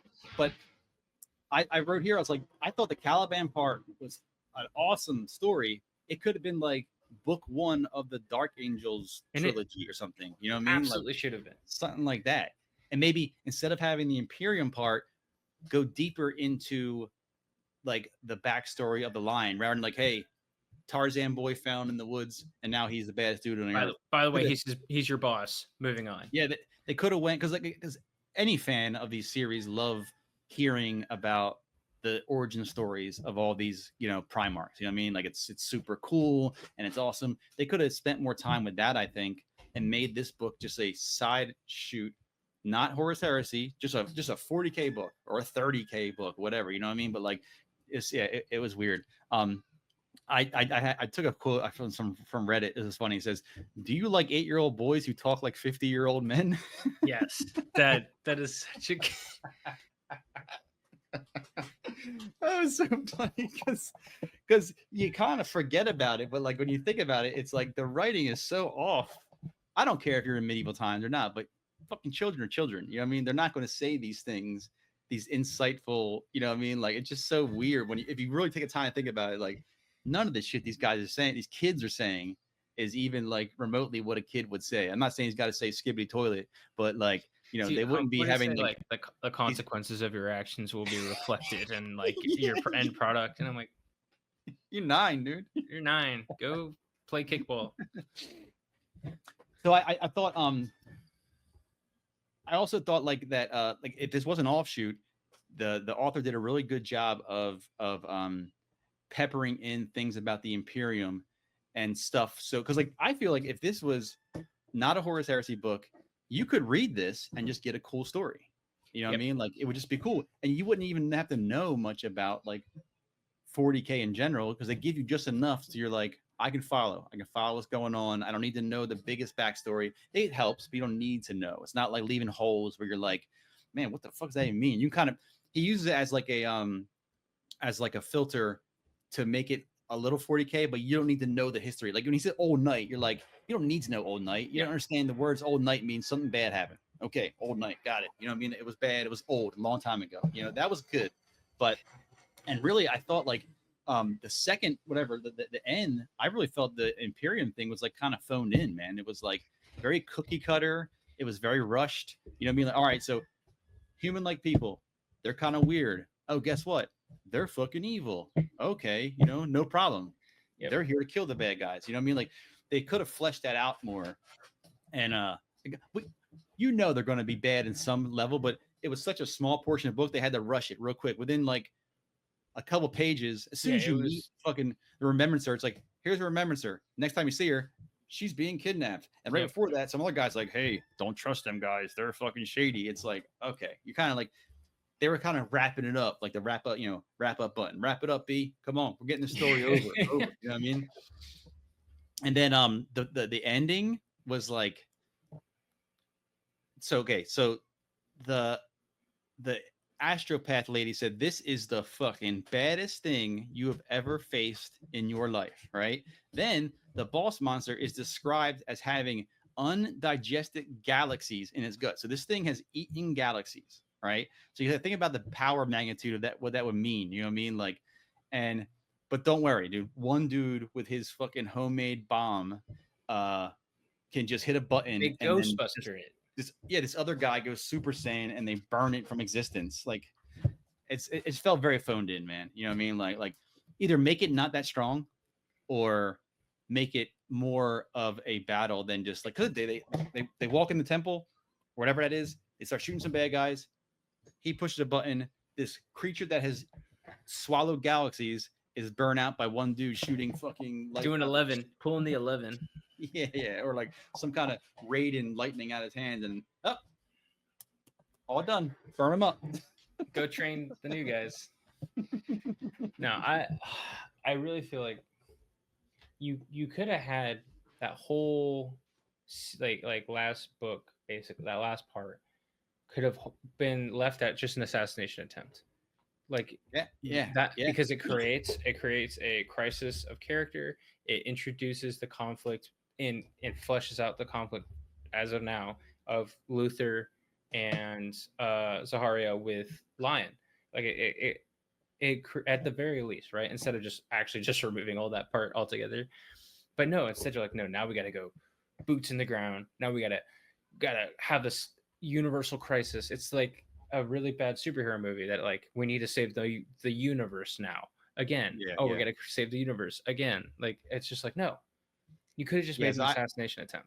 Yeah, and I wrote here, it's like, it feels like two incomplete stories almost. Like, I wanted to know more about Caliban. I wanted to know about the interactions of the knightly orders. Like, I would like to know how the Lion like won the whole world over. Like, that could have been all jam-packed in the one book.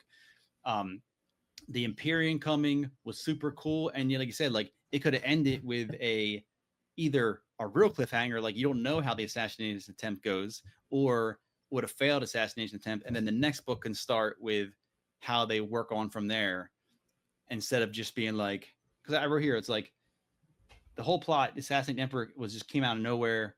Zaharia just shrugged it off. Like so your best friend invites you into a meeting and they're going to talk about assassinating this new godlike being, and then you thwart it, and then like no one ever talks about it ever again.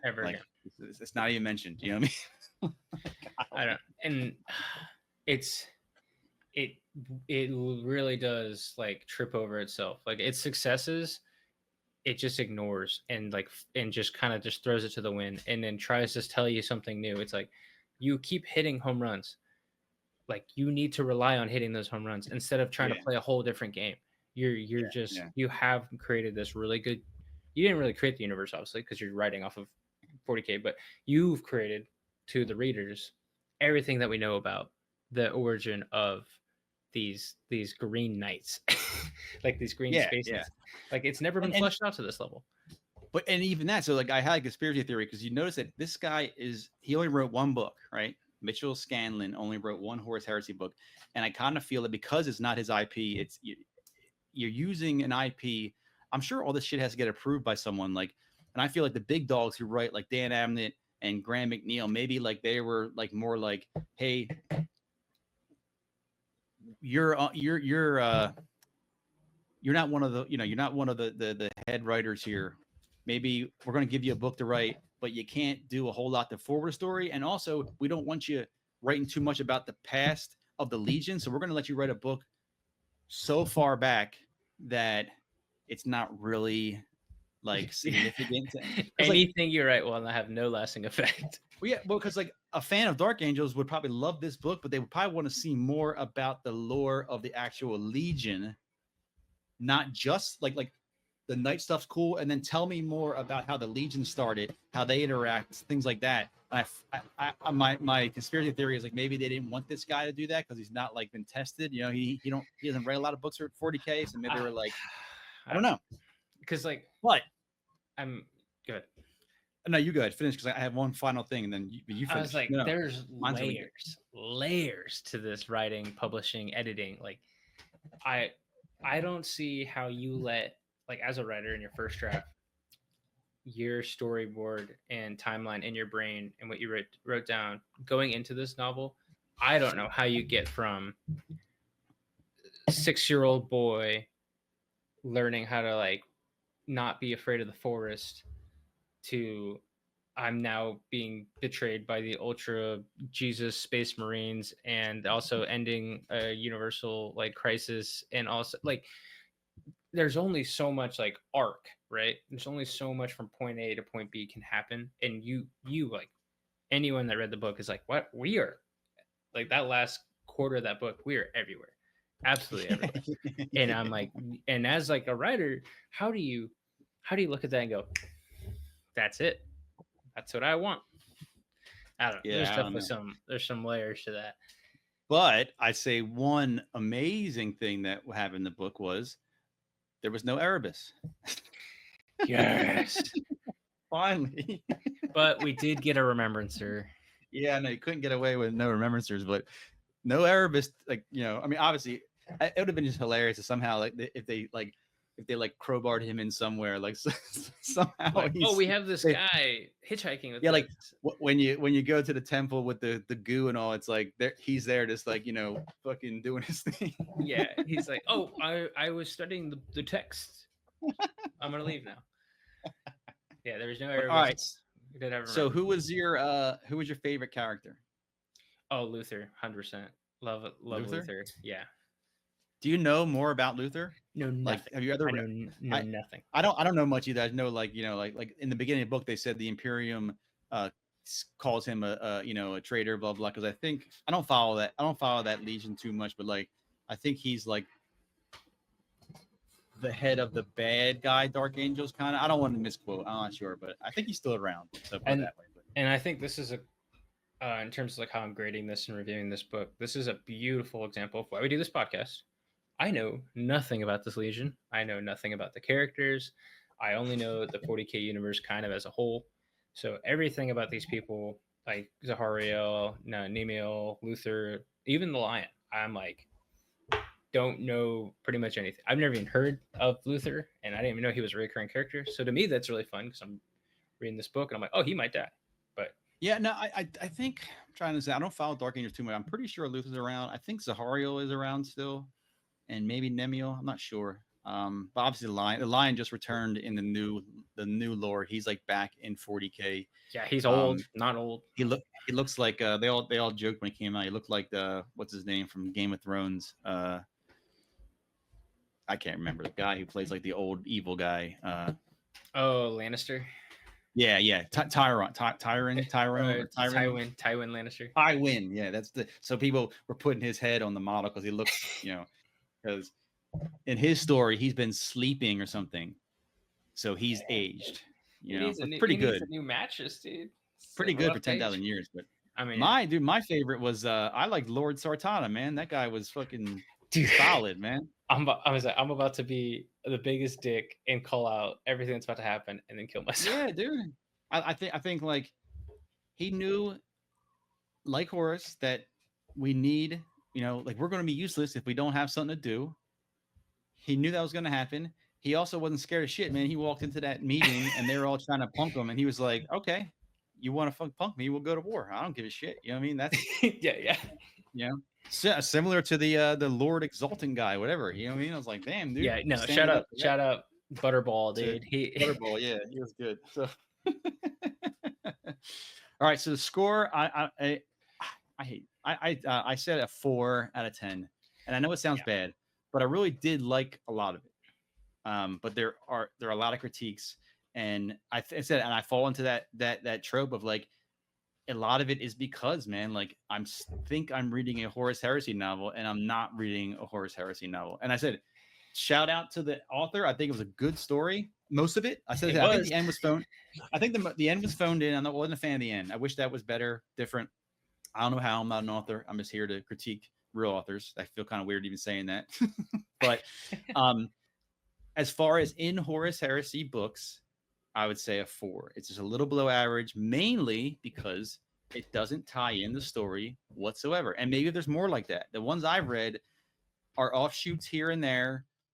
And I get it, man. It's a great way to sell books. It's a great way to make money, all that stuff. You know what I mean? But like, I so short or so early in the thing, I would just like, I don't know. I just don't. It could be a different. It could be like a whole separate series on its own, or they could have put more heresy-esh things in it, maybe to make it tie in. But I definitely fall into that category of that. It's not a truly Horus Heresy book, in my honest opinion. So I do like it. Where'd he go? He went somewhere. I'm not sure. Well, we've been running here for a while. Oh, there you're back. Okay, good. So what's your score?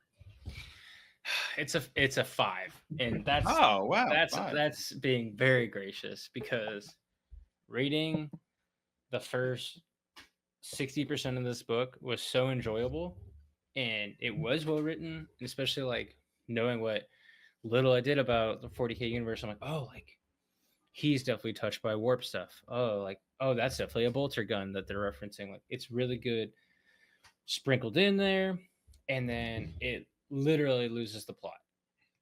Like totally falls flat in its face. And remember, like a 5 out of 10 is, it's not great, but you got half the test answers right. I mean, like it was a very enjoyable book. Now, if I was grading this as like a standalone, like if this was honestly its own like trilogy, like not even in 40K, just as like a sci-fi series, that's pretty fun. That would have been really fun. Like, I don't know what the hell's going on. This guy's crazy. I would have probably been like a 6, but that's what I have in my other notes. I have 4 out of 10 / 6 out of 10 if it wasn't like supposed to be a Horus Heresy book. You know what I mean? But yeah. Also, bro, the wisest prepubescents you've ever met in your life.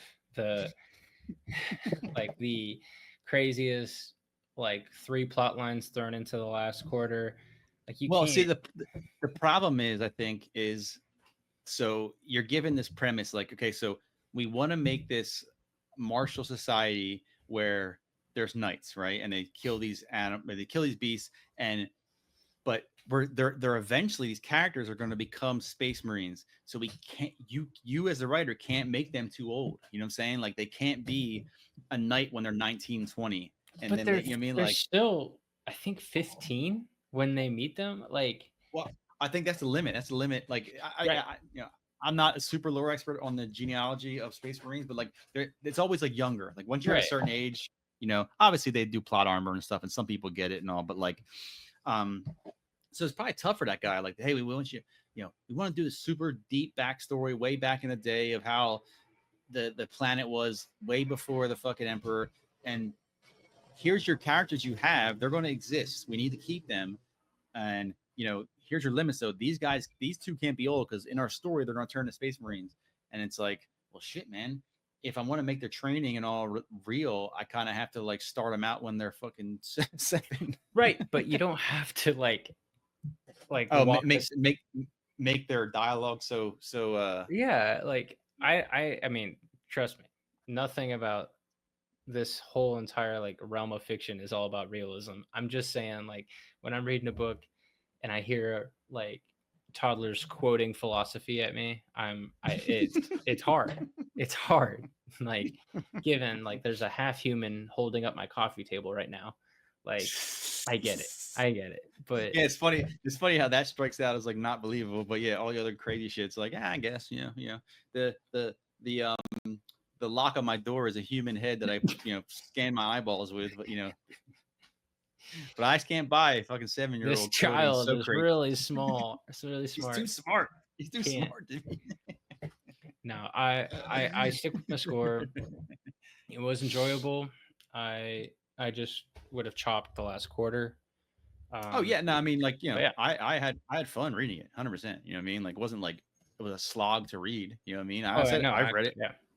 I've read it like fucking. I think I read it 3 and listened to it 1. You know what I mean? So I like it. I enjoy it. You know what I mean? But it's just so weird and so out of place in this series that it just throws you off. You know what I mean? Like, so.